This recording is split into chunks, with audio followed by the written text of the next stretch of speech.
Boom. Live. Oh, whoops. Forgot he wasn't What it live. Stupid. What's up, baby? We in here, man.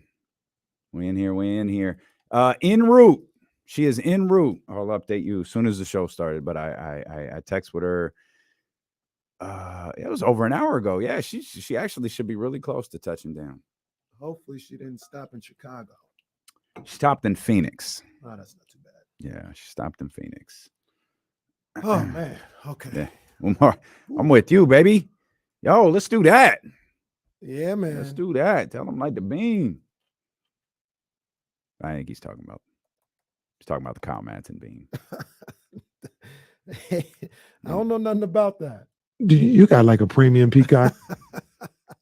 Where did that come from? It's like dealing with a sophomore class. Oh, hey, our guy, Ace. Oh. Oh.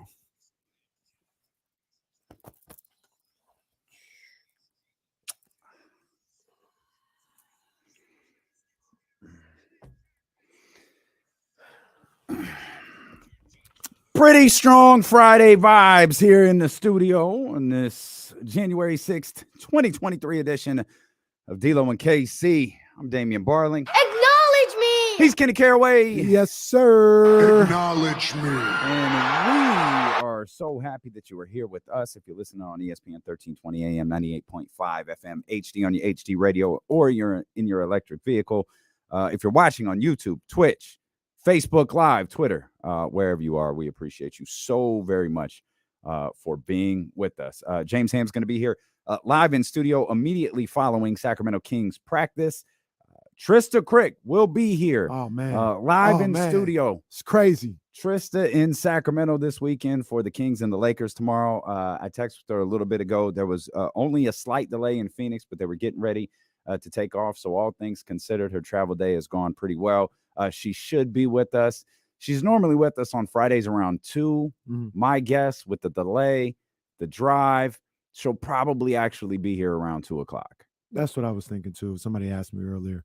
I think I was talking to our guy, Matty McQueen. He's like, okay. Oh, when's Trysta going to be? And I was like, I'd say 1:30, 1:45, 2 o'clock, something like that. Yeah, I think the original thought was she could be here like a little after 1, but it'll definitely be a little bit later because of the delay in Phoenix. So it'll be around 2 o'clock. Kyle Madson will be with us in the 2 o'clock hour, as well as the 49ers look to lock up the second seed, perhaps go and grab the first, or maybe slide down to the third. We'll go over all of those different scenarios. Also, finally, the coach of arguably the best basketball team in Sacramento will be with us coming up at the top of the 1 o'clock hour. That's Coach Mark Campbell, the head coach of the Sac State women's basketball program. That is a tremendous program. We talk about the rebuild that David Patrick is doing.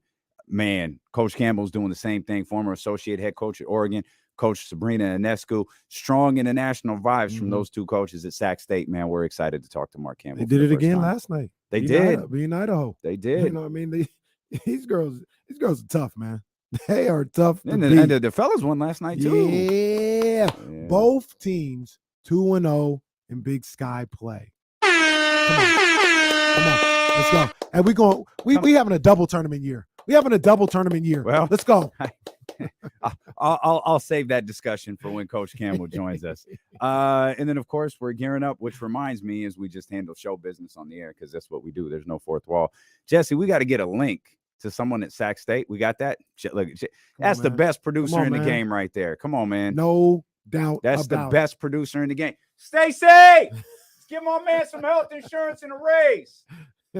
This is a soundproof room. Stacy's right outside. She couldn't hear a thing. Do you need me to go sit? Go CM Punk right in the middle of that office right there. I'll go do it today because everything else didn't happen today. I'll go do it. I don't give a damn. See, this is what Kenny does. Kenny comes in a mood when he knows that I'm going to be in a mood. And when Kenny's in a mood, it's like two negatives make a positive. Because when Kenny's in a mood and I'm in a mood, somehow everything just turns positive. Everything else didn't happen before noon today. Why not? Why not go sit in front of the boss's office? You might as well. Go do it. I just want to make sure we can get a camera on you when you go sit CM Punk style. I honestly am not quite confident. Can you sit CM Punk style? Yeah, I don't really like to do it. That's not the most comfortable thing in the world. It's not okay. Like I'm not very flexible. I talk about all the time, like, I'm still athletic and do all this other stuff. I'll tell you, I can't really like fold or catch and shoot. Yeah, like you're catch and shoot athletic. I'm not flexible. I'm not yoga flexible. I need to get there, but I'm not. Yoga's. I think we all need to step our game up on the yogi front, man, for sure. And then of course we got Kings Lakers tomorrow. That's what Trysta's coming into town for. Desperate to see that purple beam lit at the Golden One Center. And it's the Lakers. By the way, DeMarcus Cousins getting a workout. I got pretty excited when I saw Chris Haynes' tweet pop up, and I was on my walk, with Sprout, and I kind of glanced at the phone. I was like, "Oh, Chris, okay." And in my head, I read it as the Lakers signed DeMarcus Cousins. And I just kind of put my phone away, like, "Oh, that's good. Like, there's some good storylines there. Maybe he'll be, if nothing else, on the bench tomorrow." And we'll walk in, and Sprout's running around. Pull the phone back out and read it again. It's like, oh, okay, all right. That's a first step. DeMarcus Cousins getting a workout with the Los Angeles Lakers. I still think he's a perfect fit for the Clippers, but yeah, Lakers, whatever. Yeah, I mean, the Clippers, I think they're gonna be all right, but they might look. They may need to look at like, hey, it's time to flip the switch. If they ever felt like, hey, we just got to flip the switch, get ready. Well, the time's now. They were down by like a lot at one point last night. So I saw the score. I didn't know Kawhi and PG played last night. I thought they didn't play. They played. Uh-oh. They was getting smacked. And that just kind of feels like this NBA season. They scored 91 points last night. It feels like this NBA season. I mean, Dallas finally lost. Boston beat the hell out of Dallas last night. Boston's like, all right, let's quiet this noise. We always talk about Kings Twitter and I referenced the Warriors Twitter a couple of days. Every fan base has a Twitter fan base. Jesse, correct me if I'm wrong. Was the Boston Twitter calling for their coach's head? Yeah, calling for his head a couple days ago. Celtics Twitter is the most miserable thing to be a part of ever. I hate it so much. I really don't like Boston Celtics fans because yes, they were fire Joe Mazzulla. He doesn't call out the players. It's the most insufferable place on Twitter because they reside in Boston. I'd be pissed off if I lived in Boston too. I'm purely a Celtics fan. Like I don't like Celtics fans. I'm not Boston. I'm just Celtics. That's it. Yeah, have we discussed the Celtics thing? He's your dad, right? My dad was a Robert Parrish and Dennis Johnson fan. And then I was just never got over it. Like that was a long time ago. He just never got over it. Yeah, he just remained a Celtics fan.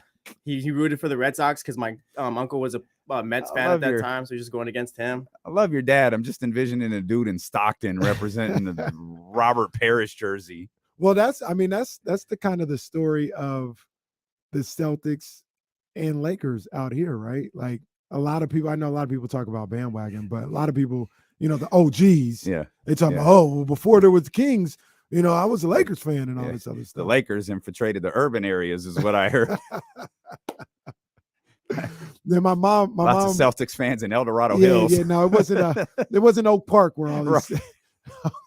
Not a lot of Kevin McHale jerseys in South Sacramento. It's funny too because my dad's from San Jose, so like he could have been a Warriors fan, but they just weren't great either. Oh yeah, they were. That's a time frame where they were a mess. It feels like a lot of people in Sacramento back then they didn't like the Warriors then. Yeah, they were like, nah, I'm cool. Let's go with the Lakers and the Celtics. Let's go with the Bucks. Let's just go with somebody else. My mom fueled my hate for the Celtics. She hated the Celtics. She didn't like. She still hates the Celtics. Yeah, she didn't like the. She tried to throw Jesse out of the baby shower. Yeah, no. Actually, I got a bone to pick with you about that. Me? Yes, because Kenny's mom was like, "Oh yeah, Jesse, yeah," and then you're all, "Oh, he's a Celtics fan." Oh, yeah. Threw me under the bus for no reason. I don't remember that happening. I don't think that happened. Who's kicking who through the barbershop window? I was admiring Kenny's lakeside view. I don't even remember that. That might have happened. Yeah, that's one way. I think that's the team. Cheryl and El Grove's face switched. I think that's the team she hates the most in sports is the Celtics. Yeah, and she don't really like LeBron either.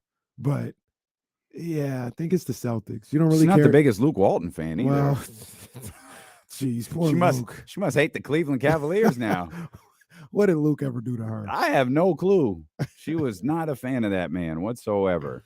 But point being, the Celtics got back on track, which was good for Sacramento because Dallas finally lost. Yeah. Dallas, I think, had won 7 in a row at that point, so they finally dropped one. And Kings had a good night. They had a really good night. Yeah. You look at that West. I mean, the Clippers losing. Hey, if Denver and Memphis want to keep winning, by all means, do what you do. Do your thing, kid. Yeah. But if everybody else has nights like that, and that's kind of what that's what we were talking about yesterday. That's where you accept they got to pull away. They got to create some distance. It just doesn't feel like that's what's going to happen this year. And I don't know if it's going to happen from Sacramento. I don't know if it's going to happen from anybody.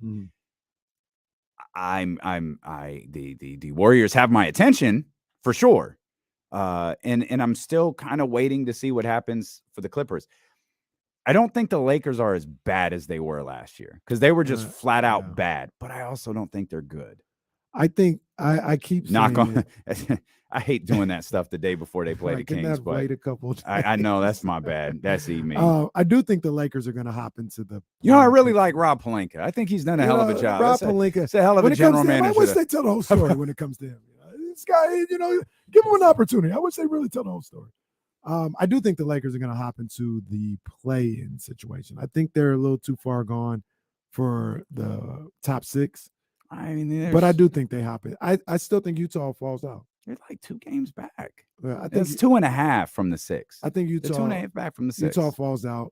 I was talking to our guy Drizzy Drake Yu last night. He thinks Minnesota still got something to say. I can understand why somewhat. I'm siding with Drake on that one, only because I made this. Where though? Well, I don't know. Not where I thought. Clearly, not where I thought. But in sure playing sure. I don't know if this team, they better get eviscerated for this. No. Oh, they better get eviscerated for this. They do. Jimmy Butler saved that sorry-ass franchise. Get Ant-Man out of there. Y'all got everything to say about Sacramento, but Minnesota gets a pass because Jimmy Butler saved them. And, well, and then told you about that team in the moment, and y'all ignored him and said, oh, that's Jimmy being Jimmy. Get Ant-Man out of there. Save Ant-Man now. Can't you do something else and build around Ant-Man? Well, yeah, you can, but I want him out of Minnesota, even though my guy A-Rod is now about to take over. A-Rod, are you sure? Are we sure about that? I'm really confused about how the purchase of a professional franchise works. I'm not sure. I was baffled by the news report last week. Like, I'm sorry, they exercised their wait. What is this? So they haven't actually purchased the team. It's like they're making payments on it, like it's a car. Yeah. And they exercised their right to purchase the next 20%. And there was a great deal of speculation whether they actually had that 20% or the value to purchase the 20%, the money to purchase that 20%. Rumors have it that Farhan Zaidi is part of the ownership group with A-Rod. Just want to run this back again. That's your guy, A-Rod. I like A-Rod. I do like A-Rod. I like post baseball A-Rod. Yeah. That reminds me, because we're never getting back to this. I got a baseball question to ask you. The hell? I know. It's Freaky Friday. I got a baseball question to ask you. It'll only take a second, but I thought of it this morning. I have to ask you. We'll dive into the Kings and the Lakers. We'll look back on the December 21st game as well. Remember, Coach Mark Campbell's going to be with us at the top of the 1 o'clock hour. Trysta Krick making her way in here into the studio. James Ham doing the same thing immediately following practice. That's all ahead here on this Friday edition of D-Lo and KC on Sacramento Sports Leader ESPN 1320. I don't know. I thought about something. I got a question. After this, can we go somewhere where that charging station is? Run that back. When we leave here, can we go to eat somewhere where that charging station is? Oh, I'm sure. Yeah, they got stuff over there. I was like, I'm sure. I'm sure there's one. I'll find this one. I did see Levine once out of Chicago. Really? I don't think the Kings. Oh, I didn't see that. Yeah, I saw that. I don't think the Kings have what Chicago. Chicago would be a team though, and I don't think I want to do this, but Chicago would be a team that might want to take on Harrison Barnes, and like they'd be getting money off the books with trading Levine, Harrison Barnes. The only thing is, the Kings will probably try to sneak Rashawn Holmes in there, and that would defeat the purpose. Where are we? Here.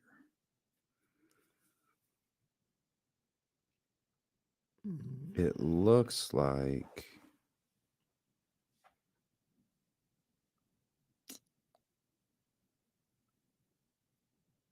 this is hilarious. Oh, the hospital's across the street. From who? From us? From us, yeah. Yeah. I'm like, there's a charging station across the street. There's a charging It's the station right hospital. there? Yeah. Oh, I never knew that.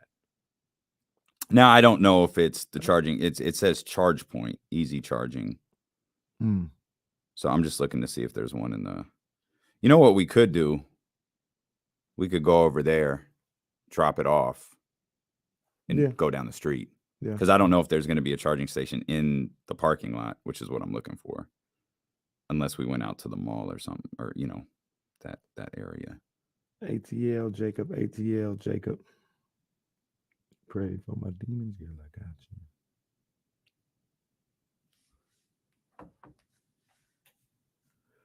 you. Bless you. Oh, thank you.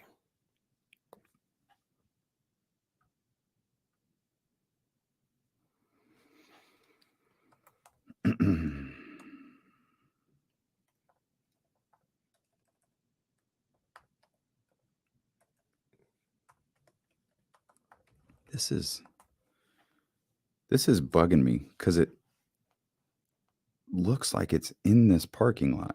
The parking lot it's in, there's like, so on one side there's like a the parking lot of here. No. Oh, you talking about where that charging station is? Yeah. The supercharger one? No, it's not a supercharger. Yeah, I didn't even know there was one over there. Well, I'm looking like this thing is called Charge Point. So this is where we are, and the green is the green is the charge point. Doesn't that look like it's in our parking lot? Yeah, unless that big strip is whatever street that is. Well, no, because Douglas it shows Douglas. That's Douglas right there. To be honest with you, we should have a charging station here. We probably should.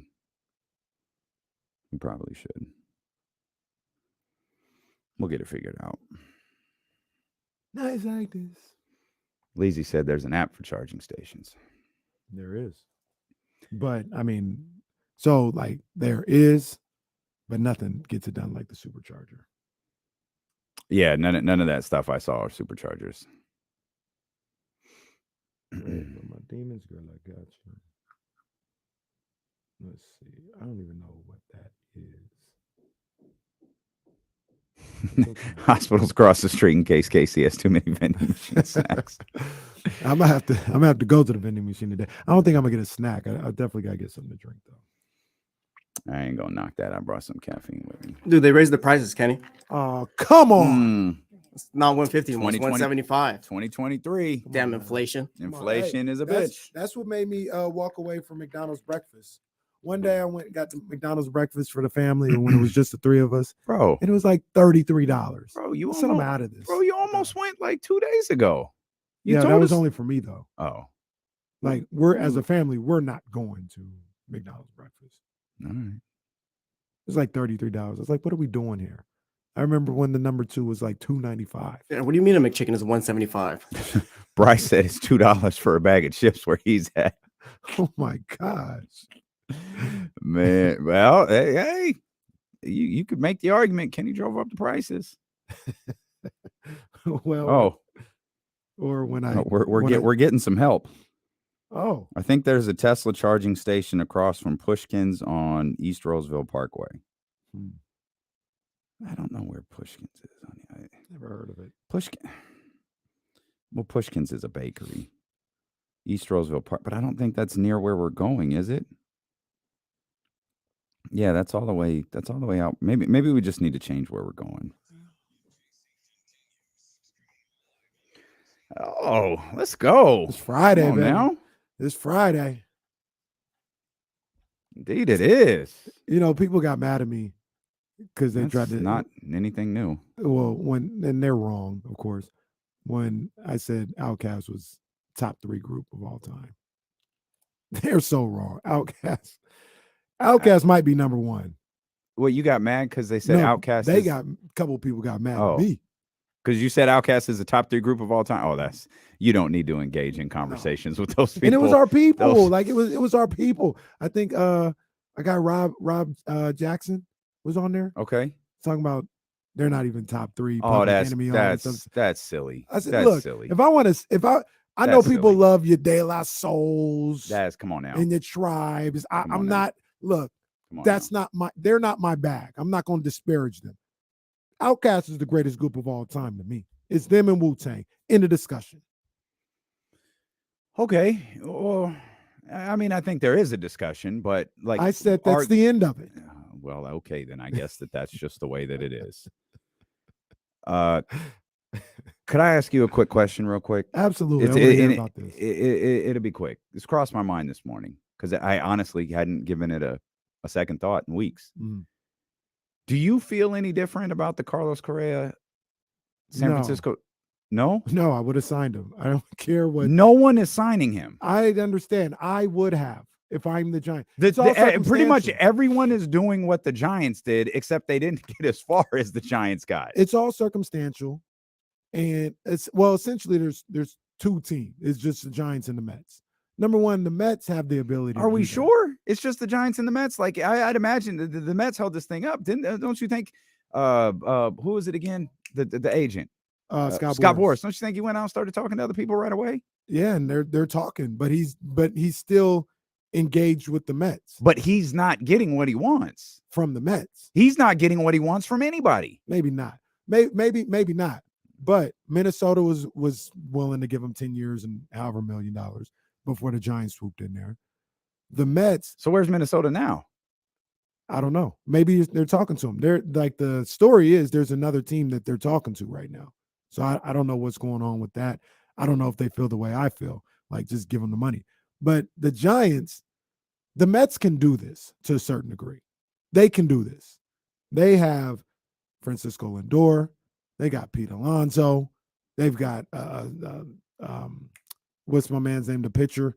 Why am I drawing a blank on the pitcher who used to be on the Nationals? Used to be. It doesn't matter. It doesn't matter. They have people like they can say, "Yo, Carlos Correa, if we don't like what we're seeing, we can move on." Scherzer is who I'm thinking of. They got Scherzer. They can move on and be just fine. The Giants cannot. That's a risk you got to take. And he's not going to fall apart next year. The whole thing was, we don't want to give him $13 million because his back might go out in year 5. All right, get to year 5 first. Let's see what happens. The Giants don't have that leeway. They don't have the leeway of the Mets. It's not. It wasn't $13 million, was it? Wasn't it? No, I mean 13 years. At $30 million. Yeah. That's $150 million of wasted money. You don't feel any differently about this? No, okay. I don't. And I'll tell you why real quick. Because I said that this is the whole argument. The Giants are printing money, right? That doesn't mean you have to throw it away. There's no cap. That doesn't mean you have to throw it away. He could have a clean bill of health and you'd be throwing it away. There could be red flags all through the physical, and he makes it all the way to 13 years. Perfectly fine. There could be no red flags, and he gets hurt in the first 5 months. You don't know none of this. So you gotta, either way, you're gonna be given the money and closing your eyes and hoping and praying. I'd rather do that and have him here than to be where the Giants are now. Giants ain't got nothing going on. Just a broadcast journalist asking questions, man. That's all I'm doing. Oh, they got Tommy Rogers. What's his name? Tyler's brother. Oh, how cute. The brothers are playing with each other. Let me go spend $50,000 on a game against the Marlins in April because I want to see the brothers in the bullpen. What you got against brothers? Well, they ain't got no brothers. They ain't got no brothers. They got brothers. That's all of Major League Baseball. All right.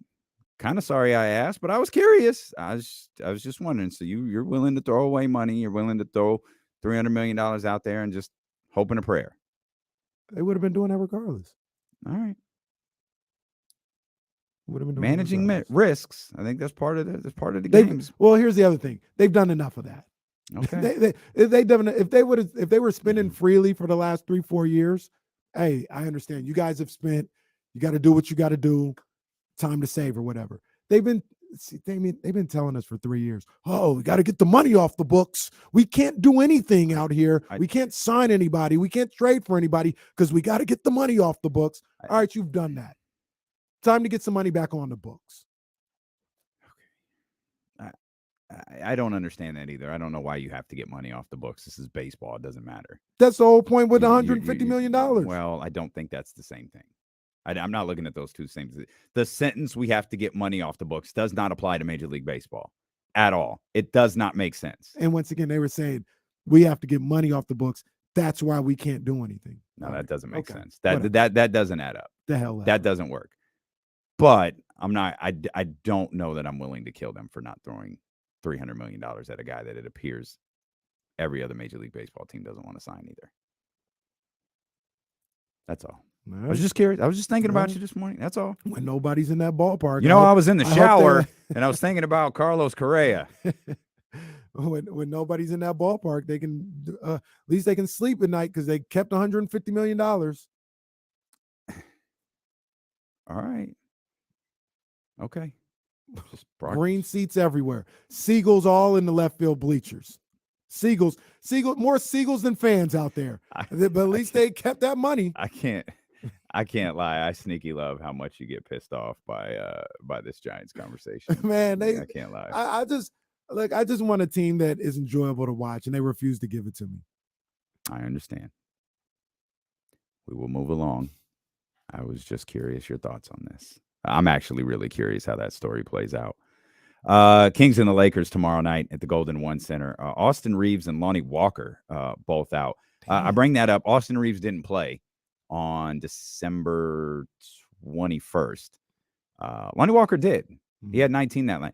Kings wanted a blowout, though. Kings pulled away in that game. That was the 5-for-5 game from Neemias Queta. Yeah.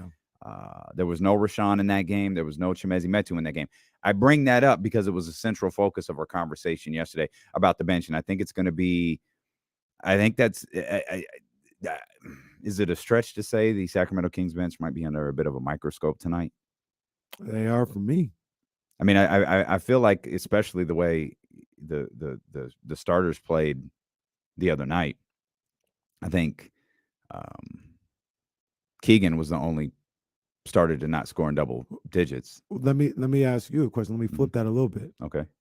Is the Kings bench under a microscope, or are the rotations under a microscope, or both? Yes. Yeah. Both. I think both are. But I don't know. We react game to game. That's what we do. It's very literally in the job description. Like, we react game to game. So again, Chimezie Metu, Rashawn Holmes, they didn't play the first time around. I don't know where Neemias Queta is, to be honest with you. They left Neemias Queta. I think they left Neemias Queta in Salt Lake City They did leave him. to play in the leave him, but they did. Well, they did. They literally left him there to play with the Stockton Kings the next night. He tried to get on the plane. I was like, "Hey, hold up, player." Hit him with the Teddy Long. Hold up, player. and send him back to play. So I don't know what that means for today. Official, Kings recalled Neemias Queta. I don't know if that's how that works or what the deal is. But again, Neemias Queta had a fine performance the last time he played the Lakers, and Rashawn Holmes and Chimezie Metu didn't play. Now it appears Rashawn's kind of half-ass in the rotation. And so is he going to get, the run? There's no Anthony Davis tonight. Still, there was no Anthony Davis tomorrow. Excuse me. I really wish it was tonight. No Anthony Davis tonight, though, either. There in fact is not. They are playing the Atlanta Hawks. There's no Anthony Davis for the foreseeable future. He's still a few weeks away, though all signs from the reports are good. So it's Wayne and Gabriel. It's some of those same guys who played okay, but again, that was a game that the Kings won running away. The bench scored 30 points in that one. Sabonis was relatively quiet, all things considered. Mhm. I don't know. I don't know if it's the bench or the rotations, but I think they're going to go hand in hand, because if Mike Brown was listening yesterday, and I hope he's a fan of D'Lo and KC, I wonder if he's like, you know what, KC's right. Let's give Chimezie Metu a run, because I put Rashawn out there the other night. He played 4 minutes, didn't like it, never put him out there again. Let's give Rashawn. I think Terrence played like 20 minutes in that game against the Lakers on the 21st. So I have no idea what we're going to see tonight when damn it.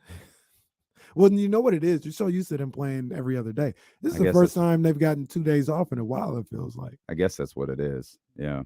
You got a baseball schedule. Maybe I should just do my job better and say that the game is tomorrow rather than saying it's tonight. You're doing fine. It's not your fault. It's the coaches.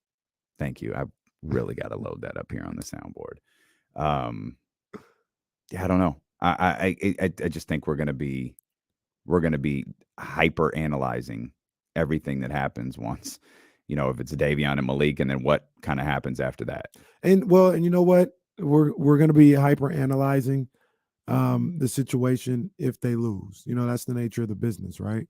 If they win, like the bench didn't do much of anything in the second Nuggets game. A lot of people didn't do much of anything. They didn't, but they had great performances and they won the game, and we were just on cloud nine for that. Off the top of my head, they didn't do much of anything in the 2 Jazz games, but they won those games. We were on cloud nine for that. So that's the nature of it all. If they win, I'm not even sure we'd be talking as much about it if they would have won the Atlanta game. But I would like to think. I would like to think that, we would be able to sit down and have a conversation and say, they are winning, but there are some areas where they can improve. Like they need the bench to, pick up, or they need, this guy to get more minutes, so he gets more comfortable in there, things of that nature. The first Jazz game was okay. The second one was not. There was no bench production in the second Jazz game. Who was the first one? Davion and Monk? Trey Lyles, maybe? Yeah, Malik had 9. Davion had 6. It was pretty even. Rashawn had 7 in that one, and Trey had 5.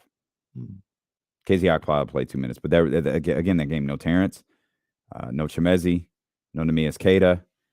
When did Mike give up on them? I'm sorry, I shouldn't have framed it that way. When did Neemias Queta get the hook? Phil was the Chicago game. They went on the road, so maybe he played Milwaukee. Maybe he played Cleveland. So the Lakers game was the 21st. I think so. The Lakers game was the 21st. That's Neemias. My bad. I'm thinking of Metu. Yeah, it was about the Lakers. So game. So he goes 5 for 5 in. He goes 5 for 5 in that Lakers game. That freaking Wizards game was next, and he played 4 minutes in that one.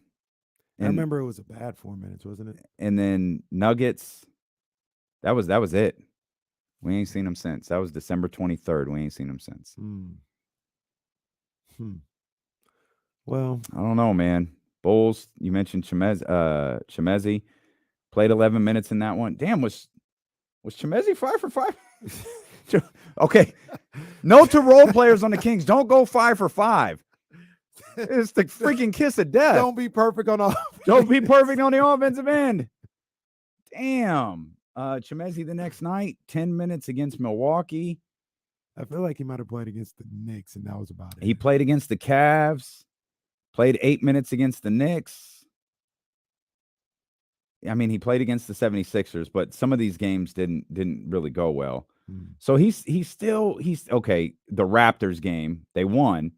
The Raptors game is where his minutes really started to decline. He dropped to 4 minutes in that one.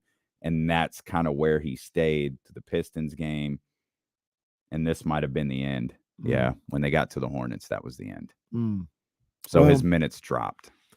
The thing about it is, what I said yesterday, what we're talking about now,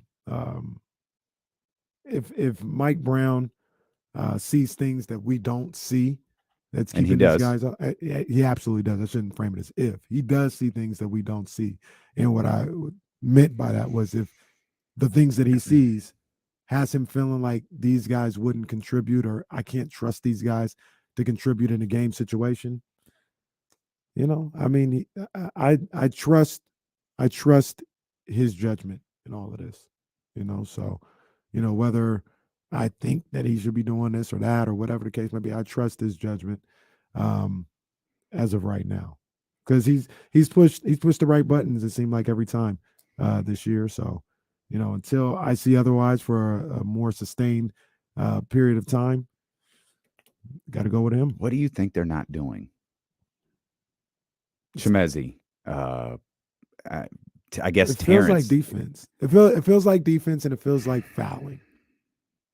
I guess I guess the defense thing has to be determined as, okay, maybe this player isn't playing defense the way I want. Let's frame it at that. This player isn't playing defense the way that I want, but they can contribute a lot more onto the offensive end than this person who isn't playing defense the way that I want. I mean, I don't know, because I mean, outside of Davion, I think Keegan play. I don't know, man. I don't know. I feel like this team earlier in the season was playing defense a certain way, and while no one was, popping Luke Belaire bottles over it, it was like, okay, like I see it. And we often talked about the defensive moments. We talked, the game the other night's a perfect example. We've seen them in those moments, in those clutch moments, play a clutch defense. That game against Atlanta, those final couple of minutes against Atlanta, where it felt like everything was going their way offensively, they couldn't do anything to stop them on defense. And I think that's essentially what they were even earlier in the season. Maybe the numbers bear out something different, but I feel like they were a timely defense. Not a team that would play defense over the course of 48 minutes, but when it was time to strap up and buckle down, they were able to do that, a lot of the times. And I want to find Mike Brown's call out again. I got to find. I'll try to find about the backup center. Yeah, because he kept talking about rebounding, hustling, and defending without fouling. And I don't know, as we're trying to read into what's going on with KZ Okpala, how we don't see him one day, maybe because of the foul situation. You feel like you can't put KZ Okpala in a game where it's too close, which is frustrating given the fact that the Hawks got sent to the foul line anyways. That's the whole thing. Like, if fouling is the issue, which he's not wrong about any of the things that he's saying, but the guys that he's playing are doing the same things.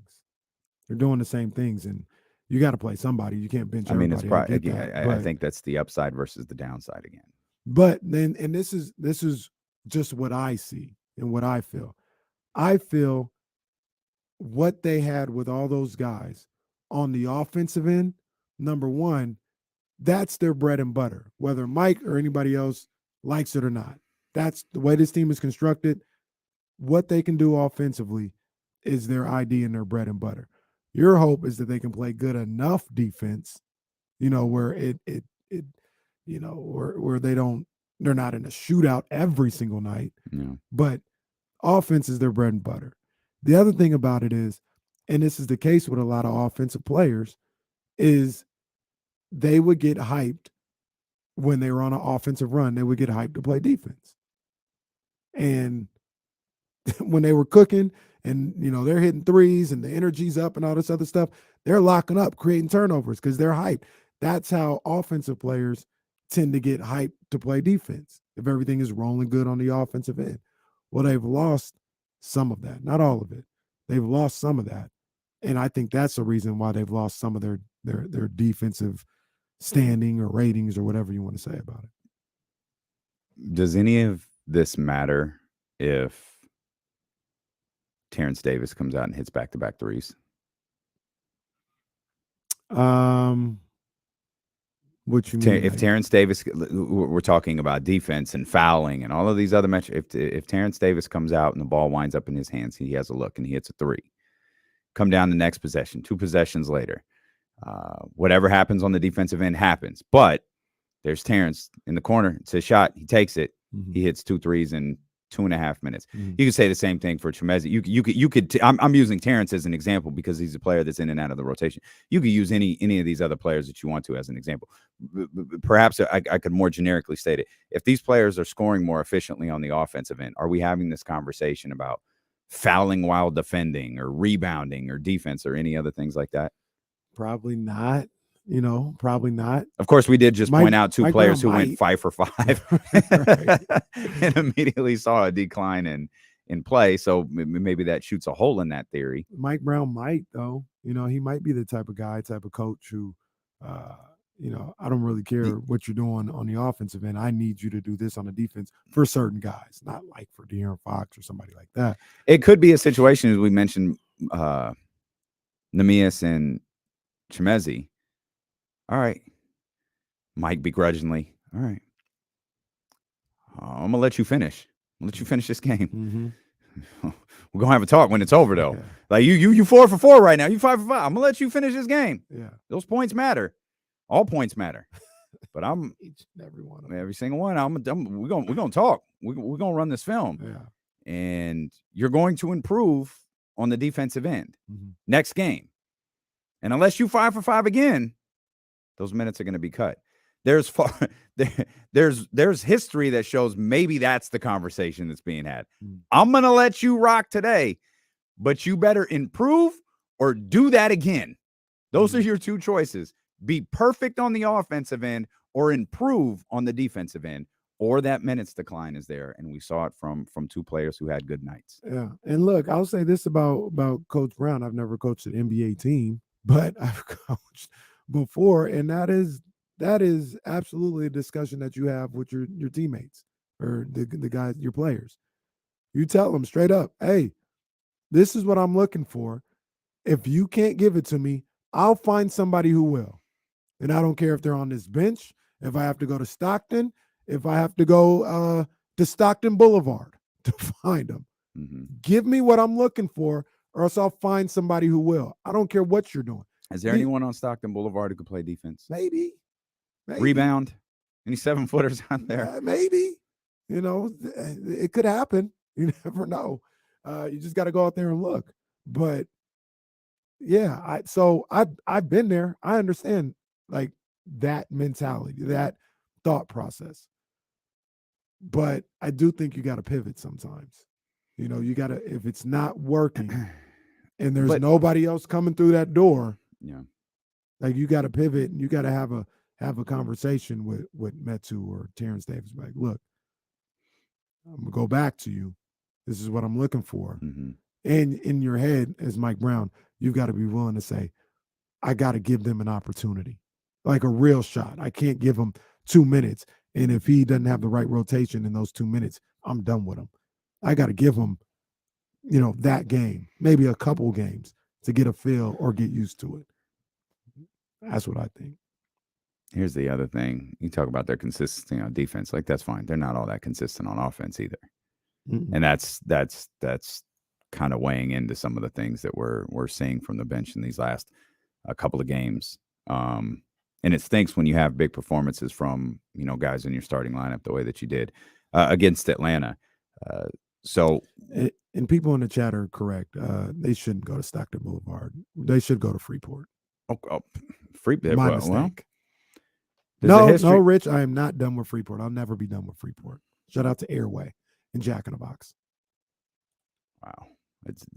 My man's just shouted out Jack in the Box. They ain't paying us a dime, and they just got a shout out. We'll talk more Kings basketball. We'll talk with the coach of the hottest basketball team in Sacramento, Sac State women's basketball coach Mark Campbell is going to join us at the top of the 1 o'clock hour. Trysta Krick on her way into the studio. James Ham coming in immediately following practice. It's a full house. Kyle Madson will be with us. It's D'Lo and KC here on Sacramento Sports Leader, ESPN 1320. I don't know why my voice wants to quit. Auburn Boulevard. See, that's not my area. I don't know too much about Auburn Boulevard, man.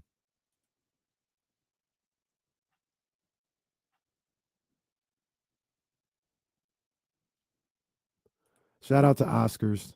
I mean, big up to Oscars. I mean, the breakfast burrito that I would get from Oscars during high school.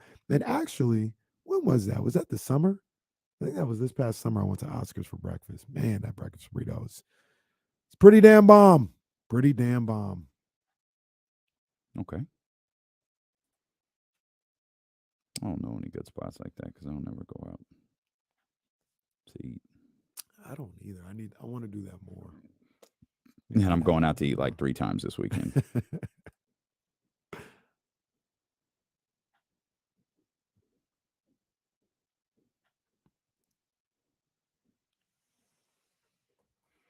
Click, clack, click, clack. What are they doing right there? They have been huddled on this side of the building for a minute. Let's rip them. Rip them. Yeah.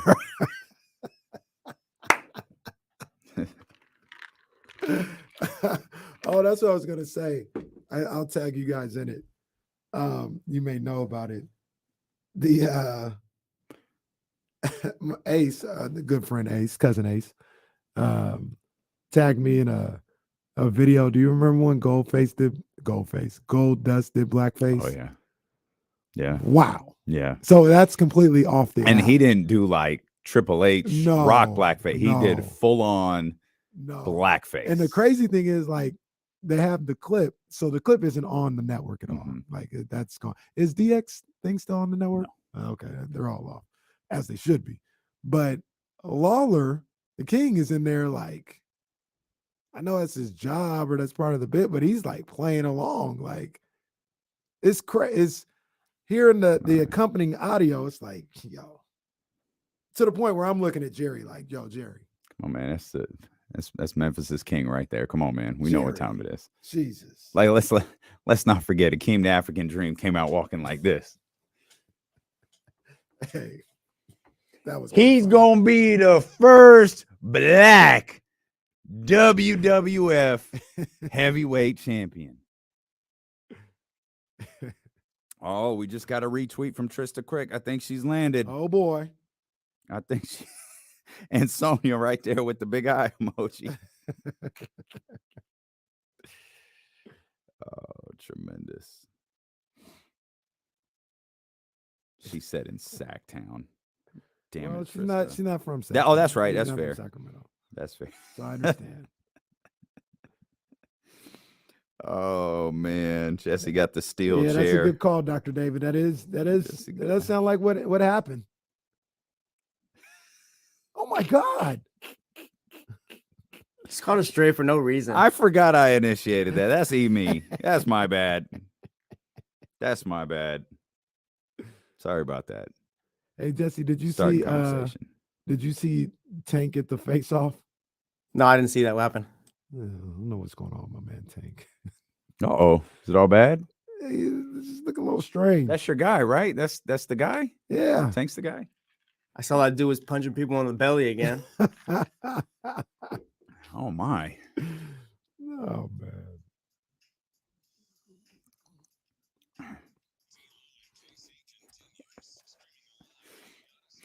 I don't have the full context, but I love it. Our man B. Perry says he's celebrating his 30th birthday by making his friends wear his Kings jerseys out to bars in downtown Austin tonight.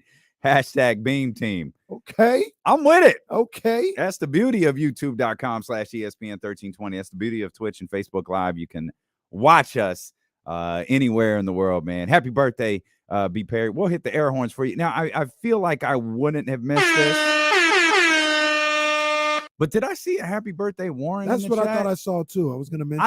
I don't feel like I would have missed Warren's birthday. I think Warren is coming up. I saw that message too. It's like a day away or something like that. Okay. Warren, fill us in. Yeah, Warren, you know what? Because that's a guy. Yeah, Warren's a day one tomorrow. Okay, well we're not going to be here tomorrow, so Warren,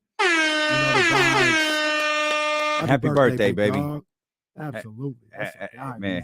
Well, Warren's he's a pre-day one. He was here when that August was the 17th message dropped on Twitter. Like he was there for that one. Like, yo, I'm there. Warren, and there was a lot of other people too. I don't want to miss anybody, but Warren was there for Game Day Live. Oh my 49ers God. Game Day Live. We up there in a dark room at 7 a.m. And he was tapped in. Bryce was tapped in. Manny was tapped in. Like, live. We've come a long way, kid. Hey, while we're doing it, shout out Courtside. Oh, God. Courtside. Courtside. If you know, you know. Shout out Courtside, man. Shout out. I don't know. I missed this on the low post. I don't know. Kevin Huerter says he watched conspiracy videos about the 2002 Western Conference Finals. I need to hear this. I gotta. Oh, that's our man, the local guy. The local guy got pushed out there, man. I got to hear what Kevin Huerter said. Apparently, this is a part of the Low Post podcast. Oh, the local guy. I thought you meant like you were talking about somebody else. Yeah, our guy Drew. That's our guy. Yeah, he but they pushed out his tweet from the he screenshotted or screen captured the soundbite from. Shout out Drew, man. From Shout out the Low Post. Local guy. It's gonna take me a second to find it, dude. Come on, man. Help a brother out. Oh, well, 49ers back in practice. I thought you was just going. I immediately thought he's freaking going to Tank. I mean, Tank was upsetting to see. Well, I shouldn't say that. I think he's fine. It just looked really weird. I'm gonna tag you guys in it. Okay, tag us in it. I'm gonna get this because now you can't send something. I desperately need to know what he said. Coach Mark Campbell's going to join us here in just a couple of minutes. Super excited to talk to him as we've been following that women's basketball program here for a while. This is courtesy of the local. 102. 102. 102. And so, like I said, I'm learning a lot about the history of the Kings. And so last night I went on YouTube and I think my direct search bar was Game 6 Kings Lakers conspiracy. And so I went on and there was a 6-minute video of a guy talking about and going through Game 6 and whatever foul calls were or were not called and the free throws. And so I learned a little bit about that series and how it went down for possibly the best Kings team that the organization has had. Did you see? I mean, I know you just did Game 6, so you saw when Mike Bibby's face fouled Kobe Bryant's arms. Yes. Were you? Have you seen? I assume at some point you've seen the. All right, and it ends there. Thanks to our man, the local guy, for that. He's one of us. There's just as the local guy says, he's one of us. Yeah, absolutely. I mean, Kevin Huerter. That's what you're supposed to do. That's what you're supposed to do. I wonder why. I don't know why more people don't do that. You go sign somewhere, you get traded somewhere. Why don't you figure out what's going on there? Why don't you figure out the history? That's what you're supposed to do. I think Trysta just figured out some history. Clearly, she's listening to the show. She retweeted again. She said, "My bad. Live in studio, not in Sacktown, in Sacramento."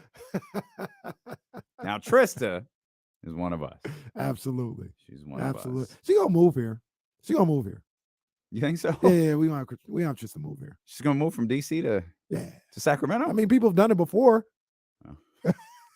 Well, it's not unprecedented.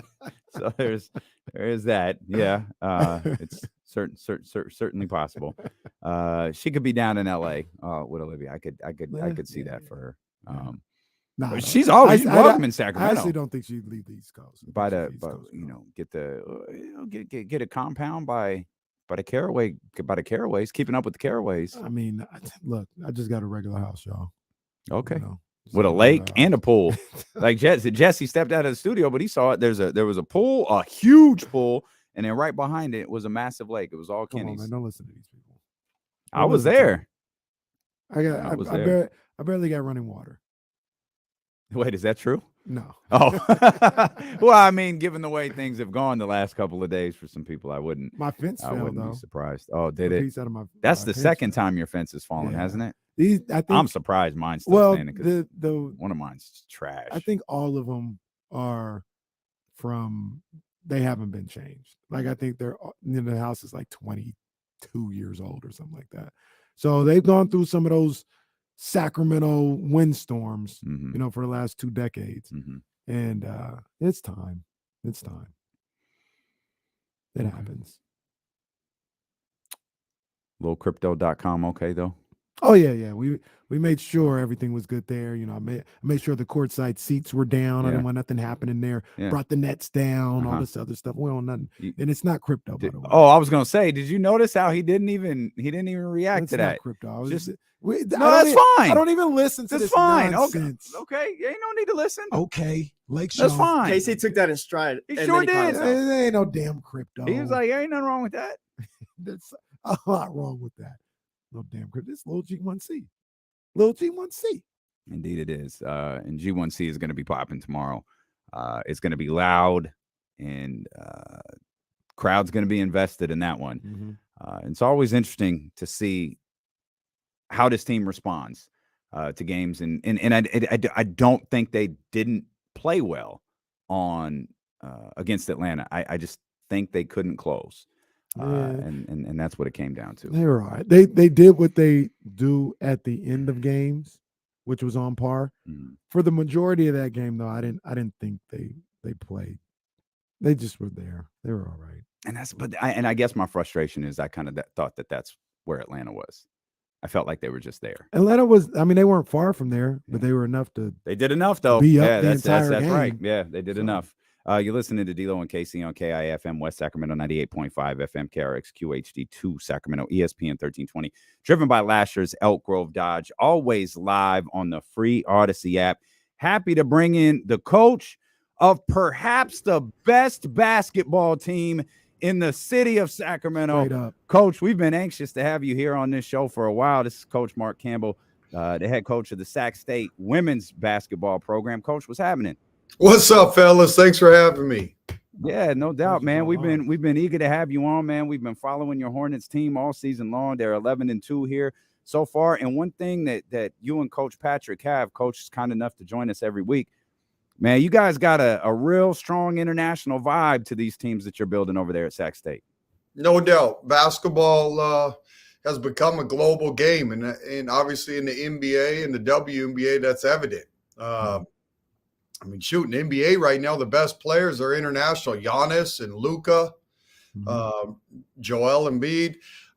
So it's a global game, and me and DP, from all of our travels and our different stops that we've had on our journey, we've been heavily involved in recruiting kids from all over the globe. And it's helping both of our programs. Absolutely. Coach, a lot of people may not be familiar with you. Here in Sacramento. You haven't been here that long. You're doing a great job since you've been here. But, I mean, give us a little bit about your journey and where you were at and what got you all the way here to Sacramento State. Yep. Well, I'll start originally. Me and DP were assistant coaches together on the men's side at St. Mary's College. And so that's when me and DP and our paths crossed. And we got to work for Randy Bennett and learn from him. And that's really where the Australian pipeline started. And so that was my first chance to really learn the industry, was from Randy. And he's been there now 20 years and has run a high-level program. And then I ended up having two daughters and kind of took a big leap of faith. And I went from St. Mary's. My last year was when Matthew Dellavedova and Patty Mills were at St. Mary's, and a close family friend got the head women's job at Oregon State, and called me out of the blue and asked if I had any interest in switching to the women's side. And I'm from Seattle. My wife's from Portland, and decided to make a leap of faith and switch to the women's side. I've never coached women's basketball before that at any level. And so we inherited a program at Oregon State that had one player on scholarship. Program had imploded from the previous coaching staff. And we built a Final Four team from scratch there. And it was a great learning experience. In comparison to Pac-12 levels, Oregon State's kind of a tricky job. Corvallis, small college town. You don't quite have the same resources that some of the other schools have. And so got to cut our teeth and learn. And from there, opportunity came at the University of Oregon. Kelly Graves went over from Gonzaga, built a great program, and we took over a program at Oregon that was 4-26 the year before we got hired. we were able to build. At that time, we had the #1 team in the country the year COVID hit.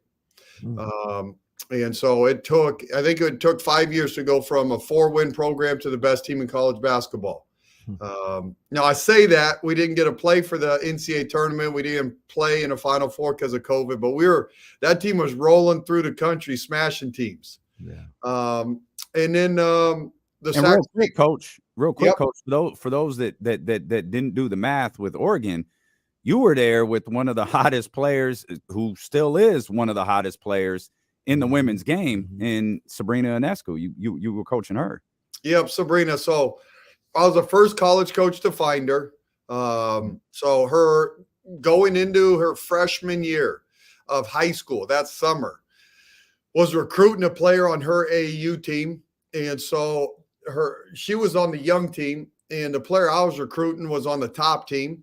And a very close friend of mine that runs a pro was like, hey, I got this youngster. Just, if there's games where you have time, come check out this youngster. So that was Sabrina. And at the time, not in a million years did you go watch this kid and go, that kid's going to lead college basketball in career triple doubles. Or she's going to be the #1 draft pick. It was nothing like that. She was swimming in her jersey, little kid. But she had her competitive spirit, her IQ, but that was it. So I would watch her, and then just her journey slowly unfolded year by year. And so she ended up being the #1 player in the country out of high school. And at that time, Oregon, we still hadn't even made an NCAA tournament when she committed to us. And so she took a huge leap of faith. But as she came, the Oregon program kind of blew up. And so we ended up having that year we had the #1 team in the country. We had the #1, the #2, and the #10 draft picks that year.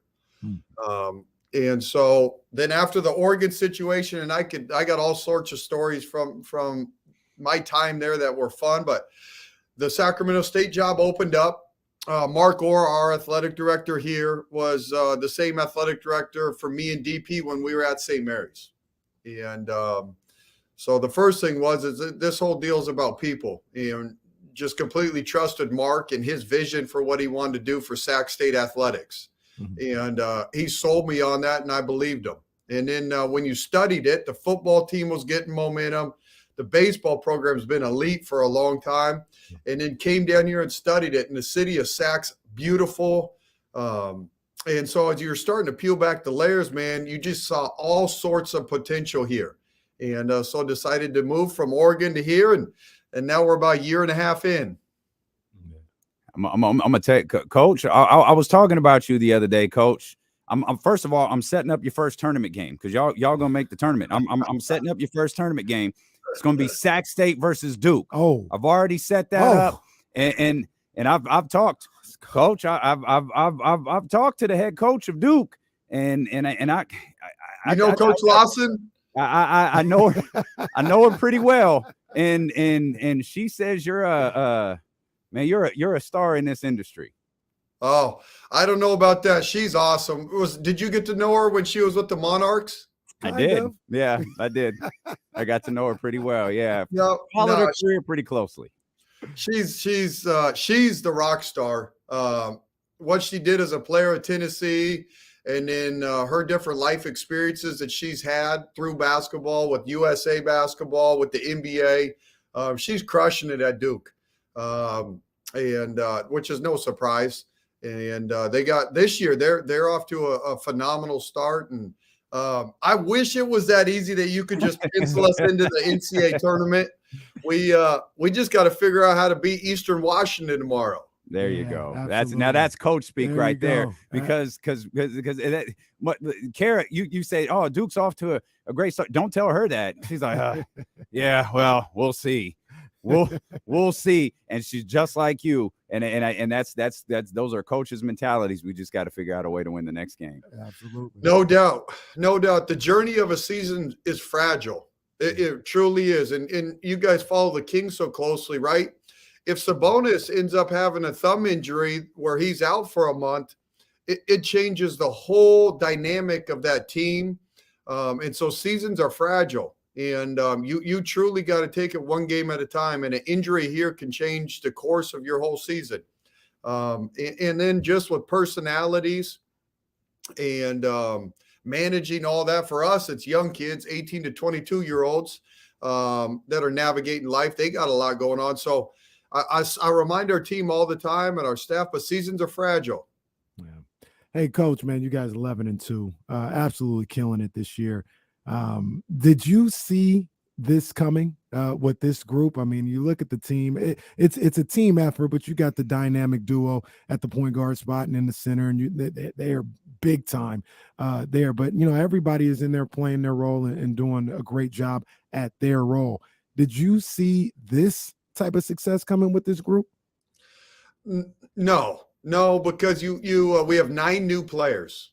There's only 3 kids that played on our team last year. And so that's so many new pieces, personalities, game. Now you're recruiting and you're trying to put the puzzle together.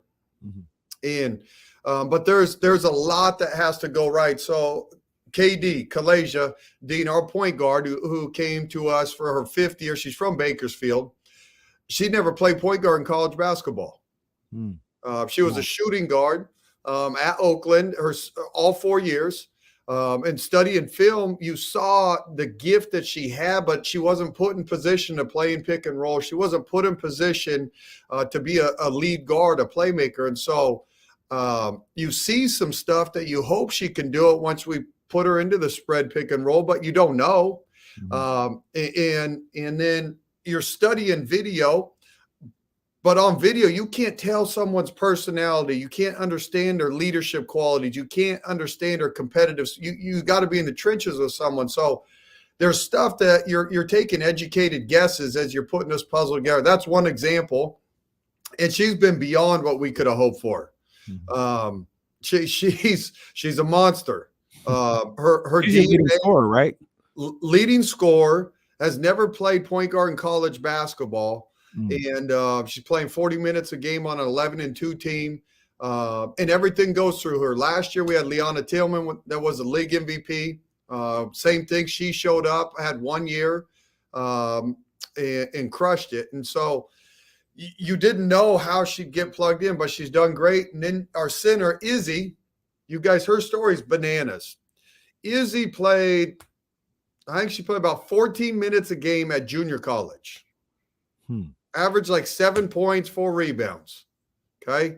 She's emerging as one of the best centers in college basketball right now. Yeah. I think she's 4th in the country in field goal percentage.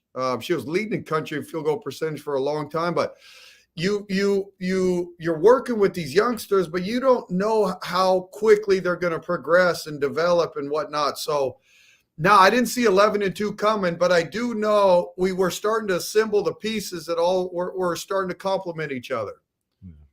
Katie and Izzy is that Fox Sabonis combo. It really is. 100%. They took over the game last night. I mean, it was a problem. I'm watching the game, and first they want to let Izzy go one-on-one. I was like, okay, well, we'll just give her the ball 50 times tonight if you're going to let her go one-on-one. Yep. Then they tried to double, and she hits the open cutter numerous times. She's a problem down there. And then obviously KD took over and did what she did. Yeah, that's our deal. We which is really DP's running a similar system. It's from our St. Mary's days. But if you have a true center like Sabonis, like Izzy, they're a load down there, and the defense has to figure out what they want to do with those kids. Are you going to double? Are you going to front? Are you going to play behind? And then so they got to figure out that riddle, and then you bring the spread pick and roll. Last year we led the country in pick and rolls. And so you better have your pick and roll defense dialed in because there's 50 of those coming. And so it's a great balance. And then we got shooters all around Izzy and KD. And so far it's been a hard riddle for people to solve. Coach, we are locked into what you guys are doing this season, man. It's fun watching you. It's fun watching the men and Coach Patrick, man. We wish you the best, and I assure you we're locked in rest of the way, and we'll be anxious to talk to you before that tournament run. You guys, man, keep helping us. We got to get this nest buzzing. It's getting there. I'm around town, man, and people are talking. I'm not even gonna lie to you, Coach. People are talking about what you guys are doing. obviously what the men are doing now, but just the symmetry between the programs at Sac State. It has people buzzing. They getting in there. I've been in the nest a couple of times. Saw you guys against Bakersfield and how you guys kind of backhanded them all over the place like you've done in other teams. You guys are creating a buzz around here, man. You guys are doing the job. People are going to start coming in there. I'm telling you. I appreciate you guys. It's pretty cool too. We're kind of similar paths with the Kings right now, between DP and the Kings and us. There's kind of a basketball renaissance. It's it's kind of emerging right at the same time. Yeah. Basketball is hot right now. It's a basketball scene. And because we don't have the Sacramento Monarchs, we don't have that professional women's sports team to follow. Sac State Hornets women's basketball is where we need to be. That's where it's at. I need to be at the tournament game. It's happening, man. It's happening. We doing tournament game. We doing that. Let's go. Hey, you guys can say that. I'm going to talk about the Eastern Washington Eagles. Go beat Eastern Washington, Coach. Go do that, and we'll handle the rest. You guys, thanks for having me. I appreciate it. We appreciate you. Let's do it again, man. Let's do it again, Coach. We appreciate you, Coach. Thank you so much. That's Coach Mark Campbell right there of Sac State. Just tremendous stuff. Basketball is jumping right now between what he's doing with his group, Coach David Patrick, and then, of course, Mike Brown and the Sacramento Kings was the center of it all. Nah, man, like I said, it's a basketball town. This is a basketball town. Like, I know high school football is pretty big. Like, it's doing its thing, but at its core, it's a basketball town. And to be honest with you, we've never seen this. Mm-hmm. We've never seen a situation where the Kings and both Sac State basketball teams are really good. Yeah. And, man, it's a treat. It's a treat. I know people dogged in there. I get it. I understand. I like when I went to the Nest. And I can imagine with a packed house how everything could be on top of you if you're an opposing player. Well, yeah, I mean, we packed that arena out, man. We packed that venue out. It becomes one of those things that becomes charming. Mm-hmm. Now people are frustrated with the Nest, and you look at some of these arenas around college basketball, like that's all fine. But if we show out, we make it loud, we make it uncomfortable for the opposing team, then it becomes charming. Then it becomes ours. Mm-hmm. That's what makes it unique. Yeah. This is ours. Yeah. And people are gonna hate coming there. Yeah. It goes from, oh, we gotta go to the Sac State gym to we're going to the Nest. We don't want to play there. No. Stingers up. All the way up. Hey. That's a big time coach right there, though. Oh no, for sure. That's a big time coach. I don't even want to go there. Yeah, I don't want to go there. I know. Man. I know. I don't want to go there. I know. I see what's going on. That's man. a big time coach right there. I don't even want to go there. Man. Yo, wouldn't that be crazy though? Yeah. Like if you talk to I know exactly where you're going. You look at what Coach Troy Taylor just did. Yeah. And I mean, we love Coach Patrick. We know. Come on, man. I know. Come on, man. I'm telling you, I don't want it. Hey, but that's credit. That's credit to the Sac State athletic department. And look, and Mark Orr. I mean, he's knocked him out of the park every time. Every time, man. Every time. He's building something as an AD over there. Love to see it. Hey, what you talked about before though? Oh, that'd be crazy. That'd be. Oh yeah. That'd be nuts. Sac State versus Duke in the first round. That'd be crazy. Well, I mean, Sac State, the way that Sac State's making the tournament. Coach Campbell doesn't have to talk about it. We can talk about it. Sac State's making the tournament. I think they could get it at large. Yeah, absolutely. If like worst come to worst, like I think they can get it at large. They can get in. Yeah. And I mean, there's with the women's, it's about matchups. It's about they might have to travel a little bit for it. Mm-hmm. It'll be worth it. Sac State versus Duke in Buffalo. Actually, it's home sites for the first two rounds, isn't it? Well, yeah. Home sites, and then they travel, and then they'll have region. And I don't think well, it'll be Buffalo. Well, hell, let's just go to the regionals then. I don't care. Yeah, why not? We go to Golden One Center. Yeah. Hopefully, although Duke wouldn't be out here at Golden One Center. Although hopefully, like one of these days, hopefully everything gets lined up, and they choose Sacramento for the Final Four. Oh then man, Duke can come to the Final Four. Sac State will be here. It'd be crazy. Let's do that. Blow by blow updates. Trysta Krick waiting on her Uber. This is like who was flying? They were tracking the plane. Was it LeBron? Was it the Dan Gilbert plane? And then Dan Gilbert tweeted a picture of his backyard and said, I've been here the whole time. Meanwhile, his plane was on I think a tarmac in Miami. That's tremendous. We'll come back. We'll dive back into the Kings. We'll talk more basketball. Actually, there's a lot of stuff we've got to talk about. Even some stuff in the NFL. I got some Raiders questions, if you don't mind. Sure. D'Lo and Casey return here on Sacramento Sports Leader, ESPN 1320. I figured maybe not a whole segment. If we can get Trysta talking about the Niners for like 6 minutes, and then Kyle. You know what I was also thinking? What we talked about. That's exactly what I was thinking. I was gonna put that like perfect. Yeah, that's exactly what I was thinking. Perfect. Yeah, I mean, Trysta will be here for 2 hours, so LeBron knew Trysta's Uber would be late. Trista's listening to Beethoven in the Uber. Oh no, I don't like that, dog. Oh, Malik. Yeah. We'll hit that. Malik didn't practice today. Damn, I forgot. I had some bottles for James. I forgot.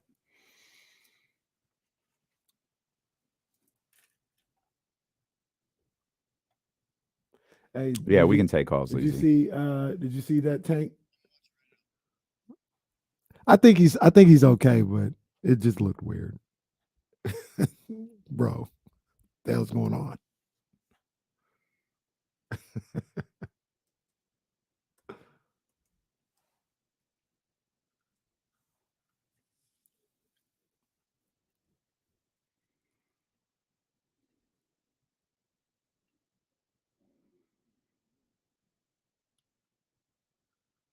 I'm trying to think. I didn't even get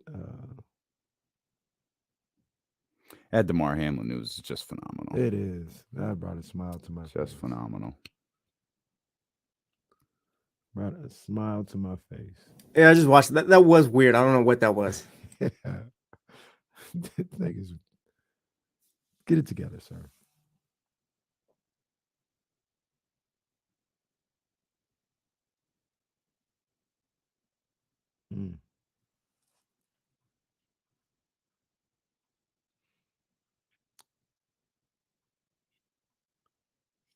Did you see about how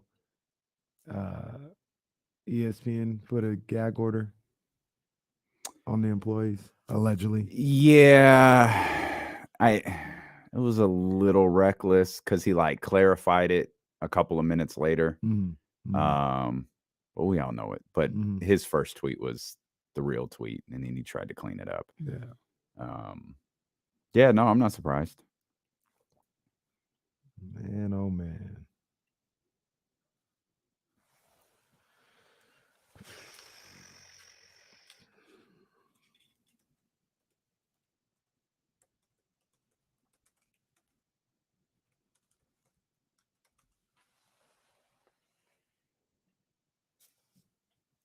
What the hell? Is this real? It's a flashlight that's a laser? A laser or a beam? No, like a laser that if you put it up against a wall, it'll start burning the wall. Okay, I don't know like why. I don't know. The YouTube ad got me. I'm stuck here. I could skip ad right now, but I'm like, what the hell is this? Did you read Mark Spears' article about? I saw it. I didn't get a chance to read. I didn't get a chance to do much of anything this morning. But I did read. see it. Is this real? Michael Gelkin said, "This is a picture of the tweet." Okay, I'm gonna make sure this is real before. I like Michael Gelkin. He is a tremendous reporter.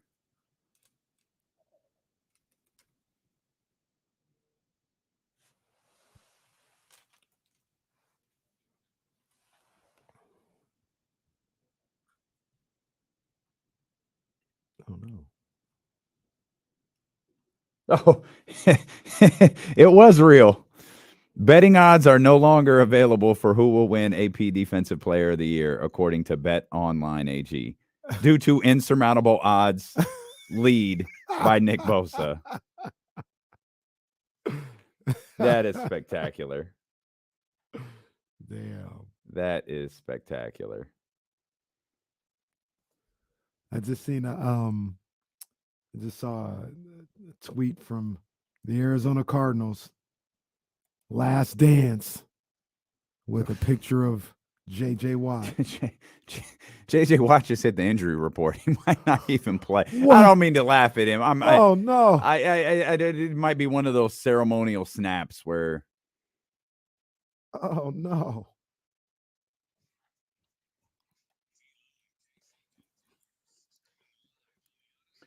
By Detroit players, Tim's from my hooligans in Brooklyn. Oh. They're right. Can't hit the next line though. Oh, can't do that. Oh, Biggie bars? No, I'm just Biggie there at night though. Biggie there at night. Shout out, talk to David. One of the more interesting questions of the day. Brett Favre in prison yet? Just Googled it. No. Did you see the Hills tweet yesterday about the Hill, the website? They tweeted. I meant like the show. Like, what, you follow them or they're tweeting about sports? I'm not familiar with the Hill. It wasn't a sports show, but it was talking about the Mississippi welfare scandal. Oh, they didn't use a picture of Brett Favre. They didn't? Oh no. Use a picture of a black woman instead. Come on, man. Yeah, go check out they had Skip Bayless like quote tweets on that one. Oh my gosh! Why is this guy's not even arrested, let alone in not jail. only Brett Favre is not in jail, and apparently Dana White is a good guy. Oh, he's a great guy. He's a friend of people's. Yeah, known him since I was 22.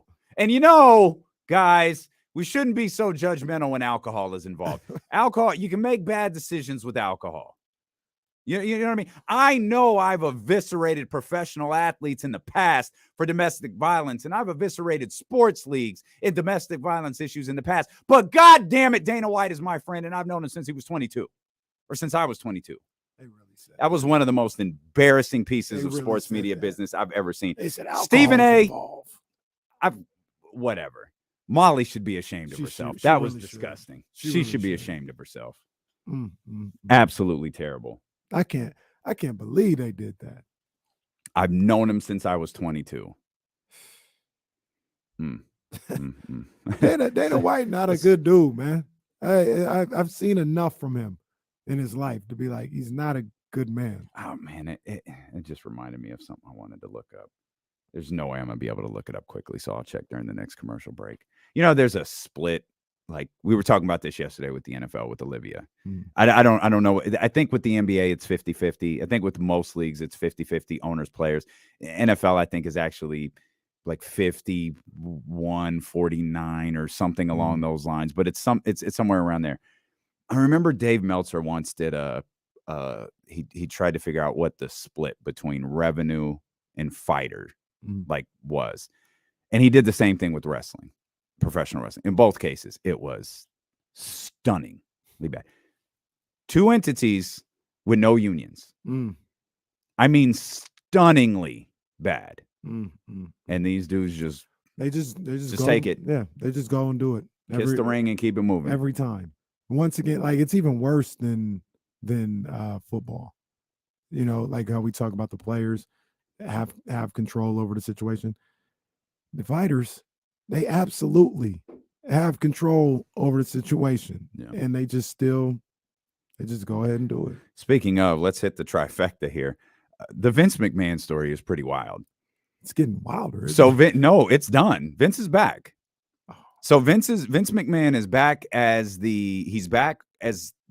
I believe he's back as the chairman, but he's certainly back on the board of directors.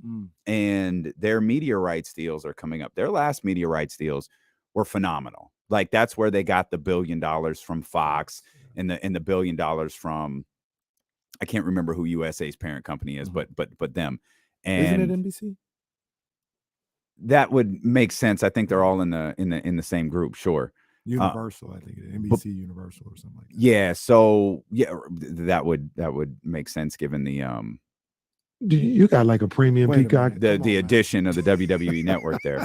But he basically just wrote, he He retired while the investigation went on. The investigation concluded the board of directors, the WWE board of directors, determined there would be no more legal action against Vince McMahon. And Vince just said, great, I'm back.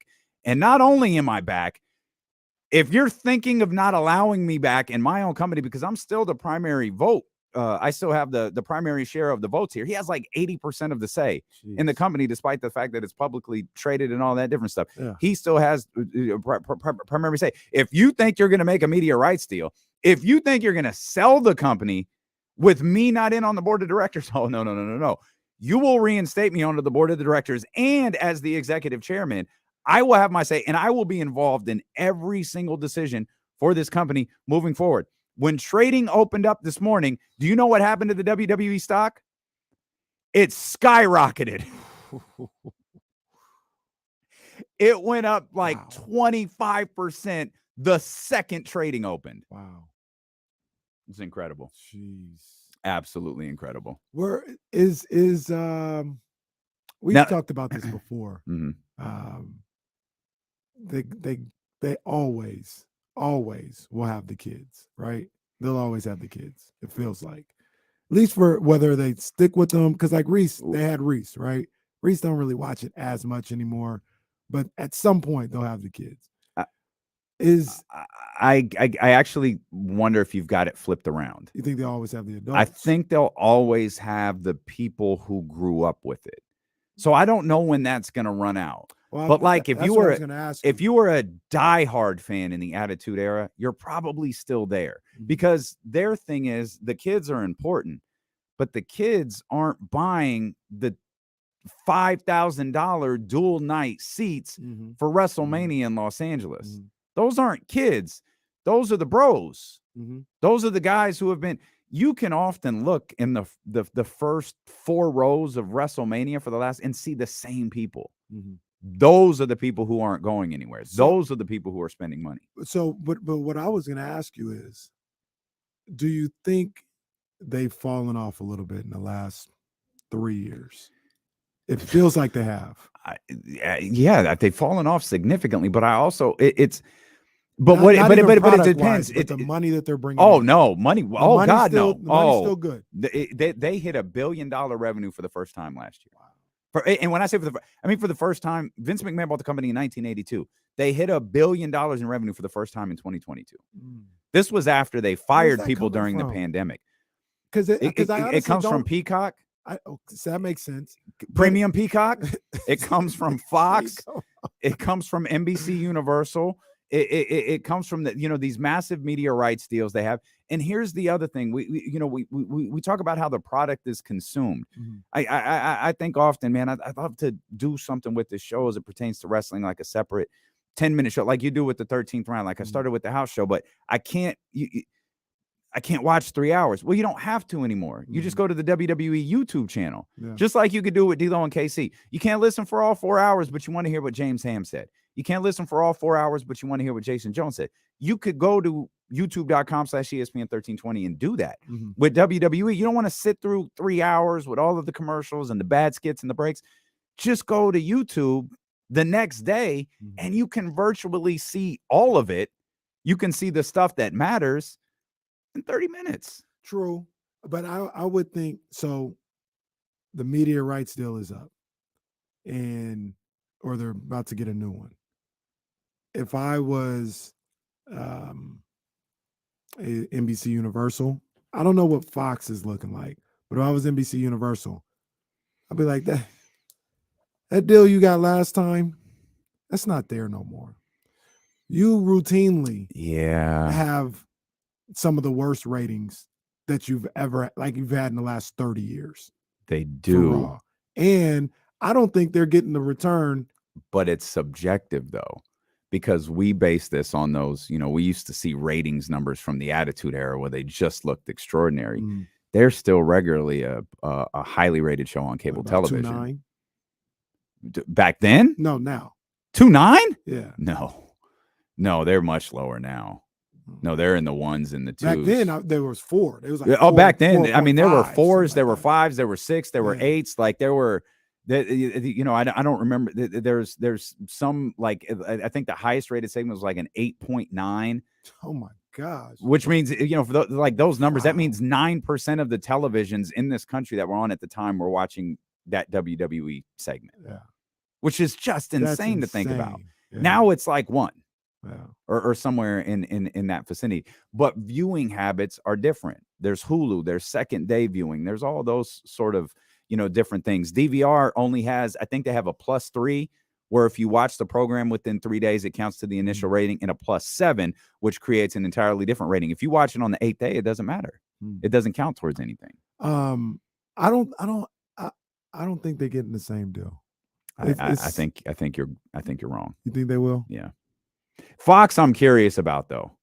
I think they have legitimately tried to make SmackDown the better show and Fox the bigger. I feel too. So like, if I'm NBC Universal, and that's network television, and that makes sense. Yeah, if I'm NBC Universal, like you thrown Raw completely out the window, kind of. And not only do we have a bad product, but it's not producing. You know, well, I'm thinking ratings, but it's not producing the way you probably promised ratings wise. Like you got to give us a promise that you're going to change this whole thing up, or we not giving you the same price. And if I'm WWE, you know what I would do? I'd say, okay, you're concerned about ratings and you're concerned about the product. Here's what we can do. You keep the ad revenue price. You keep the media rights price exactly the same. We'll do it for 3 years instead of 5. Keep it exactly the same, but let us cut Raw to 2 hours. Now we're talking. That'll change. But you know what? You know what stops NBC Universal from doing that? No. Because we get ad revenue from that 3rd hour. That's why they won't get rid of it. Man, if they don't put on another episode in a Law and Order SVU and call it a day, nobody want to see that third revenue. That don't make the same money. I don't know. It don't make the same money. SVU. I know you love it does not make the same money. I know you love you some Law and Order, but it does not make the same money as Kevin Owens or whoever the lead guy is on Raw now. Damn, that 3rd hour. The crazy thing is, it feels like you say that, and I'm not challenging you on that. It feels like the 3rd hour is what's killing them. It is, but they want to keep it. The Absolutely is killing them. Like I feel like because they're getting the revenue. The WWE isn't going to voluntarily get rid of that 3rd hour. So let me ask you this: Do companies they charge the same for ads in the 1st hour that they do in the 3rd hour? I'm sure they do. Yeah, I'm sure they do. Well, I guess it don't matter then. And you're always saying there was a point, I don't know if they still do it, where main events used to air at the end of the 2nd hour because they knew that 3rd hour was going to drop. You try to build as much as you can in that first. You build, but rather than trying to get people to stick around for that entire 3rd hour, you just throw it in there at the top of 10 o'clock. Yeah. Well, I mean, yeah. It's a different world. Like we could, like I think that era in the late 90s and the early 2000s was so romanticized, and there was so much written about numbers and ratings and how many people were watching wrestling, and the product was absolutely huge. But you know, it wasn't on ESPN. It wasn't. You could even argue, even at that time, as great as it was for wrestling fans, it wasn't nearly as mainstream as it is today. Professional wrestling is significantly more mainstream as a form of entertainment than it was when it was at its peak, but it was at its peak with wrestling fans. Now I think it's at its peak with America. It's just more, you don't have to watch every week to go, hey, SmackDown is coming to the Golden One Center. Let's go. Yeah. Or a WWE show is coming to the Golden One Center. Let's go. I mean, I think that happens all across the country. These people are in movies. They have their own show. I mean, Total Divas. There's people who knew nothing about wrestling. Yep. Who know everything about Total Divas. The Miz and his wife have a show. Maurice, that's my girl. Maurice is a blast. I like her. Girl. But that's the. I mean, look at the girl who just got fired, Mandy Rose. She was a huge WWE talent, and she had a very risky social media platform that WWE said, you know what, that's too much. We have to let you go. When they let her go, she made $1 million in a single month off of that platform. I don't know if it was OnlyFans or something else, but it was Right. something along those lines. Right. She made $1 million. She was not for a month. She was not making that kind of money in W. But that's the popularity. That's the influence of that company still. Mm-hmm. No, 100%. I agree. And it's why it's good AEW exists, because it creates, like, it's not the only thing in town. Like, guys have other places to work. You can make the argument that's the best thing that's happened for WWE in a long time. And one of the worst things was WCW leaving. It's WCW being gone was 100% one of the worst things that's ever happened to them. Absolutely. Because they just got lazy and complacent, and you almost saw it right away. Mm-hmm. Like, you could see television change. Competition is important. Absolutely. Absolutely. In television and in radio. Yeah. It's important. It's the best wrestling talk you're going to hear all day. I can promise you that.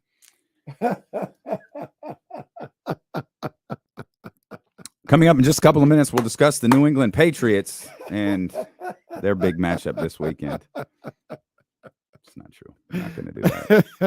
I didn't mean to spend that much time on Vince McMahon. I just thought that was an incredible story this morning, that he returned to the company. And there was this big Wall Street Journal interview. The same company that broke the same company that broke the Vince McMahon story in the first place. And then, word? Vince is back? Oh, let me get in here and buy some WWE stock. It's back up to like $89, the highest it's been in like 5 years. Damn. I wonder how much money they got. Or Vince has. Oh, yeah. Yeah. The best thing you get all day. What a Friday. Man. It's wild too, because yeah, you know what? You never mind. I was wondering if you were going to right now. No, I won't. You know, the only reason I won't is because there's still people over there I love. So I'll just let it live out there in the universe. Let's get to these phone lines. Oh my goodness, what a day. Come on, man. 916-909-1320. Big Al on the line. Let's go.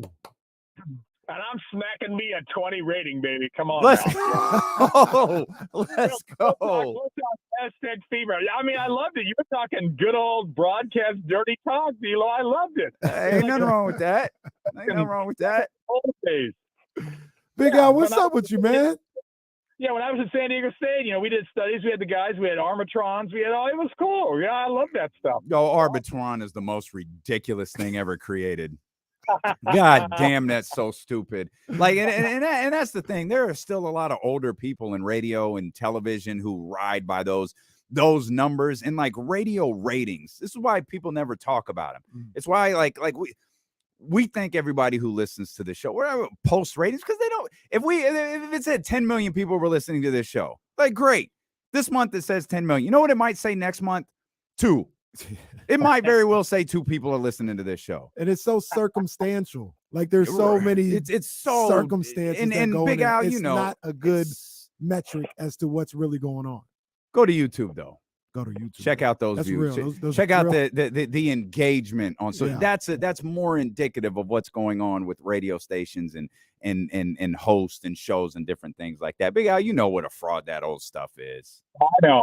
No, and the whole technology for use. Anyway, I called in. First of all, Mr. KC, sad for you, sad for me. Got to admit, we both lost an opportunity to rematch up. I got to get even on my bet again. Remember, you still holding stuff out there, and don't you say because I'm not paying you. I'm happy to do it. I gave all my contact. I know. I believe you. I'm still trying to get the Marie Donuts, but it's not your fault. Although you didn't call in for months and Sundays. We didn't know where you were at. Yeah, well, I was on the down low. You on the run, Jack Bauer? Or you remember how Big Al was saving the world? D-Lo, let me finish with you first. Come on now, you got to admit, and again, your guys, they very should have won. I mean, I put money. I would said, yeah, Michigan, no problem. And then Harbaugh was a little goofy. I don't know what was going on. Some of the play calling was goofy. But gave that game away. But come on for our Ohio State Buckeyes, do not tell me that if Harrison doesn't go out, they're going to win that game. Oh, absolutely, 100%. I said the day after, it was a brilliant strategy by Kirby Smart to take out Marvin Harrison Jr. That It was worked to crazy. perfection. It That worked was to crazy. perfection. And then finally, how about my trash clowns, which are not? How about my substitutes of the LA Lakers, looking like they're a passionate basketball team and being a decent Heat team? Yeah. I would. Hey, I respect the Los Angeles Lakers. What'd you say? I respect the Los Angeles Lakers. It's a good ball club that plays hard, play well. I think Rob Pelinka is doing a hell of a job. That didn't work for me last week. It sure did. It's reverse psychology there, Big Al. We appreciate you. Big Al, man, come on. Big Al, you got to call more, man. We miss you. We get worried about you. Hey, real quick, before we go too far, I accidentally blocked Leezy. I saw that. That was an accident. I said, what the heck did I was Leezy trying do? to well, look at the other account that was it was 69mega.com. That's what I was trying to block. But somehow I landed on Leezy. Now I got to go through these 4,000 porn accounts that we blocked and try to find Leezy and unblock them. Yeah, Leezy didn't even get the 5-minute block. He got Like, the no. lifetime. Like he's done. Like he's gone forever. Leezy, that's my bad. Who was the guy that I blocked? What was his name? I can't remember. Yeah, we can't find him either. He hanging out with Leezy. Oh, Leezy, that is my bad, bro. Like Leezy. Leezy was talking earlier. Oh, I'm gonna call in guys. This, and that. Now he's gone. It's so hard to find people in here too. Leezy, I'm gonna find you, bro. Hey, I'm like that dude. Leezy, I'm gonna get you out. Leezy, I'm gonna get you out. Oh, that's my bad. I feel terrible. Victor was the guy. Oh, Leezy could be with Victor. Yeah. Now I'm looking for Leezy, and I'm looking for Victor. Apparently, Z916 FreeLeezy. I agree. It appears we blocked Gwen Stefani too. Jeez, Oh how did Gwen Stefani get blocked? Leezy's out in the abyss now. Oh man, Leezy, I'm gonna get you out, Leezy. Hang in there, bro. I'm gonna find you, and if I can stumble across Victor, I'm gonna get Victor out of there too. Oh, this is terrible. Hey, that's hilarious, man. Dang. I feel terrible. That was an Leezy, accident. I hate it had to be you, man. Hate it had to be you. Call in, Leezy. Call in anytime, man, because that seems to be the only way you'll be able to communicate. Oh man. This This bad. Friday crazy, bro. This we had some You crazy gotta Fridays. This one see. crazy. Leezy, I found him. Leezy, you in there? Leezy, you back? You back, Leezy? Oh man, you back, Leezy Leezy? got saved from the abyss. Leezy said, "What did I do wrong? What did I do wrong?" Leezy just. Oh man, hang on. Where's Leezy? Hold on. Just Now, what did I do wrong? What did I see wrong? because I saw that come up, I was like, "What did Leezy. Leezy say?" Leezy. And then I saw the next one you blocked. I was like, "Oh, that must have been an accident." Leezy, just text. Let us know you're out there, Leezy. Come on, man. Let us know you're okay. Let us know Hey, you're man, okay. you got to tune in to D-Lo and Casey on a Friday, man. It really gets wild, and I especially a can't. Friday when the Kings don't play. Oh, I can't find. It's crazy. I can't find Victor. I think Victor's gone. Victor, I found him. Victor, I found Victor. Somebody let Victor know That we boy- got him. That boy Damian pulling everybody back from the other side. Somebody let Victor know we got him. Oh He pulling man. everybody back from the other side. Okay. Let's step out. We'll come back. Malik Monk didn't practice today. Oh, Yeah, not to bring the party down, but Malik Monk didn't practice today. damn. We will also hear from Keegan Murray, courtesy of James Ham, who will be in studio here as well. Kyle Madson coming up, Trysta Krick on her way. James Ham will be in studio. Who did I say would be here? You did, but you said we'll hear from Keegan Murray from James Ham, who will be in studio. Sounded like maybe Keegan Murray. Oh no, Keegan Murray will definitely not be in studio. He will not. That would, yeah. Not yet. One of these days. Yeah, Shannon would get a phone call if Keegan Murray was in studio, boy. I tell you. The hell is going on over there? Cease and God damn it, desist. I said get him off that radio. A cease and desist order. I do not want them talking about the Kings anymore. I'm putting that out there in the universe. Okay, we'll come back. It's D-Lo and KC here on Sacramento Sports Leader, ESPN 1320.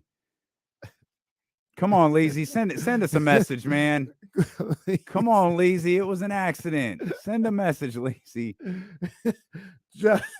Justice for Leezy. Oh man. Oh jeez. As soon as I did it, I was like, wait, why is it still there? And then I look. Oh no. Oh no. Well, Leezy, we barely knew you. I can't lie. I'm so happy I found Victor. I found Victor. Leezy's really just sitting there like, what the hell did I do? Oh, we gotta. There go T Krick getting chauffeured around. Oh my. Look at her. Yeah, man. Okay. Unbutton. Who's that? Mary? B. What is that? That Mary J. Trysta?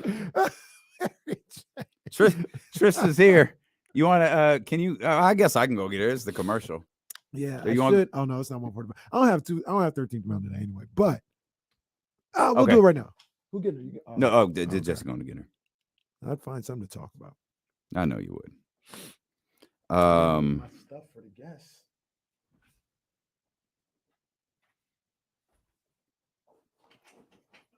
I forgot my thing was in here. My iPad.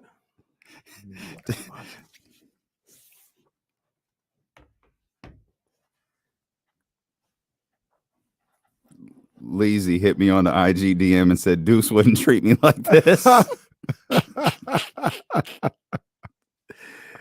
Oh man, that is funny as hell. I feel terrible. Oh man, the day I see Victor's name pop back up, I'm gonna be so excited. Victor probably done gone across the street. Oh man, I didn't mean to do it, Victor. I meant to be 5 minutes. Put you in timeout.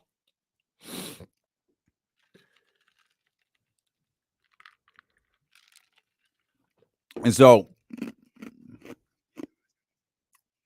okay, I got you. She dressed like like she should be chauffeured around.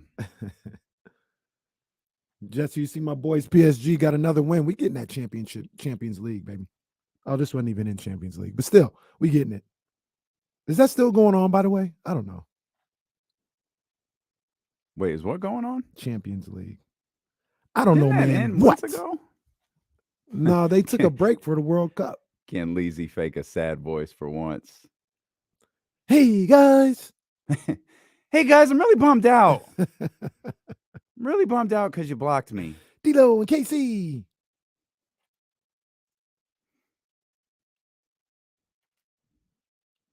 Oh, I want to watch that. Ryan, you silly. Oh man, I want to watch that. Gonzaga beat USF last night, and USF was up for most of the game, and they lost. And I feel like that happens all the time with USF. They do that to Gonzaga every year almost.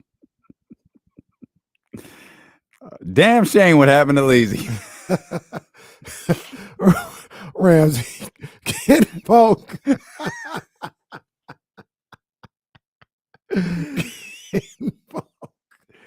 Oh man. Oh man.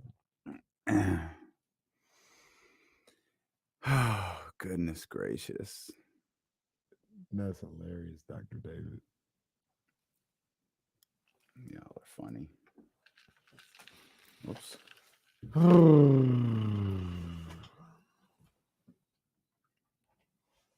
It's lit. The people going crazy right now. They going crazy. They're like, oh, snap, Trysta out here. What the hell are we doing right now anyways?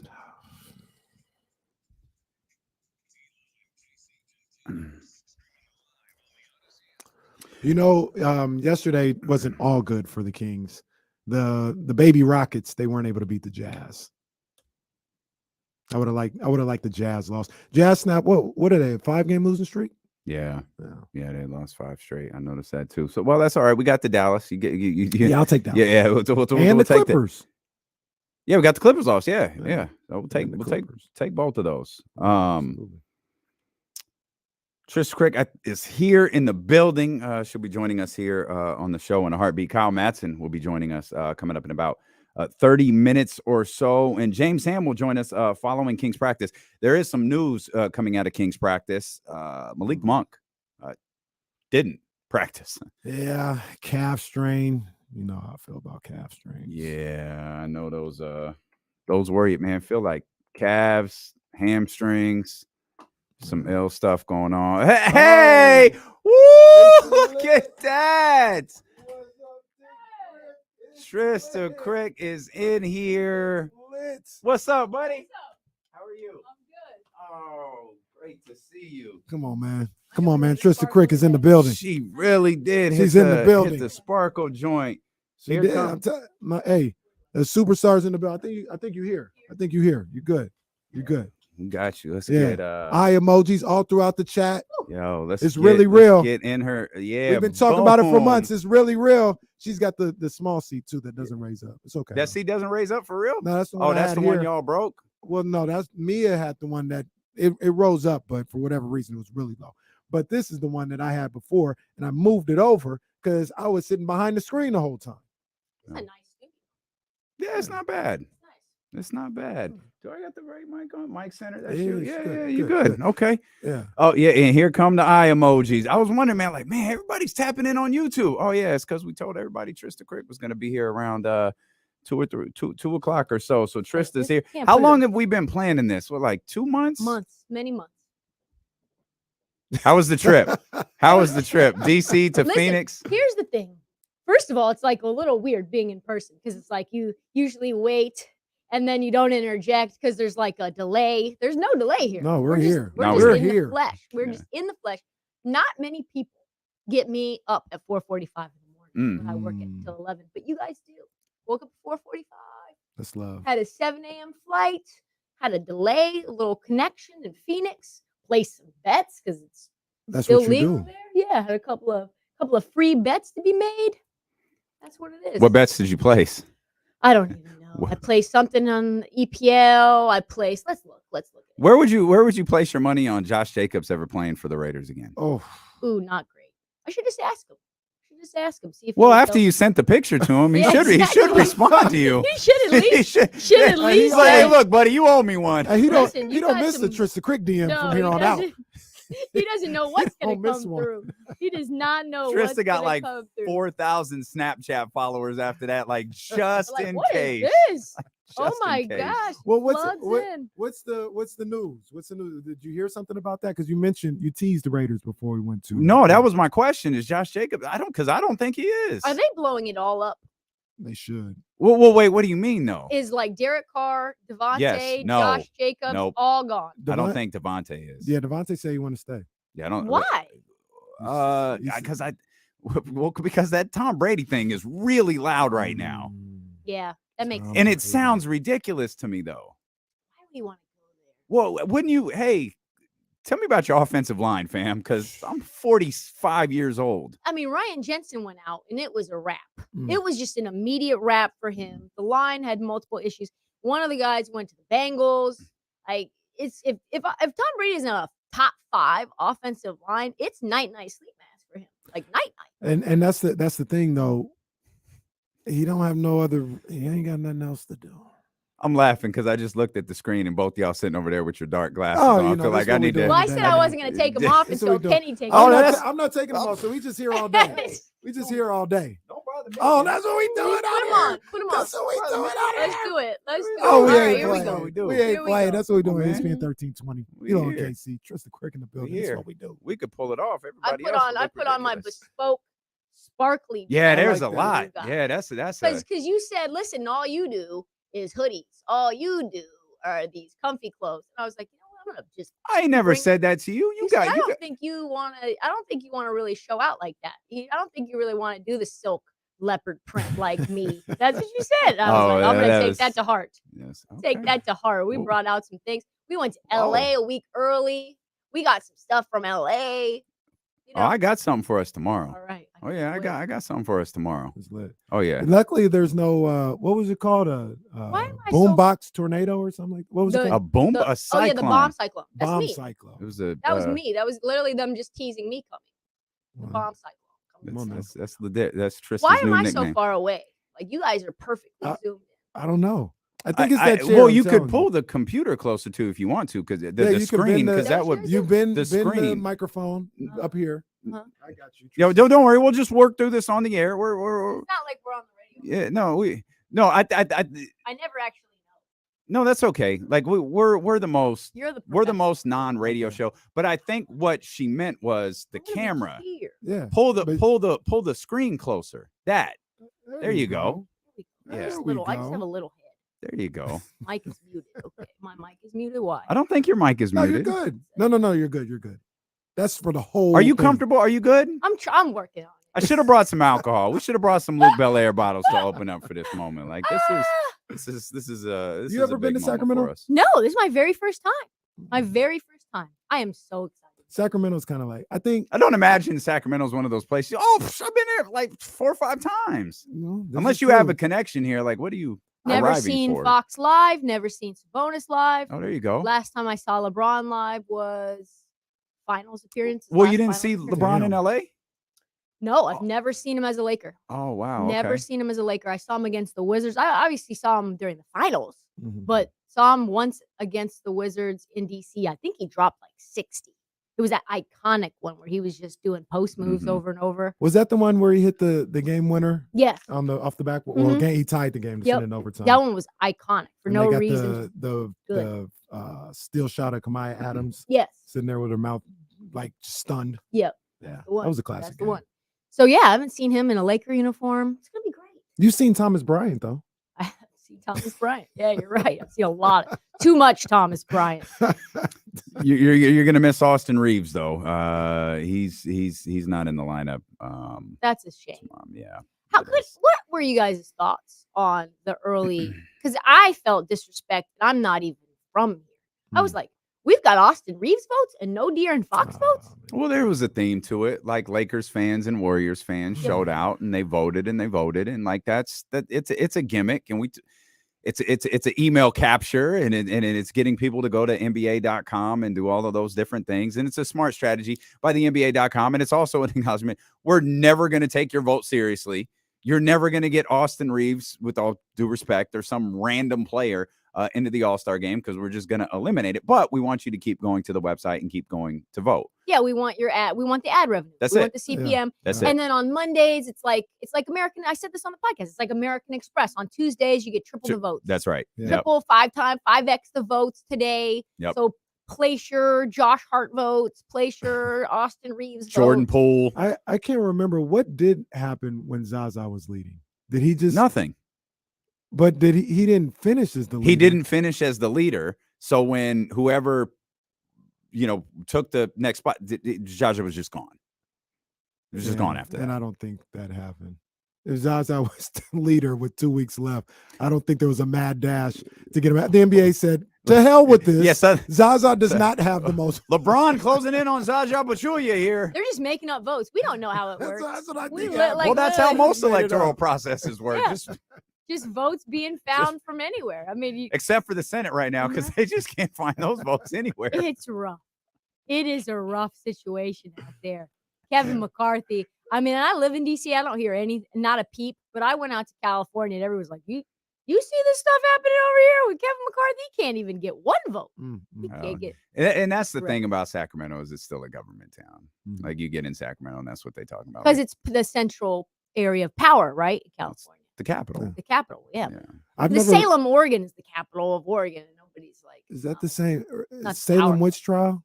But Yeah. or is that on the East What? Coast? East Coast. You never heard of the Salem witch trial? I have. Is it real? Yes. Oh. That was real. That was crazy. That was crazy. You were there for that? That was crazy. The story was crazy. Like, I remember that. I've never been to Portland, but I would imagine, and you'll see more of the city, but Portland, kind of like Sacramento. You get the same kind of vibe. No. No? Portland right now is in disarray. Oh It's my gosh. it's a dead town. Nobody's out. Really? Yeah, right now. I mean, it was probably the hardest hit town in the pandemic in terms of just like economics. Wow. It was, I mean, and you could say that this is like a good thing is they showed out. I mean, when the George Floyd protest started, people came from all over the country to go to Portland and support, and rally and protest. And then there was counter protesters. You have, the annexing where people are like setting up their own tents. And now you go down to Portland and people have just somehow found underneath freeways to put full cars and semis. And it's just like, it's just a dead town. A lot of businesses left. A lot of businesses were boarded up when I went down there. That I used to love going to. It just was not popping. I was downtown Portland. I'm like, wow, this is dead. Nobody wants. Can it be fixed?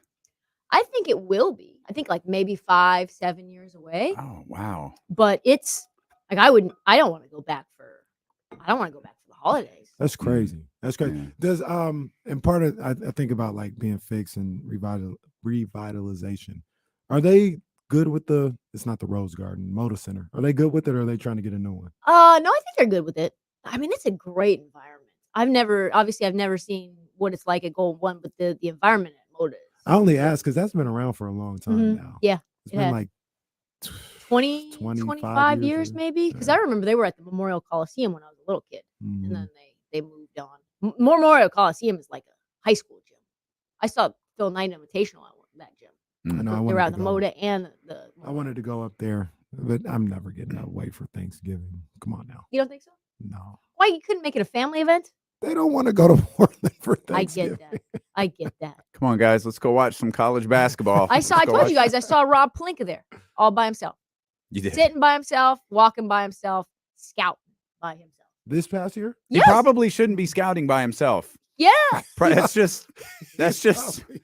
just my and with what observation. Picks, Rob, with what picks do you have to scout? So are we talking about second rounders? Are you looking at? Well, they have the are you looking first at rounder. Pete Nance right now? They have the first rounder. It's just going to be like 27. Yeah. I mean, there's going to be. What are you going to get? Armando Bacot with the 27th pick? Come on. That's phenomenal. That's amazing. See, I got to step my game up. This week, I really started to dive into my college basketball. I was watching UConn and Providence the other day. That's a good game. That was a good UConn's, game. UConn's that was a good game. I watched. I should have been watching UCLA USC last night, but I love the Big West, or I love the West Coast Conference, right? So as you can see, no lie, I've got Big West game on right now. Right Long Beach State versus Cal State Northridge. It's not even live. But I was watching Gonzaga in San Francisco last night. Should have been watching UCLA USC. That was the game. Yeah. I didn't know it was on. You had a tweet. I think it was 100% right. It's like, this is the same Gonzaga, San Francisco, same game every single year. Doesn't matter who's playing. USF takes the lead by like 12. They lead sometime in the second half, and they end up losing at some point. When is Drew Timmy just going to be gone? Because I'm tired of watching. Drew, Perry, Ellis, Timmy. He's not going to be. He's not going to be in the league. He's not an NBA player. No. At all. No. We've talked about Gonzaga more times today than anyone probably else in the country has. Even Gonzaga's campus radio station is like, we don't really want to.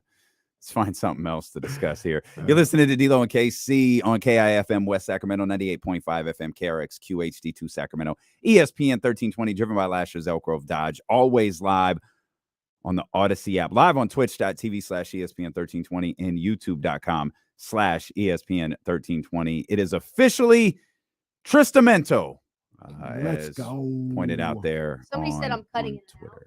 So do I? Am I doing something Well, wrong? what happens is like, this is the front of your mic. This is where you're talking to. So you turn it. Yep. Then this thing. So we got to turn. We've got to try to find a way to turn the arm microphone without moving the arm. Yeah. I think that's what we have to do. We'll figure it out. I'm just still new to this. Just new to the studio. Shoot, we're new in the studio too. Yeah. Like we had everything perfected at home after 2 years, and they were like, "Hey guys, come into the studio." This is the most people I think have ever been in the studio. It's popping not the studio, in the actual building. Yeah. I was in the building. It's full. They were like, "Hey." I was like, "Whoa."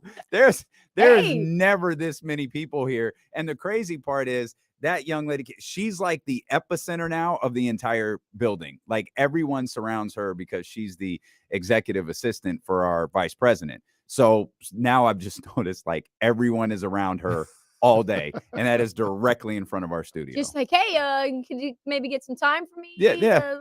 So for people who are watching, all of the people behind Trysta, they're just that's the whole like little epicenter of the Odyssey universe back there. Facts. You got the 49ers finishing 1, 2, or 3? 2. Eagles finish. Eagles close this out. Are they playing with desperation? I think so, right? Yeah. Like I think so. But Minshew Mania is going to be there. Oh my gosh. Don't do that. I think Jalen practiced today. Yeah, he did. I don't think he plays though. You don't think he plays? No, I do not think he plays this weekend. So do you think like there's something really wrong? I mean, it's 4 weeks now. That's a lot of time. Maybe it's just precautionary. Like I don't really care. You know, we just need Jalen to be ready for the playoffs. You know, we don't want to end up. We need to get this 1 seed because it's wrap if they don't get the 1 seed. Like they'll end up playing Tampa again. Yeah, they're on the road. They go from home field all the way through to not on the ropes, potentially not having a home game. Potentially not having a game past that game. Yeah, Tom Brady. I mean, that was a really good game last year. Jalen played really well. That was when I really started to feel like, oh, I've got some confidence in him. You know, the ghost of Tom Brady comes back, but they're playing the best football right now of the season. Now, it doesn't say much, right? But like, I wouldn't want to see Tom Brady right now. You think the 49ers are the best team in the NFC right now? Top to bottom, I would say yes. Fully healthy, I would say yes. I think the Eagles are really tough with Jalen Hurts completely healthy, with Jordan Davis completely healthy. Obviously, their O-line is stacked, their D-line is stacked. But once you get Debo back, obviously George Kittle with Brock Purdy has like a pretty good connection. Brandon Ayuk, pretty good connection. Better than Trey Lance. Trey Lance, for his little limited amount of time that he was starting, didn't seem to have as much connection. Well, it was a monsoon. Yeah, it's a monsoon. It's a monsoon. It's always raining for you. Thank you. It's always raining. Do I get an apology? You were right. I mean, you forecasted it. I told you what happens the first week of January around these parts. It's probably going to rain. He said it's probably going to be raining. And he was said it with a straight face too. Like it's probably going to be raining that day. Said that on like November 3rd. It's probably going to be raining when you're here, Trysta, in January. It's actually kind of spooky. I was like, wow, myself. Your brilliance is just your it's undeniable. It's undeniable. It's phenomenal. It's spooky. It's spooky. It's absolutely. But I do. Phenomenal. I think the Niners are the best team in the NFC. Now, I always say this where that stuff doesn't really matter, right? Because it's football. It's one game. Like I think like there's a part of me that I would love for the Niners to play the Giants, right? Even if they were in the 3 seed. But it doesn't matter. Nope. Right? Like it's one game. Somebody could get hot. Somebody can roll an ankle in the middle of the game. Anything could happen. But with all that being said, I do think they're the best team. I don't know. I don't know. Are you all right over there? I don't feel very like upright. Well, give James the short chair. He's not even here. Just switch the chairs. Okay, hold on. That's what I would do. Like you hung in for there way too long. Like, why do I have to have the little chair? I'm gonna switch. James is gonna come sit down. Like, what the hell is going on? James gonna be small out here. So much better. James is legit gonna sit down. Like, what the hell is this? This is Yeah. I'm just not used to like high chairs. Whenever I go to a restaurant, I'm like, hey, like I don't need high tops. Like I've got hip flexors that have problems. Like aren't the high tops better for the hip flexors? Well, I mean, these have like some support for our feet on the bottom. No but arms, when your hands with no arms, and I'm not really sure what to do with the arms. Yeah, it's tough. And my That's legs crazy. are just kind of hanging like I'm 7. It gets, you know, it gets that way. it's If you okay. see me every time, you see me sometimes I'll be standing up. It's just like Yeah, I just I need to get stand up. Okay, I often gotta like just find somewhere to put my. I'm just kind of like, where do arms. I? And there's this desk because it's not quite. Mhm. So I'm just kind of like, It's tough. Well, there's no way for you to hurt yourself with no arms on the chair. That's or true. no, that was the table that you slapped on. Yep, that's Yeah. true. That hurt. It's still hurt. Well, Sabonis played through it. Trysta Krick played through it. Did you put any money on Nick Bosa for Defensive Player of the Year? I didn't. I Oh. didn't. What's that all about? I don't think I've ever seen that. Like, did you Them see what taking happened it today? down. Yeah, They took it down because the lead is just so big. They must have all the votes that they need. They're like, we're not going to take. We're not going to even take votes. We're not going to take money. They usually take everybody's money. You want to put some money on Micah Parsons? Have at it. We'll give you Right. plus 35,000. You want to put some money on, I don't know, some other player? Like, okay, fine. But Nick Bosa's going to win. Have you seen that before though? Never. Never seen it. I've never seen This. I've never Like, seen there's that. still time. Never seen it. Never. Mm. Do you think Nick Sirianni is still the coach of the year? No. You For- don't. I mean, I think he'll win it, but Oh. to me, I think it's got to be Brian Dable. Really? No, it's not. Yes. It's Kyle Shanahan. Why? He's on the third string quarterback. Yeah, but it's like fine. Like, it's fine. They haven't lost. They didn't lose Hey. the rest of 2022. Think about this. Yeah, it's what 10-game winning streak. You better win this one. You better win this one. You know, 14-point favorites. Hey, we're trying to go 1-0 Okay. every day. So Can I just mention one other thing before Yeah. before you go? Andy Reid's 12-3. Oh, yeah. This is one to point that He out. is 12-3. Andy Reid is too 12-3. many weapons. He can't beat Joe Burrow, But, though. and is that the Kyle Shanahan thing? Yeah. Is that why Kyle Yes. Shanahan and Andy Reid aren't getting? Yes. The reason I wouldn't give Joe Mazzulla the coach of the year if they're the number 1 seed in the Oh, East. I don't agree with that either. By the I don't by agree the with way, that we need Trista would know discuss who Joe. he is, too. You know, don't he look like Jimmy Cossier? Yeah, he does. See, you know who Jimmy Cossier is. I know Joe Mazzulla. We'll talk about Joe Mazzulla because he's outrageous. He's outrageous.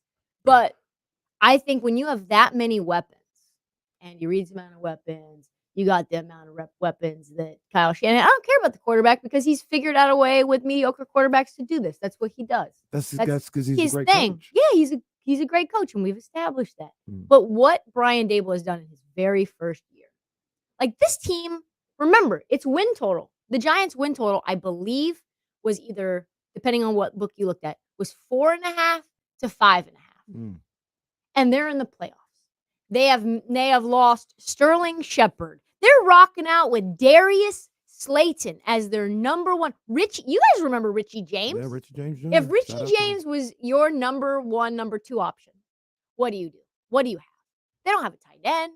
They've got the ghost of Saquon Barkley. That's it. They're 9-6-1. Yeah, but this is that's an overperformance of massive. I cannot even believe they've achieved it. He shouldn't win Coach of the Year. Give him some votes, give him some consideration, but it's Sirianni who probably will win it, and it's Shanahan. Shanahan's on the last pick in the draft. Danny Dimes is a top 10 pick.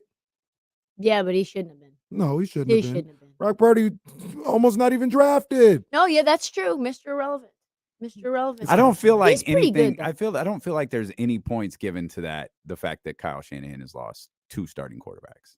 No, I don't. It's like, Well, it's you Kyle hear what the Shanahan, that's national fine. media says. They're like, well, That's that's us. what he does. That's what we said. That's what he what does. At a certain point, they build it in, right? Is what you're doing expected or unexpected? What you are doing is expected. You've gone to the NFC Championship with Jimmy Garoppolo. You've gone to the Super Bowl with Jimmy Garoppolo.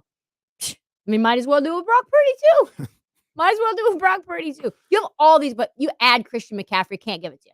Can't give it to you. You add Christian McCaffrey. Can't. Sorry. I'll say this about Too loaded. That's John Lynch, executive of the year. Then. Oh 'cause my that's a- God, yes. That's a That was a game-changing steal. acquisition. That was a fleecing. I'll say this about the Giants though. Nobody expected them to make the playoffs. No. Except for one person. Did you expect it? Oh hell yeah. Did he? Oh, don't do that. Don't Did do- he? Did I not? He said, okay. Do we have the So, receipts? no, he did. No. He but he frames it in a way. He's framing it as if I told you the Giants would make the playoffs. It was more like that Giants team might make the playoffs. This is what Oh, happened. okay. So it was like No, he wait. was just throwing stuff at the No, wall. this is what happened. Might happen. We had a segment before the season started. We had all these hot takes, right? Give us your hottest takes. Mm. And my hot take was, I don't know which one, but the Lions or the Giants will make the playoffs. Sounds like both. Possibly. It's possible. I hope so. I just hope it's not the Packers. That's all I care about. Just don't be the Packers. Just don't be Aaron Rodgers. I don't even Are care you if it's guys the Packers. afraid? Are you guys afraid of the Packers? Well, I'm not No, afraid of anybody because I don't care. he I don't just care. don't like Aaron Rodgers. Okay, so because it's like the I anti-vax just don't stuff. like it. And No, I he's don't- just a jackass. It's the geese he's to the just ghee a diet straight that up he He's did. jackass. always been a jackass. When did because you guys are familiar because he went to Cal, like you know that about him or what? I don't when know did that this- about Cal, but since he's been in Green Bay, he's been a jackass. When did Well, that? my red flags went up when it was like, hey, his whole family hates him. I wonder why. What's the story here? I told you about the story, right? When I interviewed him. Did I tell you that story? I feel like you did, but in case you didn't, hold it, All right. and you'll tell us when we come back It's a on doozy. Sacramento Sports Leader, ESPN 1320. I just realized we normally don't take a break right now. We normally just keep going with Trysta. I was like, why does this feel weird? It's because we never take a break when we're on with you. All right, so All right, yeah. I'm gonna get up for a sec. I'll be right back. Could you collect me a water? Well, how does that? Yeah. How does that work? I think you have to drink it out of a coffee mug. That's okay. How does that work? Is that gonna? Is it? You Is that? need to come here, or you No. wanna Is be that? closer? Is that okay? Is that Yeah, okay? It'll speak pick me up. Yep, this one. As That's long where as- you're always like the clearest when you speak in here. If I speak this way and I'm far away, will it be okay? Because Yeah, I feel like I'm kind of far away from it. or you can. It's just kind of in my face, you know. But There we all go. that, whatever it is, just in here. All right, cool. It's a flash. What's up, man? Girl, Okay. that girl Trysta gave the sack. What? I did. I came all the way out for you guys. What? I told Damien, I said, I have no plans. I've literally, a bunch of people hit me up. I'm like, I don't know what's going on. I put it in the hands Yeah. of my guys, Kenny and Damien. He told me where you were staying, and I was like, okay. Okay, that's where we're going. Okay, wow. It's like that. Yeah, well, no, it's not. I saw exactly where it's at, and you're Yeah. fine. But I thought it was somewhere else. Oh, yeah. I was like, what the hell? I don't know what happened. It must have been the LeBron game. It must have been because Maybe. LeBron has been going crazy. Because it was fine when I was flying out to, where was it, LA? Mm. It was like fine. I was like, okay, there's plenty of hotels available. There's a Marriott close by. It's like $159 a night or $149 a night, whatever, plus tax. Cool. It's like I'll just do it when because my Marriott code wants me to get a new password and I can't log on with to get points. Yeah. So I wasn't able to book it. And I'm like, okay, I'll just do it when I'm on the trip. Yeah. So when I get on the trip, maybe 3-4 days, it's all the hotels are booked. I don't know gone. what's going on. Gone. There ain't nothing going on around here. I don't know what's going on. So it was like the Marriott went from $149 to $279, like that. I'm like, no, I'm not gonna do that. Let me just That's look at an crazy. Airbnb and see. Now you'll be fine. When he told me the address at first, he told me one of the streets. I said, "What? What?" And then he he gave me the address. I So is pulled there it up. there's spotty areas around there? Not where you're at. No. But there is spotty areas. Yeah. So I don't want to. You're a celebrity. I don't want to give out the address. But when he said he said it to me, right? Uh-huh. I was like, that area where I was thinking of, because I kind of Because it's grew up Midtown around that area. Manhattan or whatever. Yeah. I was like, nah, that's crazy. They got an Airbnb over there. And then I actually pulled it up, and it's not where I thought it was. Oh, okay. You're fine. Okay. You're actually perfect. The place is nice. Yeah. You're perfectly fine. It's I actually just really I good. thought it was closer to the arena than Yeah, it's a little further than you said- probably want it to be, 'cause but it's it's set, a good look over there. downtown. Oh hell yeah! What the hell? Here. Thank you. Oh yeah! Hell yeah! Yeah, it's nice, right? And Yeah, yeah. You're good.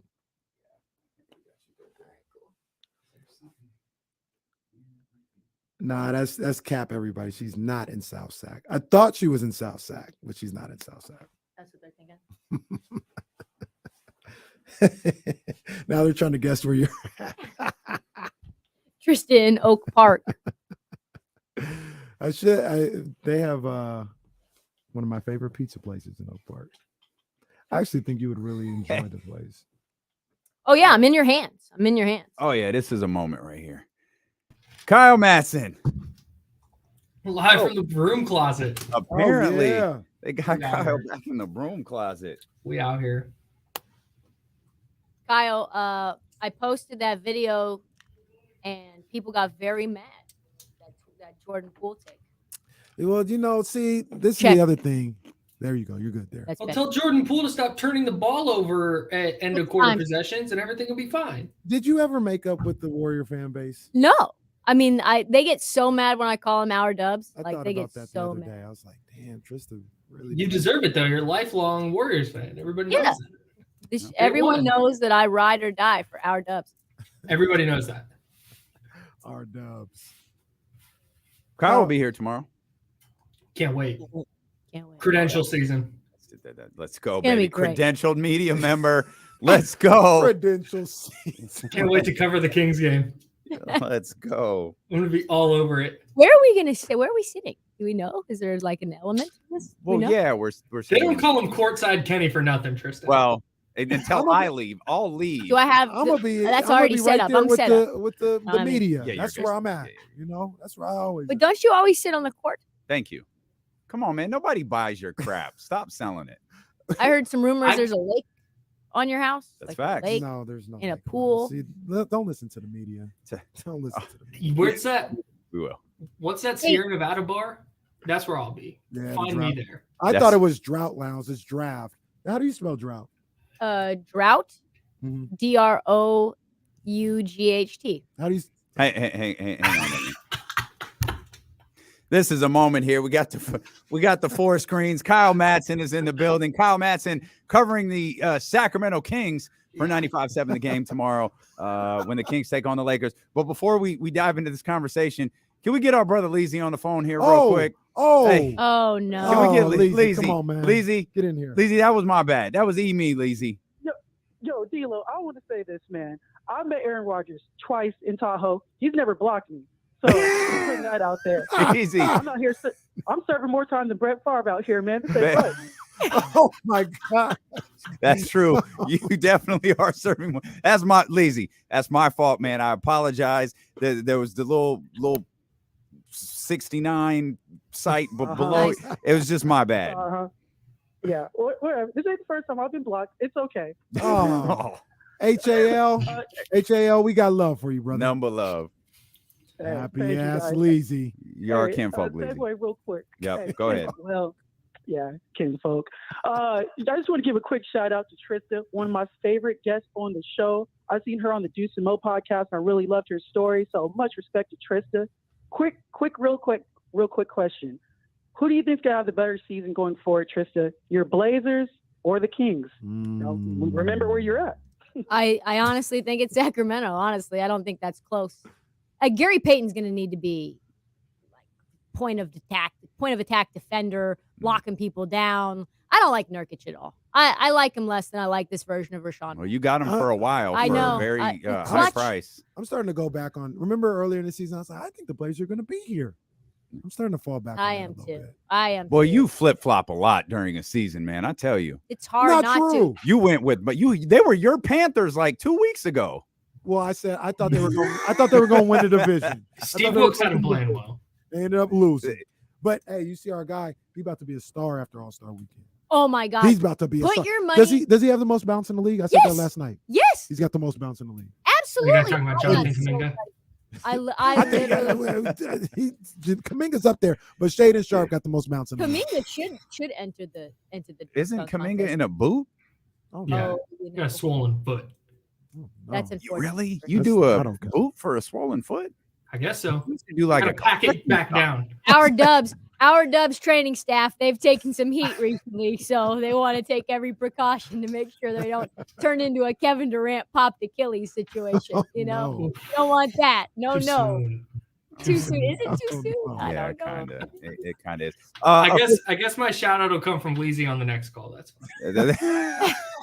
Thanks for the call, Leezy. I love it. Yeah. An official welcome to Kyle Madson, 95.7 The Game, Candlestick Chronicles, and Kings reporter for 95.7 The Game tomorrow night when the Kings take on Niners Wire. The Los Angeles Niners Wire. He's the prince of Niners Wire. And he is the curator. Indeed. Indeed, he is. Let's stick with the Warriors just for a second. So tell me about Jordan Poole and his relationship with the Warriors fan base right now. He's fine. He's fine, I guess, but he's just made a couple like really glaring mistakes over the last couple games, and you can live with those mistakes when he's shooting it well. But when he's going, I think he's 25 of 53 his last 2 games, and he's like 3 of 22 from beyond the arc. Like that makes dribbling it off your foot with 6 seconds left in a tie game or a 1-point game or whatever it was. Like that makes that way more glaring. He had the bad turnover against Utah when Utah came back from like 5 down with 4 seconds left. He had a really bad turnover in that game. And it's just kind of an ongoing thing with him right now. Portland as well. Once against Portland too, right? And once against Atlanta. Yeah, he continues like in these end of quarter situations where it's like, hey, you got the bag, so this is your spot. Like you get the ball, create, and he doesn't. He creates turnovers, and it's a frustration right now because I think the expectation was so high after the way he burst on the scene last year, and then he comes in and he plays really well in the playoffs, and then in the finals was when I got really encouraged because he was unplayable early in the finals. And then he kind of just started to figure it out. He figured out how to have an impact, and he ended up having a decent series. And so it was like, oh, man, this year he's going to really make that leap. And he's regressed. And with no Steph and no Wiggins, it's like, hey, this is your time. And he's just not been good enough, consistently enough. Well, it's one of those things where, and I like Jordan Poole. Like there was I think it was the first Phoenix game they played when they were on TNT. Clay got thrown out or whatever. But like early in that game, Kyle, you might remember Jordan Poole was cooking. And I was just watching. I was like, this dude, his offensive bag is crazy. Like I'm a big Jordan Poole guy. I like his talent. But it's one of those things where we talk about with players, right? Like you can be a good ball player, but to be the guy, to be franchised, that's a whole nother level. And that's essentially with Steph being out and Clay trying to work his way back to where, he is that type of guy. They asked Jordan Poole to be franchised, and he can't do it consistently. He'll hit 43 one night, because he has that type of talent. But another night he's tripped ball. But I think it's hard to be franchised when you're not the franchise. No. Yeah. But he should be right now. He should be, and we see that he's not franchised. Well, like I don't think he can be franchised. That's what separates. Like, it feels like every player in the NBA, not every player, but a lot of players could go for 40 in a night right now, right? Right now, yeah. But to be great, you have to consistently not score 40, obviously, but consistently just be like, hey, you're going to rely on Jordan Poole to make the right play, and he's going to get you 25, and sometimes he'll get you 40, but he's just going to make the right play, and in a big spot, you can rely on him. And they just can't right now, and it's just kind of disappointing. You can't rely on them. I had the Warriors, and I was DMing back and forth with Kyle about this. I got so mad. I had a 9-to-1 parlay. All I needed was the Warriors just to beat the Pistons. That's it. That's the last leg. And so I get home. That's it. That's all I need. I had Buddy Hield over 16.5 points. That hit like miraculously. I forget what the other player prop was. And then I had some random like Knicks money line, this, that. And all I needed, it was a 6-leg parlay. All I needed was the Warriors just to win. Just don't cover, just to win, just the money line. And I'm locked in. I get home from the show. I'm like, all right, I'm not on my phone. I'm not doing anything. I'm just watching this game like very in detail. And I have to DM Kyle immediately. I'm like, there's nothing like the scorn that you feel for Jordan Poole unless you have money on the Warriors, because you can feel every bad decision, every decision that's making them lose the game. You feel it in your soul. You don't want him to touch the ball. He's hitting, like he's throwing up these corner threes that are wide open, turning around like Steph. More like Nick Young kind of though with the it was Nick Young-esque. It really was. It was D'Angelo Russell-esque. It was Buddy Hield. Oh man, that's what people in the chat have been saying. They called him Buddy Hield. Don't go there. Don't high go ego, there. low IQ. Like, and it's so fun. It's so fun when he starts cooking, because it's like, yes, Jordan, yes, you got this. And then when he doesn't cook and he acts the same way, it's like, Jordan, no. And you can see Steph just be like, oh my God, why? Why did I hurt my shoulder? Please, Lord, get me out of here, please. And he's trying to like play it off. You can tell Clay's trying to play it off. We've all had these moments. Steph's had this moment. I've had this moment. It's like, yeah, but there's been no expectations of you guys to win a championship in those moments when you guys were still young. Joe Lacob's doing the Tim Kawakami podcast, and he's like, yeah, I might shed contracts next summer. Who knows? We'll have to see if we're a winning team. And you're like, oh boy, shots fired. Jordan Poole's getting traded. Oh my God. Yeah. As we transition here, what do you think is the most likely scenario for the San Francisco 49ers after this weekend? They're going to be the 2 seed, and they're going to play the Packers. Oh, okay. That's what's happening. Are they playing the week following the Packers game or no? Yeah, Packers are okay. Okay. Well, see, this is why we're asking it, Kyle, because I said this last year about the Rams and the 49ers. 49ers dominate the Rams. Dominate them. I got no bones about that. They dominate the Packers in the playoffs. No bones about that. You can still dominate somebody by winning 8 of 9 Right. Okay. Well, it's not history. It's not history that I'm looking at. The Packers are playing better for sure, but their offense right now is not as good as their offense has been the last couple of years. And their defense is playing better right now, but is their defense playing so well that it's like, man, they're going to shut the Niners down? Like, no, the Niners are just a better team, and it has nothing to do with last year, or the year before that, or the year before that, or the year before that. Is there I love it. I love the game. Is there a specific match? Like we play this game, hey, it's the NFL. Anybody can win on any given day. I get all that. So I'm not disparaging anybody, but we'll play the game. I said if I had to pick between the three, I'd rather play the Seahawks. Is your answer you'd rather play the Packers or it's the Lions? No. Seahawks? I'd rather play the Seahawks. Of the 4 teams they could play, they could theoretically still be the 3 seed, right, and play the Giants. True. And then it's Seahawks, Lions, and Packers. The Packers are at the bottom of the list. Like, don't get it twisted. If you can face Jared Goff or Geno Smith, and God love Geno Smith, he's been better this year, but he hasn't played well against the Niners, or Daniel Jones, like, I'll take any of those guys over facing Aaron Rodgers for sure. I still think the Niners will win, but if you're going to draw a path to them getting upset in the first round, it starts with Aaron Rodgers. Yeah. I think we're looking. I think we're too confident in Philadelphia You think so? This week, Dayball said he's going to rest. Well, he didn't say it. There was a report out today that said he was going to rest several starters. Remember, what's up? Fellow Kings reporter James Ham. Hello, James. Fellow Kings reporter. Remember the Giants the year that they made the Super Bowl and won it. They played the Patriots. Yeah, and played their guys, and they competed hard. They lost that game, and then they ended up seeing them. They were rolling in. They didn't want to have that rust. They didn't want to have a fake bye week. They wanted to make sure that everybody was ready to go and they could just roll in. Well, ironically, that's the way the 49ers have played.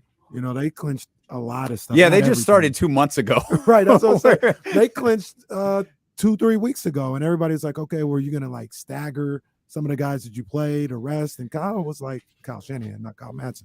Kyle Shanahan was like, no, we're playing. And they're probably going to play on Sunday too, at least they'll start off playing, right? So here's how I think it's going to go. The Vikings are winning because Nathan Peterman's playing. And the Vikings aren't losing to no Nathan Peterman. I'm sorry. So whether they cover the 8.5, I have no idea. But I can't believe Nathan Peterman is in the league. I'm sorry. It's unbelievable, bro. It's ridiculous.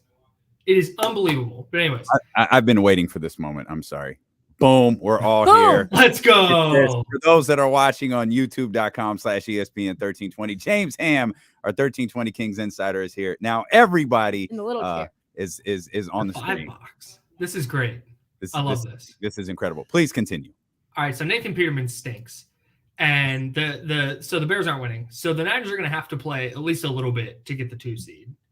And that's why when it comes to scoreboard watching the Eagles game, whether the Eagles are up 30-0 or 7-0, the Niners are going to have to play until they feel confident that they're going to win. They're still going to have to win at that point. All right. So the Eagles score matters way less, I think, when it comes to who the 49ers are playing and not. Because to get the 2 seed, which they'll want, they're going to have to play guys. So I like Debo, I think is going to play. I think Christian McCaffrey probably plays some.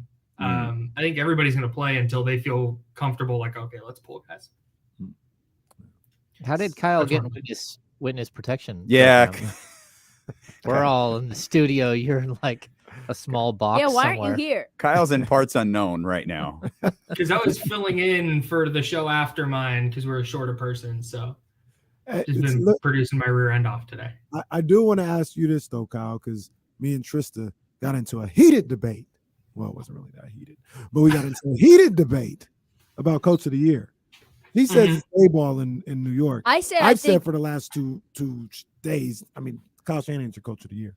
I think that what Brian Daboll has done with the limited ingredients that they have is just phenomenal. The fact that they've gotten to this amount of wins is way more impressive to me than the Eagles with the best O-line, best D-line. You got A.J. Brown, you got Devontae Smith. Do you know even one good receiver for the Giants? Just one. Do not disparage 49ers the legend Richie James like that. James. Richie James. Jr. Isaiah Hodgins? Nothing? Who's the guy? I mean, Don't they have- we would Don't they still have be Kenny talking about- Golladay? He's not. He's injured. He's not I know. playing. So if they're 9, He's also not very good. He's not also very hypothetically, good. they're 9-7-1. Yep. He's coach of the year. If Jalen Hurts had those weapons, we would still be saying, "Is Jalen Hurts a real quarterback?" Okay, well, why isn't the coach in Jacksonville coach of the year? I mean, he could be. He But shouldn't be. I don't think. I think they have more weapons in Jacksonville than they do. I think that maybe they have the worst weapons of any playoff team. Maybe the worst. No, the Giants are not very good. The right? 49ers are going to be the 2 seed with Mr. Irrelevant at quarterback for the last 6 games. Nice. That's pretty impressive. That's what Kyle Shanahan does. Do you have Kyle Shanahan as the coach of the year? Like, really? Do you think Kyle Shanahan is the coach of the year? No, I get the argument for Dable. Like that makes. I mean, it depends on. Yeah. And me and Trysta. I don't both feel that think- strongly about it. Me and Trysta both think that good Sirianni's radio. going to win, though. Like Sirianni. Probably. Yeah. Yeah, probably. He's just gonna putt into the. He's just fluttering into the coach of the year award. This is how bad this last month has gone. And I will say this again: Andy Reid has lost 3 games this year. That's a good point. Nobody cares. Andy Reid is Yeah, arguably but Andy Reid's been the doing coach this. of the last 20 years. You can't beat Joe Burrow. Nobody cares. Nobody. I don't. You lost me at Richie James because every time I'm watching a game, every time he catches the ball, I just go, "I'm Richie James." Richie James with the big touchdown catch opening day 2019 that really catapulted the 49ers. Kyle remembers it was looking a little rocky in Tampa Bay. Then Garoppolo found Richie James down the sideline, and nothing was the same in 2019. Richie James, the savior of the 49ers. Well, one could say. He also caught the screen against the Cardinals that same year, where they're down 16-0, and then went Richie James screen. Yeah. Got him in the red zone. Went like 80 yards. Yeah, that's good knowledge. Yeah, man. I got Richie James memories. We're remembering Richie James. It's as if Richie James passed away, and we're like remembering his biggest moments with the 49ers. There weren't that many, right? On the other side, we talked Jeremy Curley. Oh man, Jeremy Curley. He was WR1 for Leading receiver in 16, I think. Boy, it was slim in San Francisco It for was a while, man. Jeremy Curley.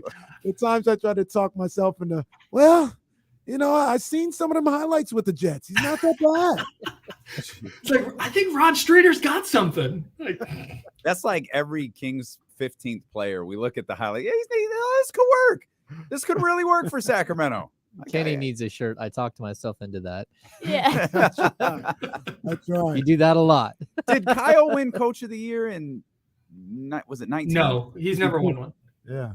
Well, Dude has never won that's Coach sad. of the Year before. That's honestly sad.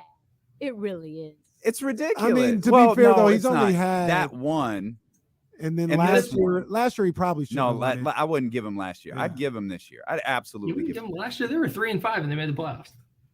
Oh, That's pretty impressive. They were 10 that's and good. 7. The fact that 2017 roster won 6 games is a damn miracle.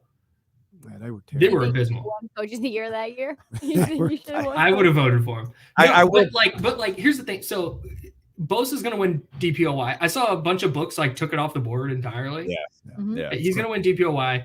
Christian McCaffrey, if you're into the postseason award thing, Christian McCaffrey's probably going to be comeback player of the year. I think he's a co-favorite right now. The question I have, does Brock Purdy win rookie of the year if he goes undefeated as a starter? Hey, who is And another there's a good 2 rookie seed. out there? Who's another good offensive rookie? Kenneth Walker. Kenneth Walker's Kenneth Walker. really He's good. a baller. Yeah, he's been Kenneth good. Walker, and then who's the other guy ahead of him? Garrett Wilson right now, I think. Oh yeah, Garrett Wilson. He's been yeah. elite. Brees Hall would have won it if he didn't. He would have won it for sure. And the Jets would be in the playoffs if Brees Hall didn't get hurt. Mhm. I And don't then know. That's a Sauce good will win question, Defensive though. Rookie of the Year. I mean, Kenneth Walker really is the only comp for Bryce Purdy right now. That's Brock crazy. Purdy. I just mean, don't Brad- think what I he call would him, win Bryce. it with six games. You're just not gonna. That's He needs a full body of work. Yeah. Kenny's out here trying to give every award. I'm to way the down a rabbit hole, and now I'm really. Hey, Kenny's also given the Niners 10 Super Bowl trophies. Why? Well, I mean, come on. You know, 'Cause Kyle, why are you we know on it's this? true. No, You know it's true. no. No, because I can't stop thinking about this now. Andy Reid has won Coach of the Year one time, 21 years ago. That's crazy. He's Phil Jackson. He's lost 3 games this season. He's Phil Jackson. And now Kyle Shanahan is turning into Phil Jackson. But he doesn't even get his one. The national media says, this is just what he does. What he does. So I will say this. Well, that's why Reid doesn't win, because he has Patrick Mahomes. But that's stupid. That's It ridiculous. is. I'll say this about Brian Duvall, because I'm talking about he 9-7-1. Y'all better give Mike Brown that Coach of the Year award if they're 42-40. Mike Brown better be the NBA Coach of the Year. Hell, if they're 40-42. I'll take it. I'd vote for Brian Daboll, because that's what I'm going to look like in 20 years. You better hope not. Hey. Don't do that. Don't do that to yourself. You're going to have high cholesterol, high blood pressure. We're going to be getting you insulin shots. Don't do that to yourself. I'm healthy as an ox right now, though. So hey, look, Kyle, before we get you out of here, I gotta know from you. How you feeling about the Niners right now? Like I always check in with you because they say I'm a homer. They listen to what you say, Kyle. They say I'm a homer. I think even with Brock Purdy, this is a potential Super Bowl team. Like I couldn't see it maybe 3-4 weeks ago. Like, come on, man, Brock Purdy going to Super Bowl. I see it now. Maybe, I know it was the Raiders, but we kept asking, like, hey, we want him to go into the belly of the beast and have to come back from double digits. You're going to beat down. the Bills? You're going to beat Josh Allen? Yeah. I'm not sold on the Bills. The Chiefs is the only one I'm really worried about. You're going to beat Joe Burrow? Yeah. I don't even know. Here's my one thing with that is I think they'll win their first round matchup. And if they're the 2 seed, I think they win their second round matchup. But they have to go to Philly with a rookie quarterback in the NFC title game. Trysta mentioned earlier their offensive line's really good, their defensive line's really good. And I think if a team's going to beat the Niners in the trenches, I think it's really hard for the Niners to figure out how to win the game. And that would be my big concern. And then you get into Kansas City or Cincinnati or Buffalo. And that's a tall task, man. I do agree. But and I know I'm talking Brock Purdy and all this other stuff, but we're burying the lead. They're built to go into Philadelphia and win with the defense that they have. They're built for that. I'd argue Philly's also built for it, though. Like good defenses and Philly could get it. Philly could good offensive lines. Yeah. Yeah, I wouldn't be floored if they went in and beat Philly. I wouldn't be like, whoa, the upset of the century. It wouldn't be anything like that. I'd feel really confident in their first 2 weeks, and then that's the game where it'd be like, ugh. Didn't Atlanta put like 1 million points on you? Yeah. 28, no Nick Bosa. Yeah, no Nick Bosa. They just lost Emmanuel Mosley. It took them a while to recover from Emmanuel Mosley. It took them Darius Ward got hurt in that game. Yeah. That's a lot of injuries. But you better just hope that the Eagles play the Buccaneers and that Tom Brady beats them. They just knock the Eagles out and you have a better. I would start worrying about a Tom Brady run then. I don't think the Bucs are good, but the last dance, the last dance in Tampa, of course, will be in Las Vegas next year. Is real quick. I know we're breaking it, but is the Niners' easiest path the 3 seed? That's what I've been saying. Casey's I've been saying, look, man, the part of me wants that 3 seed. That's the sweet spot. Obviously, I want them to win. Then. Just lose. You'd be facing the Coach of the Year and Brian Daboll. I was going to say, after giving the man the Coach of the Year, you're trying to play him in the playoffs. Because when I asked you that question about like who would you rather face, I was like, the crazy part is I'd rather face the Giants. That's the team I want to play in the first round, and especially at home. But then you just getting on a plane. I think they would handle Minnesota rather easily. Minnesota would be a bad. Just getting on a plane, I don't think you want to do that. Minnesota's trash. Let's be honest. They are trash. Look, Minnesota might lose to the Bears. They might. If Nathan Peterman beats Minnesota, I'm buying a Nathan Peterman jersey. You heard it here. Write that down. You heard it here first. Adam Schefter just tweeted Deebo Samuel is off the injury report and is expected to return on Sunday versus the Cardinals. That is Niners Wire and 95.7 The Game. And Kings reporter. Can't wait. Kyle Madson. Kyle, we appreciate you. James Ham is here. We'll talk Kings basketball. We'll talk NBA when we return on Sacramento Sports Leader, ESPN 1320. What hat is that? I've been wondering that for like 20 minutes. It's the Corpus Christi Hooks Copa de Diversión hat. That was my guess. That was I your know. guess? Yeah. Yeah, that was my guess. These are Damien's a lies. big alternate minor league hat guy. I want to try to connect Let this Damien. puzzle here. Oh, it didn't look quite like I thought, but yeah, it worked. Just trying to put together the little puzzle pieces. What there. for our grid? Yeah. Actually, I should be where Trysta is. That would be. No, it wouldn't. Yeah. No, I'm talking about the makeup. What's up? Well, look, because because when I look at Trysta, Whoa. oh, I Yeah, see her. that Never makes mind. sense. I Yeah. thought I was looking the other way. That makes Gotcha. Now I'm with you. Okay. Check. How's my mic? Am I clean? Because I feel like I'm You're very good. nervous. You're good. That I'm No, not. you're great. Hey, now. let's just fill up the whole screen. Hey, let's go. Come on. Look at this. Just This to get is- some love. This is like the Brady Bunch open or something right Your here. guys' studio is so much more sick than ours. Yeah, this is nice. Yeah, this It's is not really even close. Well, it's like a couple months old. So compared to the one in DC, which is wolf. Oh my God, we had fruit flies in there for 7 months. What are Like- fruit flies? Fruit flies? You don't know what a fruit fly is? they're flies What that are hang you, a around roof? fruit. Come on, Like- Pretty bananas? self-explanatory. What you talking? Someone he It's had really straightforward. fruit hiding somewhere. No, there's a bonchon. There's a bonchon in the same building, and you don't know what a bonchon is, or you don't know what fruit flies are. No, I don't know what fruit a flies are. bonchon is. Bonchon's like a Korean restaurant, but they had their that has nothing to do with. Let's just stop there. Gotcha. There's just a dumpster right outside, Oh yeah, and so the dumpster was right near our hallway, and they like the sugar. they like the sugar, Well, why would the Mm. the flies? galbi chicken or whatever. Why would the flies hang around if there were no fruit?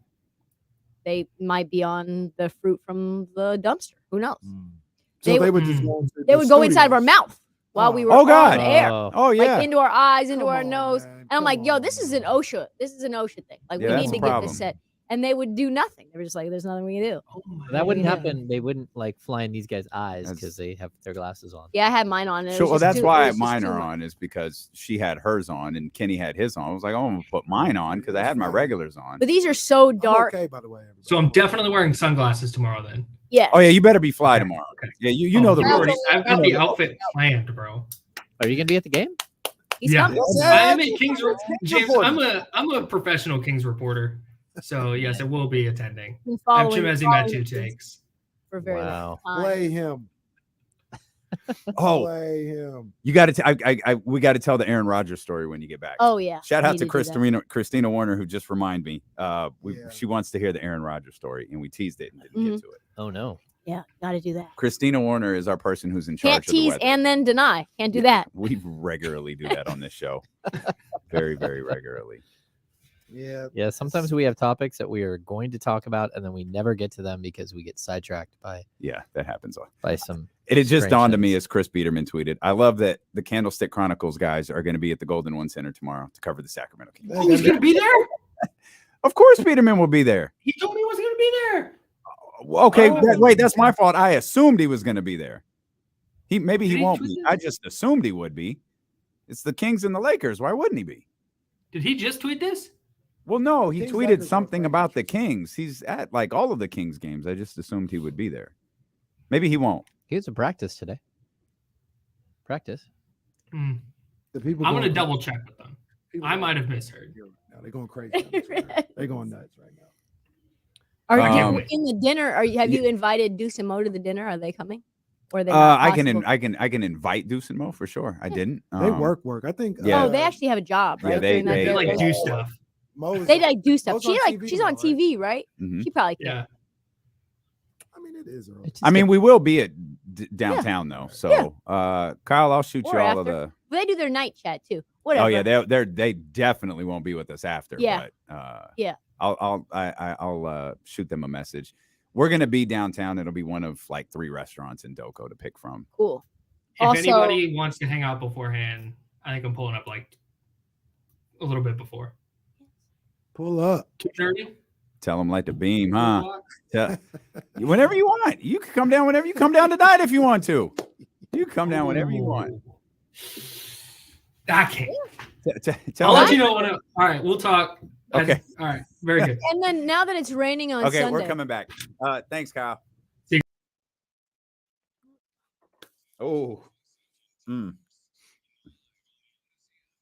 This one always gets the song that was originally meant to be for the Notorious B.I.G.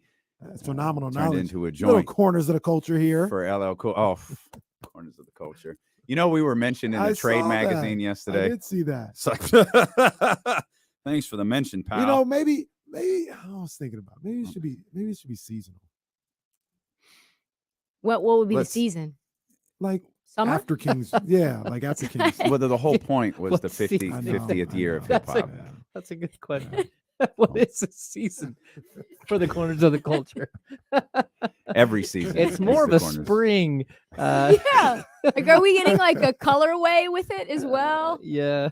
Like, it goes really okay. well with orange Yeah. and earth tones. Pastels. Yeah. We got a full house in here. Everybody is in the studio. James, Trysta, D-Lo KC, we're so happy that you are here with us. First, before we dive into Kings business and NBA business, you mentioned an Aaron Rodgers story earlier. Yes. And shout out to Christina Warner, who shot a text, said, "Hey, I'm loving this. So happy everybody's in the studio. Could you shut up long enough to allow Trysta to tell that?" She didn't say that. Can don't forget the Christina story. Always talking to Damian crazy. Always. Thanks to Christina for stopping the weather, though, by the way. Yeah, she chilled it out. That's how meteorologists work. They turn the rain off. And thank you, Christina, for turning the rain off. Shout out, because I didn't know if I was gonna make it. I thought I was gonna be stuck in Phoenix. We had been watching pretty closely, like, oh, don't let this be crazy. But today has been kind of the chillest day. Yeah. Tomorrow could be interesting while we're roaming around downtown Sacramento. I brought an umbrella. Thank we'll you. We'll see if it goes inside out. I got a waterproof outfit for tomorrow. Do you really? But I do. I don't. I need to hear your. Does your outfit tomorrow sparkle like the one you're wearing now? I brought that. I have some options. Okay. I have some options. Yeah. James, does your outfit for tomorrow sparkle? Yes. Rarely does it. I believe James is in charge of the after plans. By the way, I don't know. That's good. I'm dead serious. I think James is in got charge. a booth at Tiger. James is in charge of the after party. The Aaron Rodgers. I'm kind of a big deal at the flat stick. Hey, That plastic is a good look. it's James Ham, name dropper. I'm gonna have to let him know. Can you tell the Aaron Yes. Rodgers story? So NFL honors, we're doing. I swear I've told this on the show, but if you haven't heard it already, fine. So we're at the NFL honors, and I'm working for USA Today, and you have to find, because we don't have like real reasons to be there. You have to find like fun video topics while you're there to make these montages, because nobody wants to sit around and have like a 2-minute random conversation with Von Miller. So we would ask the same athlete the same question over and over. And the question, there was a bunch of them, but one of the questions was, who's the most handsome man in the NFL? Like, who is that guy in the NFL? I forget how it was phrased. It was phrased better than that. Everybody was like Luke Kuechly, Jimmy Garoppolo. Here, like that was the top, right? So we get to Aaron Rodgers, and I ask him, "Hey, we're asking everyone, who's the most handsome guy in the NFL? Like, who is that guy?" And he goes, "Oh, I can't tell you that because I'm a guy. I wouldn't know. Like, I'm not. You'd have to ask a woman that question, not me." And I was like, well, a bunch of like other colleagues of yours have already answered. Luke Kuechly's kind of the favorite right now. Jimmy Garoppolo, no comments on that. He's like, I just can't answer that. I'm sorry. And I was like, that was just my me doth protest too loudly moment. Aaron, a different cat, man. I said, oh, this is a very. I felt awkward for you. He's not my type of guy either, by the way. Just don't be vibing with Aaron Rodgers. I never have. Never have. Yeah, he's kind of stepped out there. He's kind of in the weird zone. The Blade Runner zone. Have you Yeah. seen those long, like sort of, they're not quite cardigans. They're more than a cardigan. They're like a duster jacket. And he wears them in black. Cardigan plus. Yeah, they're like what you would get on Revolve if you're a woman, you know what I'm talking about. You get on and they're just like long, drapey, goes all the way to the ankle, but they're gauzy. And he wears them every single post game. Every single one. Actually, I haven't seen it. I don't know what you're talking about. That actually sounds nice. Like I might want to look. You might want to look into it. He does it with the man bun as well, and he's got this whole like rock star. Don't like anything about that dude. Just absolutely. When did that start for you? I don't. A couple of years ago. Was it It wasn't the when he was with vaccination Olivia. stuff. What's her name? I don't really get. He just comes across like a EB. jerk. Well, the He problem comes across like the a problem jerk. that I've always had with him is everything is always somebody else's fault. You know, he takes all the praise and everything when everything's going good, but when it gets to the playoff time and he chokes like he always does, he wants to yell at his receivers, he wants to yell at the offensive line, he wants to look at the coach crazy, he wants to get to the post game and put the blame somewhere else. Hey man, this is part of the whole package, man. If you're gonna be that guy, you need to be the guy when it's good and when it's bad. You're getting Zach Wilson vibes from Aaron Rodgers. Yeah, Lack of accountability vibes. absolutely. There's always been lack of accountability. So I've never really. Tom Brady yells at his guys too, though. Do you like Tom Brady? Oh, he's fiery. He is Well, what's fiery. the difference? I don't really? like when he does that. But Tom Brady will accept accountability, and Tom Brady's won. So Aaron Rodgers is always this great, oh, Aaron Rodgers, he's amazing. 12 is amazing. He chokes every year. That's part of it too. He's overhyped. He chokes every year. I think he's the best quarterback in football. Really, based on what? Tom Brady out there winning Super Bowls every year, and like the big smart NFL analyst comes out and says, I think he's just the best pure quarterback. Based on what? Yeah, even last year, how did he win the MVP? Tom Brady was so much better statistically. And what, you just can't give it to Tom because he's old and it's like you can't give the coach of the year to Andy Reid, I guess. I guess. Hey, we've been doing the show 2 years, 2 NFL playoffs. I said the same thing both years, right? Yep. I said Aaron Rodgers, the 13-3, whatever. When he gets to the playoffs, he's gonna choke his ass off, and it's happened both times. So you want to see Aaron Rodgers in the playoffs? I do enjoy seeing him lose. Yeah, I do want to see it because I'm a hater. I'm just a straight hater. I'll be hyped. And I'm with Kyle. I do think the Niners would beat the Packers. Like the Packers, the little run they're going on. And they're right afraid now. of the Niners, 1,000%. Yeah, Aaron They Rodgers. believe that the Niners. I think there are a lot of teams afraid of the Niners. Yeah. I think the most dangerous matchup for the 49ers in the postseason is the Cowboys. Because I think the Cowboys want the 49ers because they made complete fools out of themselves last year. It and I was think so they know bad. Not afraid of Dak though. Not afraid of him. I wouldn't be either at this I point. think the Eagles is the toughest matchup. I agree think it's with Kyle. Dallas. I think it's Dallas. Does anybody here think if everything goes how it is right now, that the Cowboys are safe in Tampa Bay? No. Mm-mm. No, I don't. I think the NBA playoffs are just so different because it's one game and it's Anytime. just one game. Mm-hmm. Yeah, and I don't want to use the any given Sunday cliche, but it Go really back to, it really works. Dallas really can pressure the quarterback, and Mhm. and so can Philadelphia. That's the thing. Like if you're the Niners, that's what has to scare you. It's Well, that Dallas has stopped they're going that, to get though. those. Yep. Dallas Last hasn't 4 or pressed the 5 quarterback weeks. in like a month. Yep. Last 4 or 5 weeks, that's been rough. And Dallas is chilling though. the secondary is banged up, like upon all hell. They're on their third or fourth. And that's part of the reason I secondary. think they're chilling. I think they're just trying to get through. And no one cares what the Dallas Cowboys are doing right now. They know they have to succeed in the playoffs. There's a chance Dallas could win the NFC East, though. Right. Yeah. There's a chance they could be the number one Yeah. seed in the NFC. Yeah. Those That's are all crazy. those I are think all that great I storylines. think for I the think the weekend. same thing that I thought last year when they went into the Niners game. That secondary, they have playmakers, but they're not very good. Trayvon Diggs is a playmaker. He will get burnt repeatedly if you're just patient. The ultimate game changer for that game because I think both teams are better. Mm. The Cow, but than they were last year when they played in the playoff. But Christian McCaffrey to me is such Oh a my game God. changer for San Francisco. Oh yeah, And Dallas really struggles to defend the run. Mhm. So bad. and the 49ers haven't even fully opened the playbook.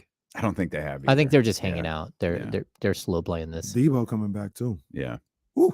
Well, that's why I mean, Debo's he hasn't even had that many carries on the year. So just wait till he's healthy and they start running all kinds of things with McCaffrey and then with him. It's And gonna be he's only had what, like 2 games with Christian McCaffrey? 2 or 3? A little more than that. He's It was probably more than about 4 3? or 5. Yeah, because Oh, wow. Christian came against the Chiefs, Mhm. and then Yep. Debo got hurt against the Bucks. So that's probably I like don't 4 or remember 5 how many games. that was. Okay.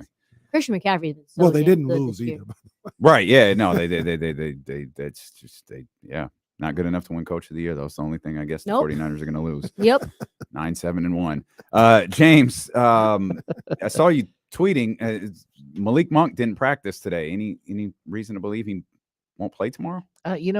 He's been dealing with a bunch of little things, right? He had the wrist injury, then a shoulder injury. Now he had it looked like he had a TENS machine on his left calf and was in flip-flops today. So he did not practice. I don't think I'd be too concerned. Plus, I think he loves to play against the Lakers. It's a team that, decided to go other ways last year. So I wouldn't doubt that it's worked out really well for them too. Yeah, he's going to be up for that game. I would be surprised if he didn't play, but again, we don't know yet. Just like we don't know if they're going to waive somebody today or tomorrow. Like it's going to be like down to the wire. Now, do you want to elaborate on that a little further? We've obviously seen a bunch of news come in from Shams and Woj, and the Lakers made some moves and guaranteed some contracts. What's the significance of that time frame as to why you brought that up? Yeah, the Kings have 3 players who are on non-guaranteed contracts in Matthew Dellavedova, KZ Okpala, and Chima Moneke. If they're on the roster as of January 10th, then their contracts become fully guaranteed. And that means in order to clear waivers, you have to be waived. I think the deadline is tomorrow. It's January 7th. So we'll have to see what happens. Dellavedova is owed like $2.65 million on the season. So basically you'd look at half of his salary coming back. With Chima, it's only $1 million, so $500,000. There's no way the Kings, I think, will waive Chima just because he's young. They don't have a second round pick this year. Sort of a guy that they're bringing along slow at the G League level. And then KZ Okpala, again, a budget guy. I think his contract's only like $1.7 million. So if you waive him halfway through the season, you don't have to pay that second half of their contract. And it doesn't really matter. I mean, you can pick up all of these guys' contracts and still waive them after the fact, but you have to pay the rest of the year. So it's just, it's not about so much saving money as it is roster flexibility and everything else going towards the trade deadline, which is, looming next month. Yeah, and that you answered that. That's what I was about to ask. Like, what would be the real reason for doing that? I mean, and especially like multiple guys. Like I could see maybe one guy, but you said it's not money. The money's already spent. It's already going to be spent. It's not really helping anything out, but it would be, for roster flexibility for a potential trade. Yeah. So if you do a 2-for-1 at the trade deadline where you send out one player and bring back 2, you're going to have to cut somebody. I mean, it's a hard cap of 15 players for the NBA roster. So this just allows you to cut somebody now while their money isn't guaranteed and you don't have to pay them out. It's a way of, I guess it is saving money, but there's also the situations where you get to the end of, right near the end of the deadline, and a team like we just saw with Boston, where they just traded Noah Vonleh to San Antonio, and they did that to get under the luxury tax. And so San Antonio picked up like a future second round garbage pick, which they'll never convey, but they also picked up probably $2 million more than what his contract was worth. So they made some cash on the deal. And so if you have that 15th roster spot open, it leaves you with the ability to do that. It also, like, if there's a big trade and some other team has to waive 2 or 3 people, well, then you can claim somebody if you have an open roster spot, or you can go sign somebody after they clear waivers at the deadline. So it's just a way to, again, free up a roster spot now that you could use down the road. You're listening to D'Lo and Casey on KIFM West Sacramento, 98.5 FM, KRX QHD2 Sacramento, ESPN 1320, driven by Lashers, Elk Grove Dodge. Always live on the free Odyssey app, live on Twitch, live on YouTube as well. James Ham, Trysta Krick, both in studio with us here today. One quick thing I want to mention. We've had our fun with Tristan Thompson, but he is a former King. His mother passed away unexpectedly. We tell our TT jokes, but we'll send our love to Tristan Thompson. That is just a unimaginable thing that he is going through right now. So Kings fans, send him some love, as I've seen that come across my timeline a couple of times. We've been talking a lot, and Trysta, I'd be curious to get your thoughts on this too, as I know you've been watching the Kings pretty closely. There's a microscope, it feels like, James, on the Kings bench right now, and their rotations, and it's guys are in, guys are out, they're playing, and then they're not. Like we noted the last time the Kings and the Lakers played, Neemias Queta was 5 for 5. Neemias Queta he's not even playing anymore. We tracked back to the Chicago game when Chimezie Metu, he went 5 for 5. And then every subsequent game, his minutes started to drop before he was out of the rotation. What is Mike looking for? What he's not looking for is someone who can score. I mean, in all honesty. Well, he's got a whole bench who's incapable of scoring right now. I mean, at the 5 position, okay. At the backup 5. So that backup 5 position, he's been very clear. Like, he wants someone who plays defense. He wants someone that will rebound.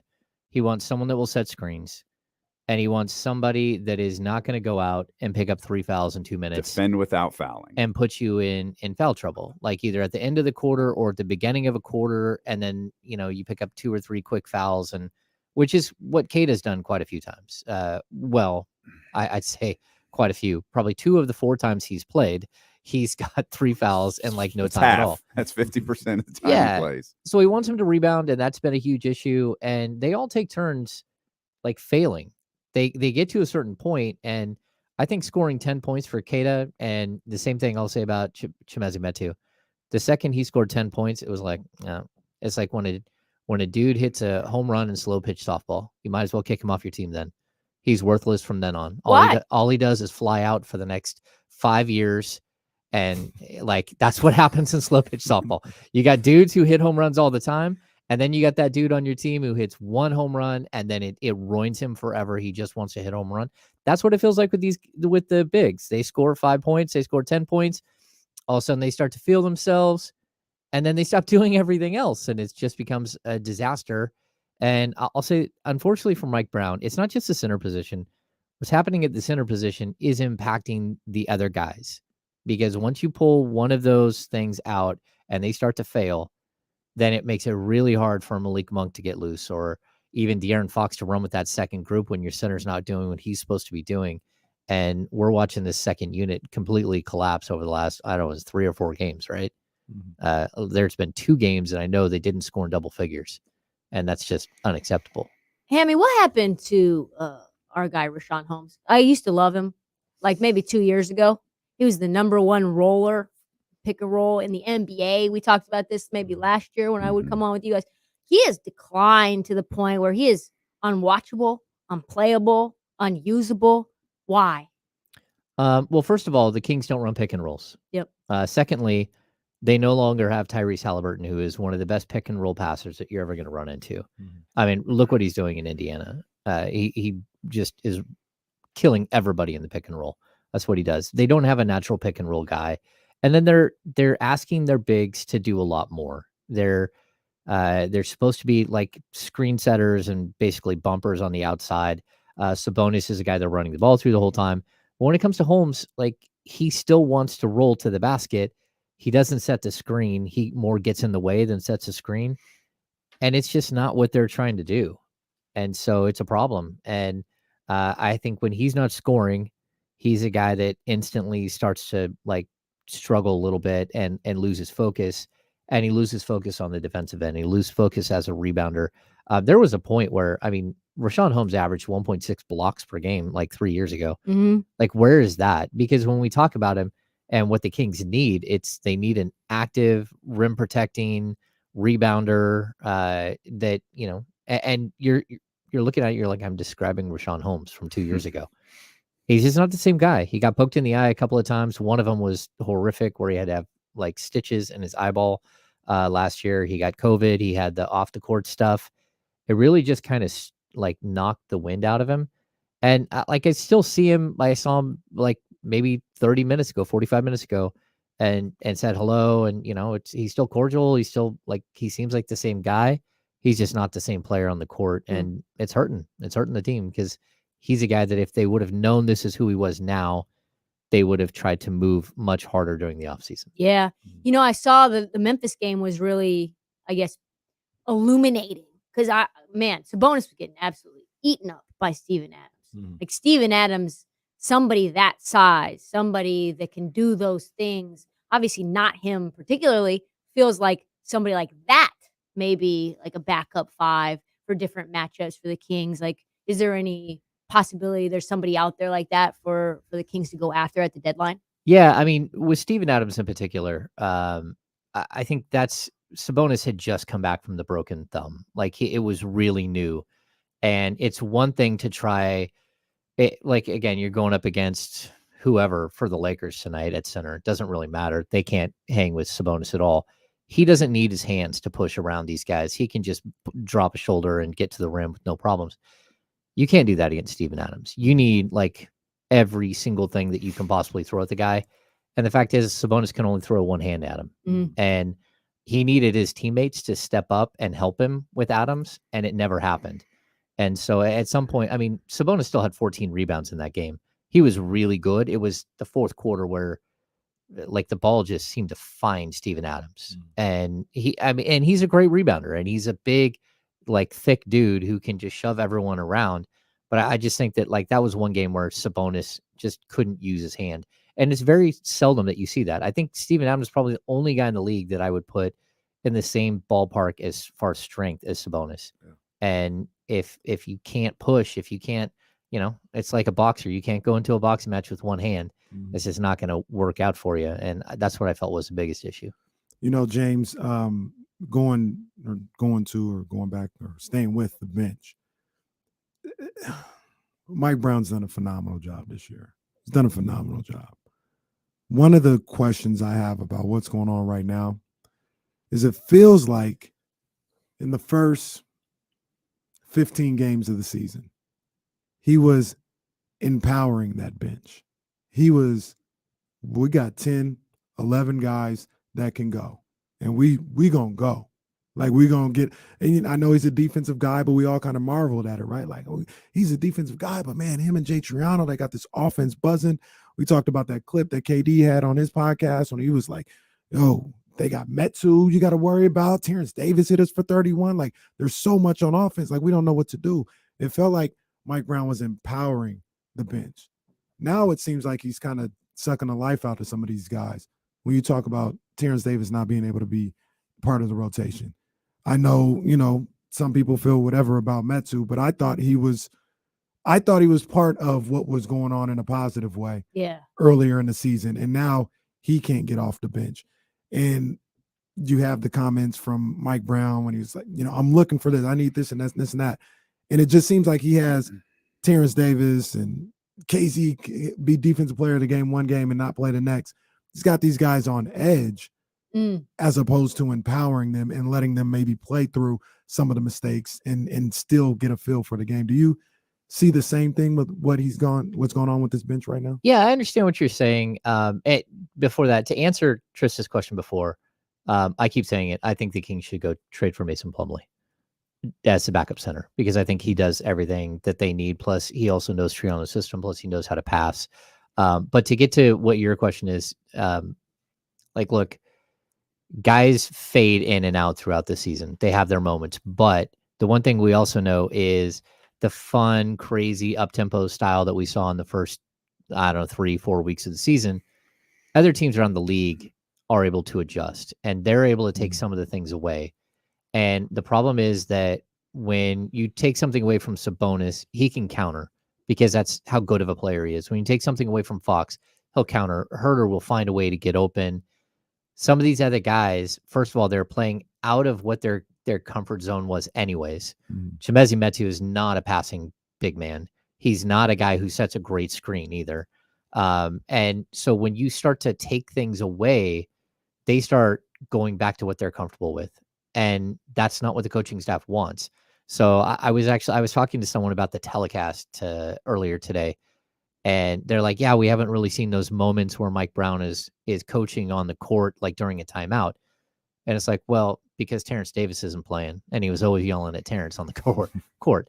Like, there comes a point where, as a coach, you got to go with guys that, number one, are adjusting properly, that are giving you a chance to win, and start relying heavier and heavier on some people. The one game that Malik Monk blew up 33 points, right?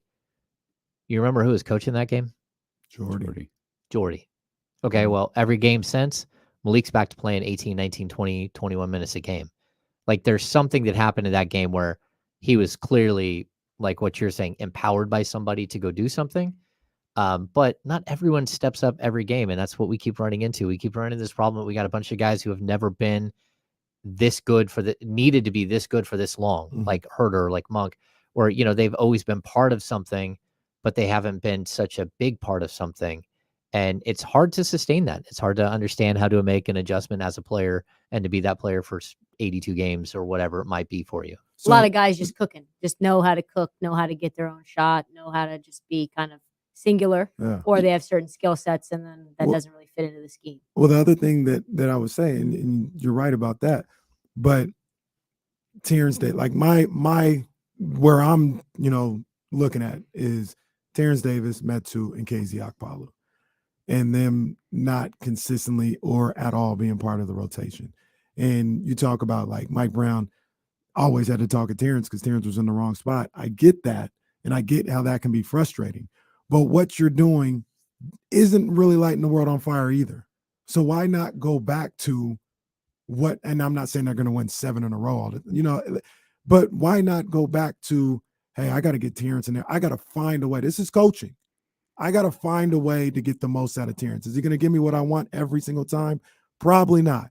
But what I'm doing right now, where I've got an 8-man rotation and we're averaging like 20 points a game max from the bench, and I've got to play these starters 40 minutes a night. Like, that's not working.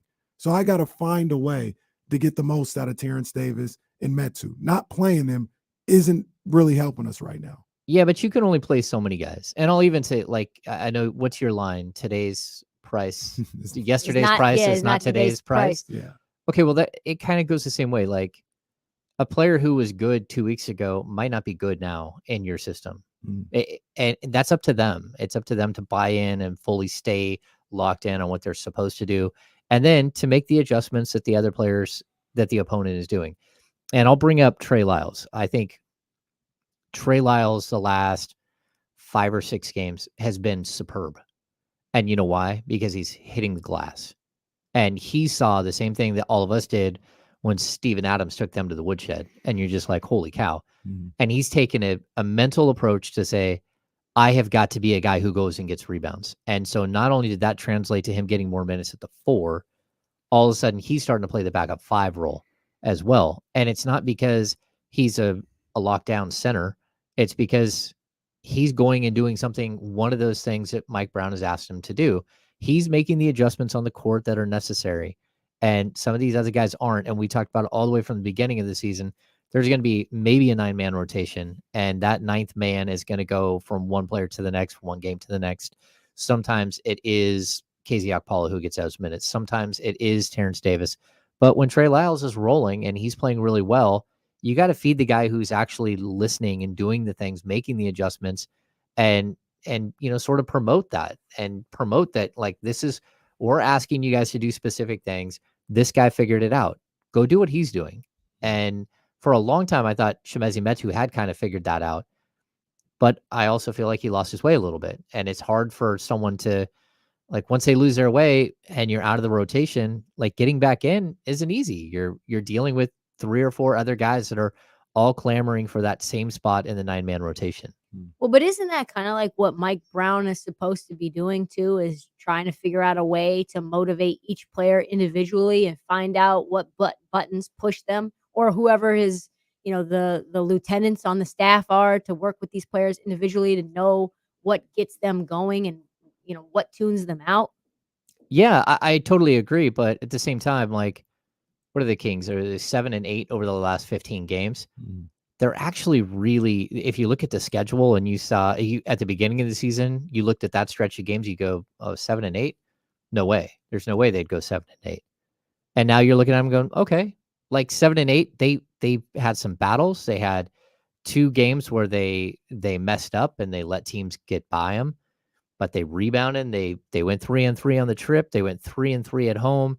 Even after 2 really bad losses, they battled Denver on a back-to-back and came away with one of the wins.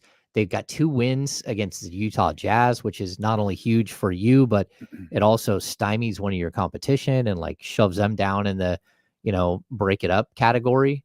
So I think they have done a really good job. And now you look at this section of the schedule, it's like 7 or 8 games against all sub-500 teams. I want to see where they look like at the end of this stretch before I really want to say, how do they look in this, in that 15 game stretch? Because I think it's part of the same conversation. You got the ebbs and flows of the schedule and injuries and all that stuff. You're holding on for dear life most of the time. And you're just hoping that, you can motivate 8 or 9 guys to do the right things each and every game. And when you put a guy out there and he doesn't get it, or he's not focused, or he's not doing exactly what you want, get him out. And that's what Mike Brown's done. I think his adjustments on the fly, it doesn't feel good to some of these players, but it's necessary. Like there hasn't been a game where I thought, I wonder why he did that. Every single time I go, okay, I saw Neemias Queta drop 4 rebounds. And I saw Rashawn Holmes come in, and I was like, oh, okay, that makes perfect sense to me. I watched Rashawn Holmes look like he was totally lost on a basketball court, and Chimezie Metu took his spot. And I'm like, okay, I don't know that that's what I would have done, but it's certainly something had to be done. Even the Alex Len start, that was the right play. Like, you're going up against a 2-time reigning MVP. You don't stick Neemias Queta, a 2-way player, out there and say, all right, big boy, go ahead and try to stop that guy. Like, you're asking for 6 fouls in 8 minutes. That's what you're asking for. And it's not just that he's out of the game. It's that now you got to deal with the 6 fouls that you picked up, and how many times are they going to be at the free throw line because of those 6 fouls? And so, I don't think that they've really missed all that much this season. I think Mike Brown's done a good job, but sometimes you guys miss shots. Sometimes the guy goes crazy and scores a bunch of points, or sometimes the guy goes crazy and gets a bunch of rebounds. Those things happen. So that you think the play of those second unit players, is that on them or on Mike Brown? Well, look, I mean, in a perfect world, and maybe that's not fair. Maybe it's on them or on the coaching staff. I'll say this: in a perfect world, you got better players to play those minutes. You got 2 guys or 3 guys that do exactly what you need. So right now, Mike Brown is out there whittling a square peg and trying to make it fit into a round hole all the time. But you say that, like, we know you and I even think one time Mike was definitive in what he wanted from the secondary bigs. Yeah. But like Terrence Davis, what does he want from Terrence? Well, the problem that you have with Terrence is that they went out and got Malik Monk, and they went out and got Kevin Huerter, and you have Davion Mitchell, and then, oh, by the way, you got a 35-minute-a-game guy in De'Aaron Fox. Yeah. I mean, that's the problem. And there are some nights where you can go small with Terrence at the 3, but the problem that this team has is very clear, is that they don't have that 4 that can block shots, that can rebound, that can do the dirty work, that makes it easier to play a guy like Terrence.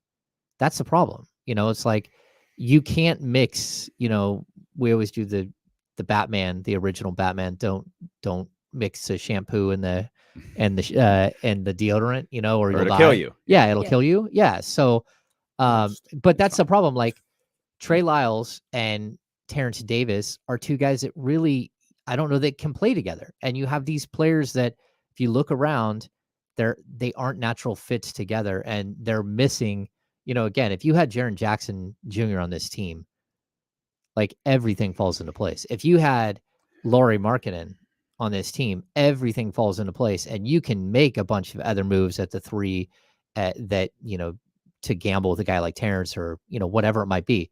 It's just dropped 49. Oh my God. 49 freaking points. I thought he just did that stuff against the Kings. Laurie Bird. 49. Tell you that the dude is on a tear right now. Yeah, could they get Markkanen? Is there any way that they could trade for him? Yeah, we've talked about this, and it really does depend. Number one, if Utah is gonna sell, but I'm gonna keep saying that it's very possible that Utah does sell, because Danny Ainge is a guy who likes to have the mystique of Danny Ainge as much as anything else.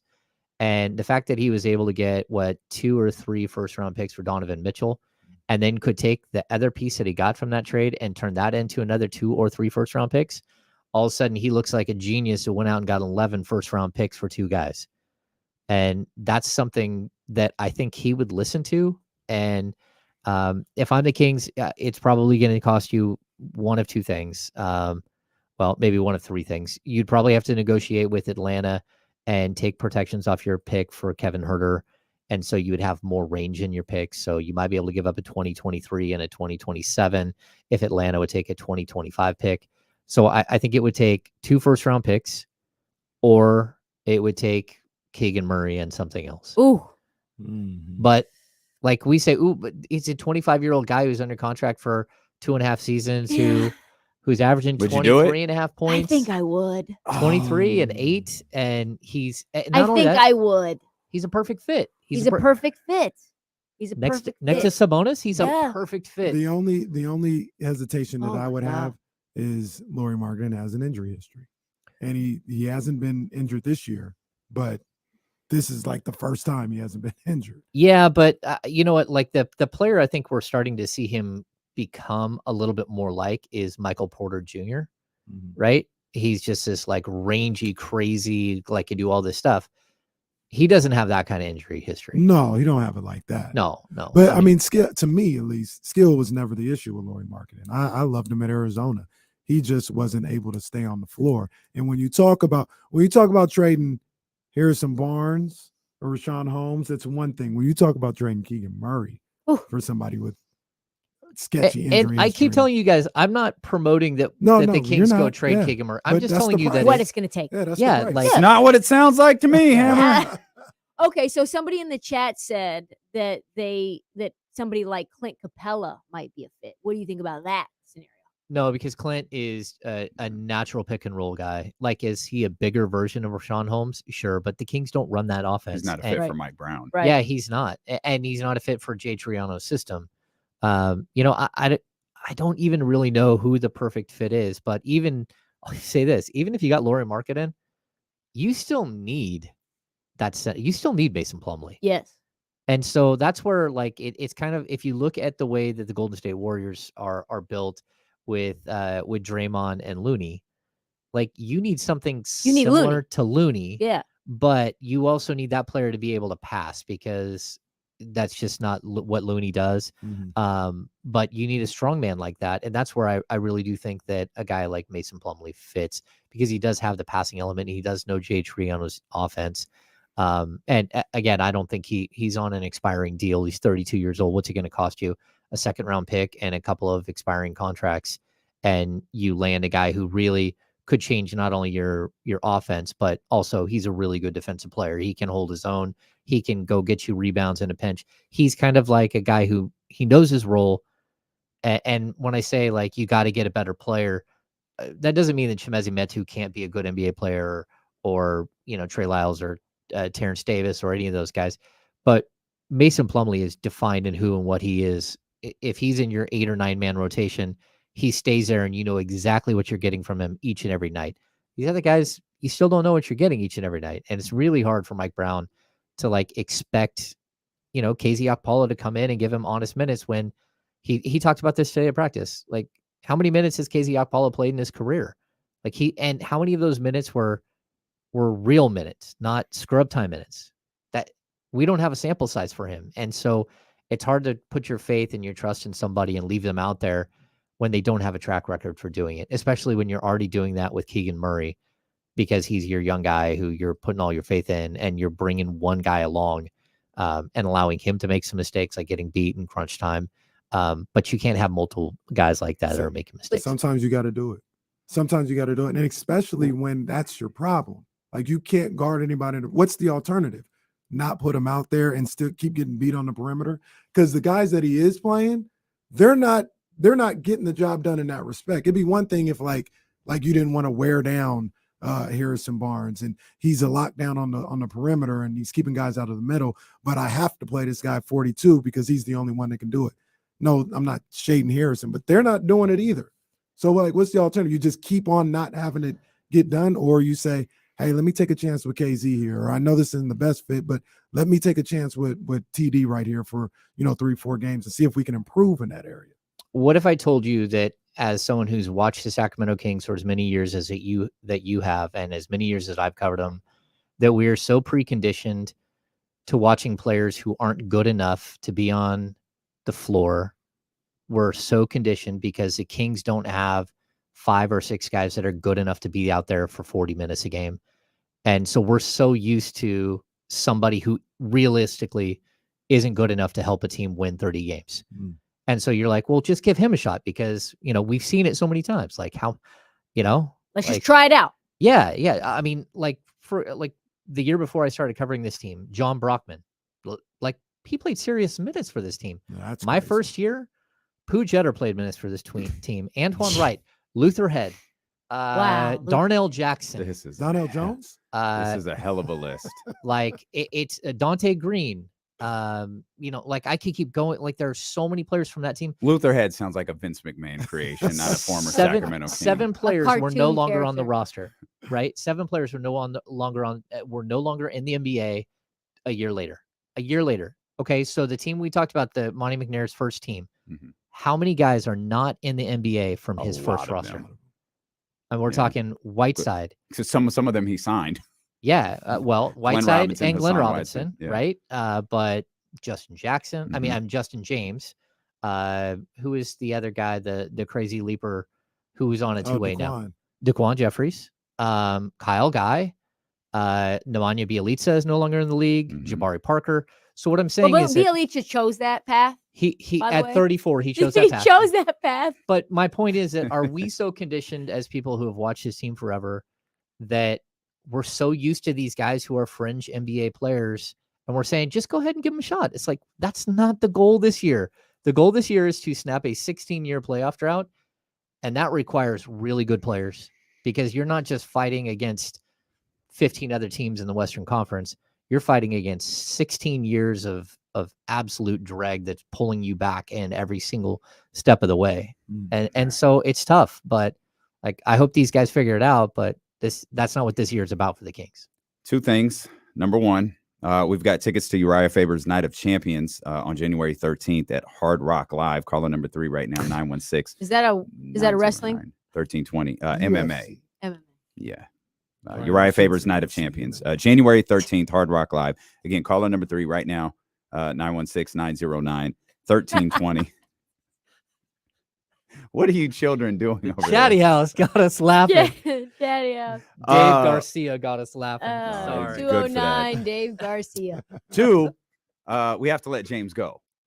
James has coach dad duties to attend to today, so our time is going to be a little bit shorter. But James, we appreciate you. As always, we'll come back. Trista's going nowhere. We'll wrap this week up here on Sacramento Sports Leaders, D'Lo and KC on ESPN 1320. Oh, man. So you just drinking some green juice? I don't think my mic is like fully. People are saying it's sketchy. Yeah, it kept cutting. You're the first person to use it, so there's a very real possibility that it just could be. Should I use that mic? Yeah, you can. You think that one's better? You can. I feel like it's only when you turn. Well, I think that's what it is. Is it? But you have been turning. You've been turning like crazy. Yeah, but you always make sure like I keep you're turning. Yeah, you always got to keep it here. Lean with it, rock with it. Okay, so I have to basically. Rock with it. I can't be moving. I see. Yeah, like. Okay. Yeah. All right, now we're good. Now we got it.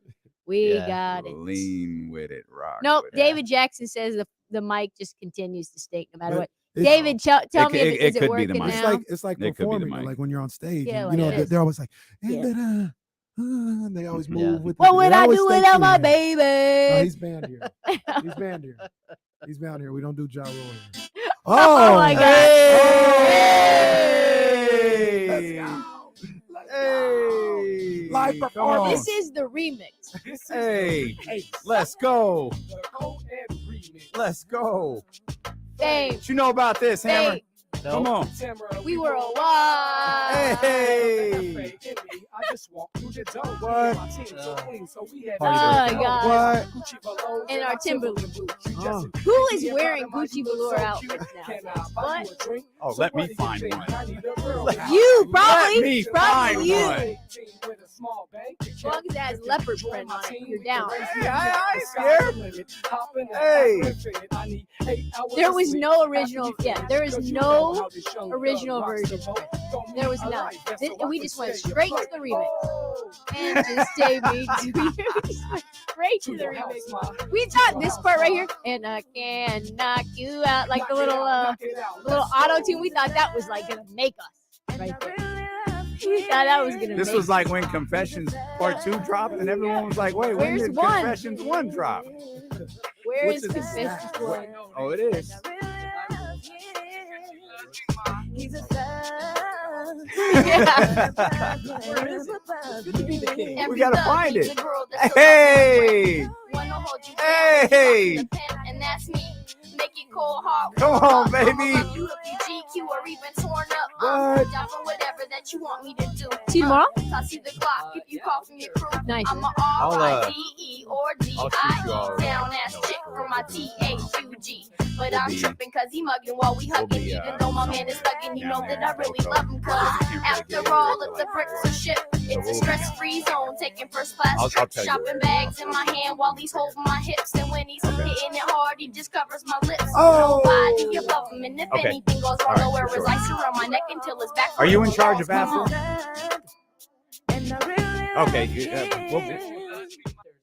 We'll just go to Tiger. We'll go to Right next to Tiger, a new one opened. Right next to Tiger.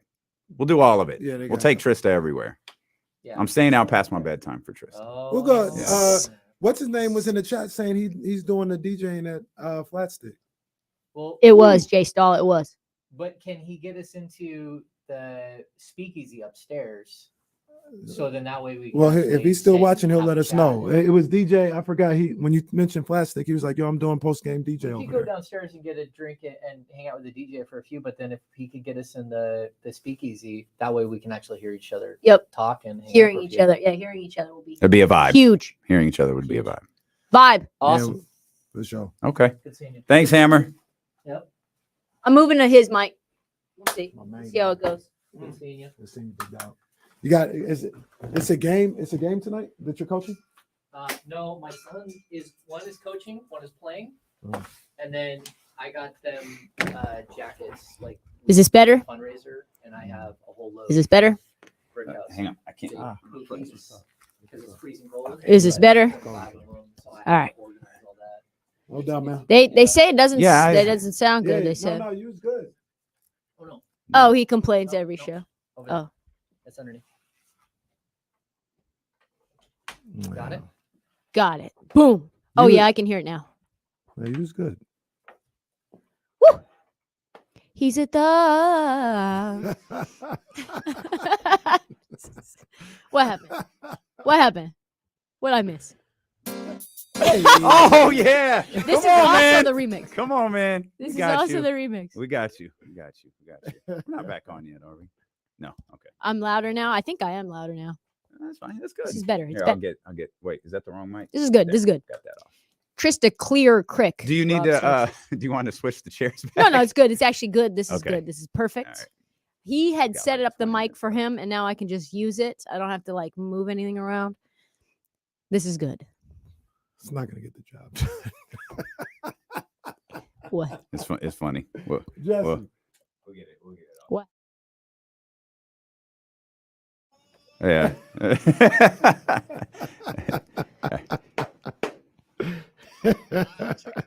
Yeah. Yeah. I don't know what's what. Yeah. No.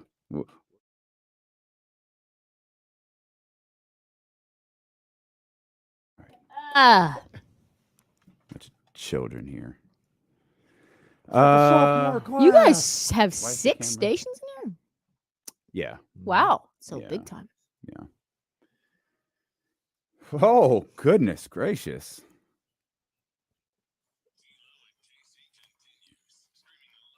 Hey, what you know about that? Trysta, what you know about that? Oh, she got the this face too. Come on, man. Let's go. Come on, Pacific Northwest. We loved Bay Area rap. They do, yeah. That's I know- not my I don't- job. I know about Portland, but I know Seattle loves. Oh Bay my Area God, rap. love Yeah. it. Yeah, they go hard for the Bay Area rap. I had a red Honda Civic, and I would ghost ride the whip out of that in college. Did you really? Yeah, I would. Oh, that was the dumbest Craziest thing. That was the thing ever. dumbest thing we ever did. Dumb. Craziest thing. I remember one time I was in Oakland. This was like fairly recently, and I was just going through. I was trying to get to the freeway to go back to Sacramento, and I was going through. Made a couple turns. I had to run. I had to go through Oakland to get to 580, and I made a couple turns here and there, and I made a wrong turn, and it was right in the middle of a sideshow. I said, Oh. Jesus! How am I getting out of here? How am I getting? And out what of here? happened? I got out. I like backed up and You're yeah, I got up out of there. Got to. Yeah. We So got no real problem. into the weeds with the Kings. We got. I know more. That's what we do. Wow, it was That's what great. we do.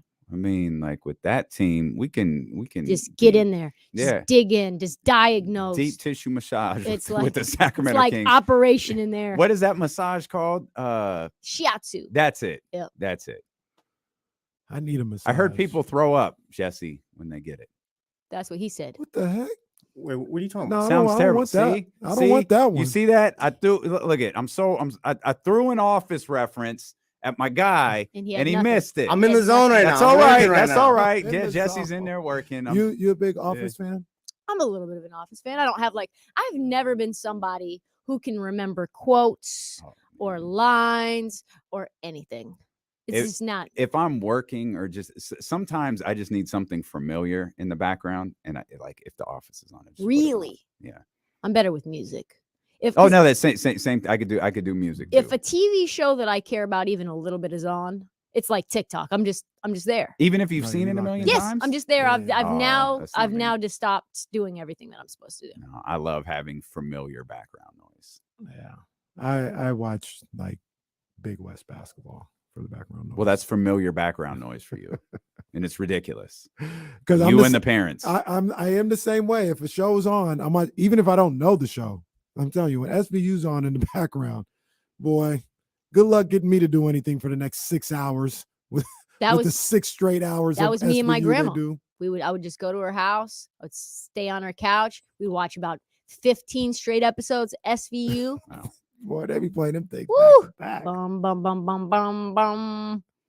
It's Yeah. not the most cheerful way to spend your day either. No, like it's No, not. they had some upsetting episodes. Yeah, Oh, And very. SVU was the heinous female crimes. Like SVU was the It rape is- crimes. It is very upsetting. The storyline. I just don't want to spend my whole day watching that. No, it's that's fair. harsh. That's fair. And they never have it's never like a cheery conclusion. Never. It's just that's the end. and Yeah, you move it's on just to the over. next. Like Yeah. the hour's up. Sorry, pal. They're like, well, what does this mean The for amount the women of- of the future? The amount of And that's it. of those shows I've seen that didn't even have like a conclusion. No, It's just the show ended. no And it wasn't even conclusion. like a happy conclusion. It just ended. No, like I told you, they come off and at the end, well, what does this mean for the next girl? And then that's it. It means she's probably gonna get got too. That's what it probably means. What do you do? Like when you're obviously I'm sure you do a ton of work. You drown yourself in your work. But what else do you do? Like what else do you do for fun? What do you do when you're not working? I don't have a Or lot gambling. of fun, guys. I don't have a lot of fun. I ride my bike like outside. That's like one of the main things I Like like a to do. bicycle? Like a bicycle. There's Okay. a really great. This sounds like so boring and lame. There's this great path that goes up in the forest of Maryland. It's probably like 13 or 14 miles. So that's like a Jeez. 2 hour. You get to do that, there and back, 25, 30-mile bike ride. That's like probably 2.5, 3 hours. That's a nice little Sunday You afternoon just kind of get thing. lost in the Yep. ride. I play music on Mm. the bike. I have like a Bose speaker that I put on the head, like on the handlebars. That's a great area. I used to. There's a path that runs along the Potomac, Yep. from Virginia into the Rock city that Creek I used Park. to run. Yep. Rock Creek Park is there. And then Capitol Crescent Trail is there. Really Mhm. nice. So I'll do that. Try to work out, walk my dog, maybe go to like some comedy shows. We sound or- exactly the same. Well, until you got to the comedy shows. That's, I'll do that I every don't now that. and You then. don't go to a I'm comedy very, show? Not anymore. very low key, very low key. And I mean, 6-7 day a week, you're just trying to recover. I'm lucky if I do my laundry like twice a week. We Or cook. I said that we might get Poor cook. Or cook. I said I see you have like bottled juices, like you have to have stuff on hand. Kind bars, juice. Yeah, I'm just I just do juice during the because I don't like eating during the show. I really, really don't like eating during the show. So I just I How have long to is have this something show? liquid. It's 4 hours. 4 hours. Oh, you guys are just like me. 4 hours is a long show. It's a long show. It's a It long is. show. Yeah. But you guys at least get to kind of talk about whatever. We have to do lines. Well, that's props. That's a lot. Bet it all. The truth be, Tell us about the Citadel. No, Yeah. an untold secret is like all these people. No one is paying a lick of attention to what we do. That's we good. we just come in here and do our show. Danny used to like kind of stay on top of what and then he stopped, and then Danny left, and like ain't nobody bothering us.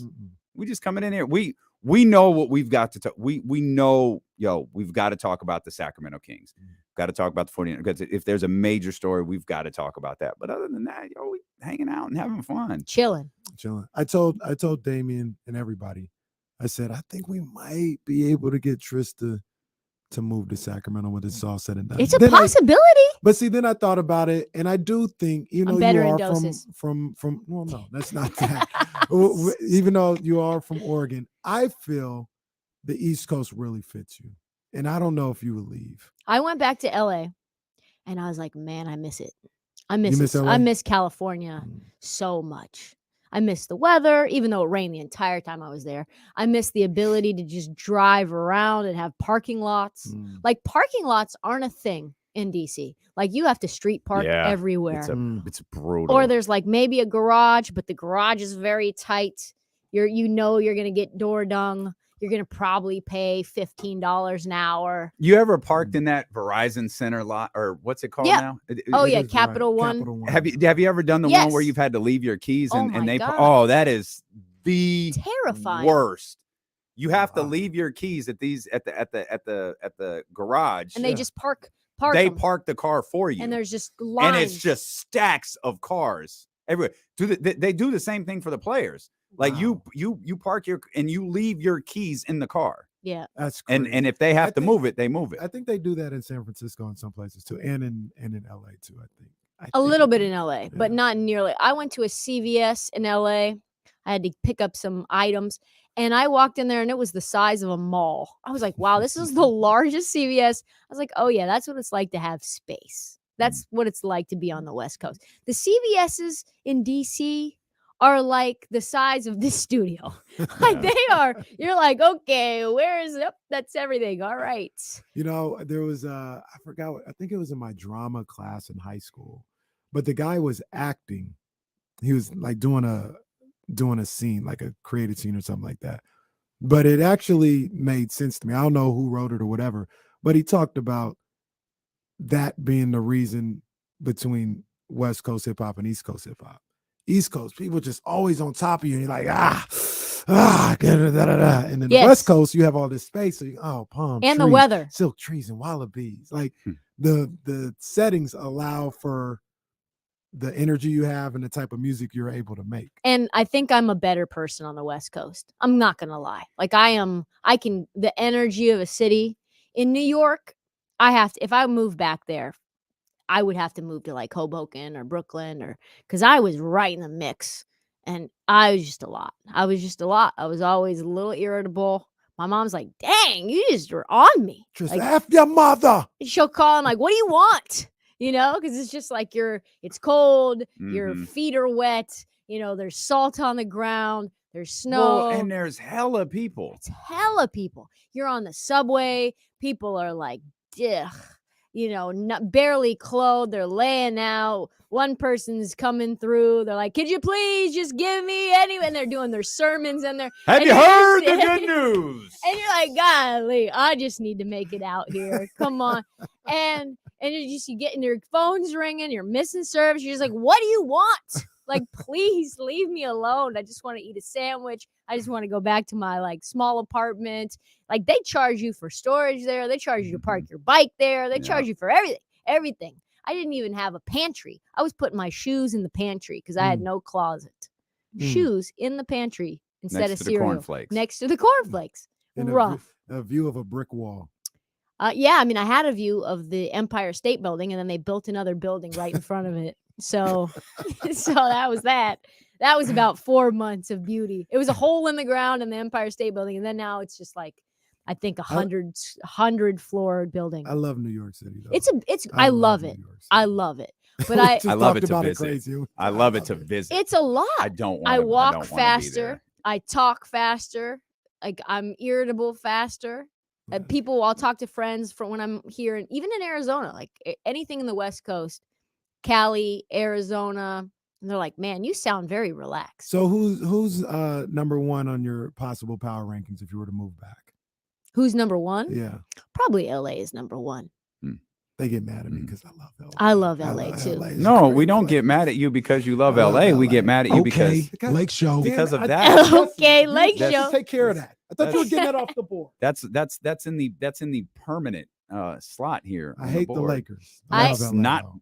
I hate the okay, Lakers. Lake Show. It's not what it sounds like. Carmelo was back in the league, and I was happy that my man was getting the job. That's all it was. No one. Let's do it again. Let's go around the room. Damien, have you ever said okay Lake Show? No. Trista, have you ever said okay Lake Show? Never. Okay, Jesse? Jesse? No, never said it. Only Okay. Laker fans say it. No, it was about Carmelo. My man Melo was back in the league. I was You didn't happy say for him. a single thing about Carmelo Anthony. You said in that book. okay Lake Show. Did they cut? Did you cut and paste anything out? Was it No. okay No, they Carmelo cut- Lake Show? No, they cut everything. I was like, oh, okay, Carmelo, let's Nope, go. Now you're lying. Now you're lying. I said You're Carmelo. lying to people. No, you did not. You're lying. You think this revelation just popped up a year after you said that? Stop it. Don't do I that. tell you guys all like the time. Michael Jordan in the talking drug about Carmelo. commercial. Stop it. Tell you people all the time. Although, like I said, though, I do love LA. They I get just mad at me. so I the, love the, LA. I the, love LA. the thing about it, I think people who haven't dealt with like public transit on that level, like it's a, and all the other thing about New York is when you walk around New York a lot, and like I could fly into New York. I'm a tourist. I'm out of towner. I know where the hell I'm going. Yep. You know who doesn't, and it's infuriating. Oh my god. Oh my It's god. so frustrating. And like it's like half the people there, and half the people in New York, that's like 700 people on every block that you're just trying to walk around. It's a disaster. You're like, hey, could you just move? But LA is like a whole host of other problems. A lot of problems. Yeah, it does. There's obviously traffic's a big issue. Tax is Like a big nothing issue. is close to. Well, that's California. That's not LA. Like you Also, move they're to not going to have California, you're sports betting Ugh. probably for another decade. That's No. here too. I guess That's I could just get a that's the bookie. state. The state is I could just become a the- bookie. the state was the first. California was the first state to go. Wait a minute. We don't All want these this millionaire money. athletes coming in here into this state. Oh, we taking a piece of that. Yeah. California was the first They state got to do on it. that. They got on that. So, yeah, man, come on to Sacramento, man. Come on, Tristan. I mean, Come on to I'm Sacramento. open. I'm open to it for the right opportunity. I am open to it. I flew in and I said, I feel like I'm home.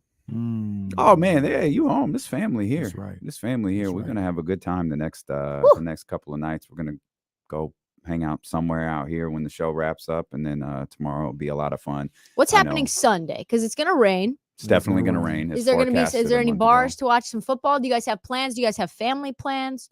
Am I okay to be slotted in any way? Do I have to just kind I of thought you were leaving Sunday. 10 p.m. Oh, you can watch some games. Nice. Yeah, 10 p.m. late night. Watch games.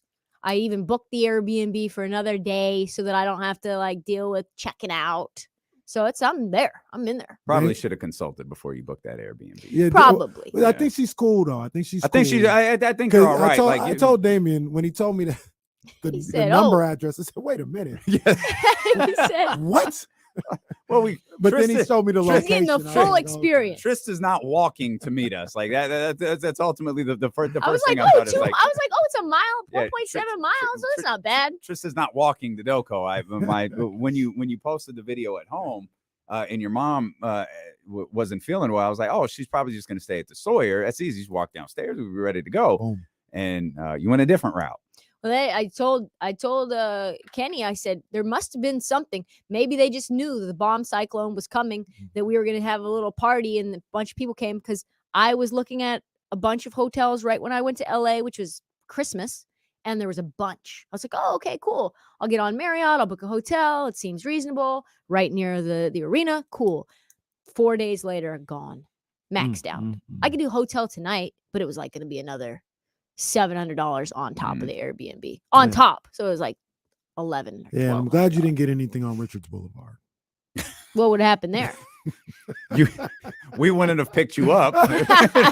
Hey, Uber Actually, to I us. take that back. We'll pick you up. We wouldn't have dropped you off. Got Like, it. so, hey, Trista, get the Uber.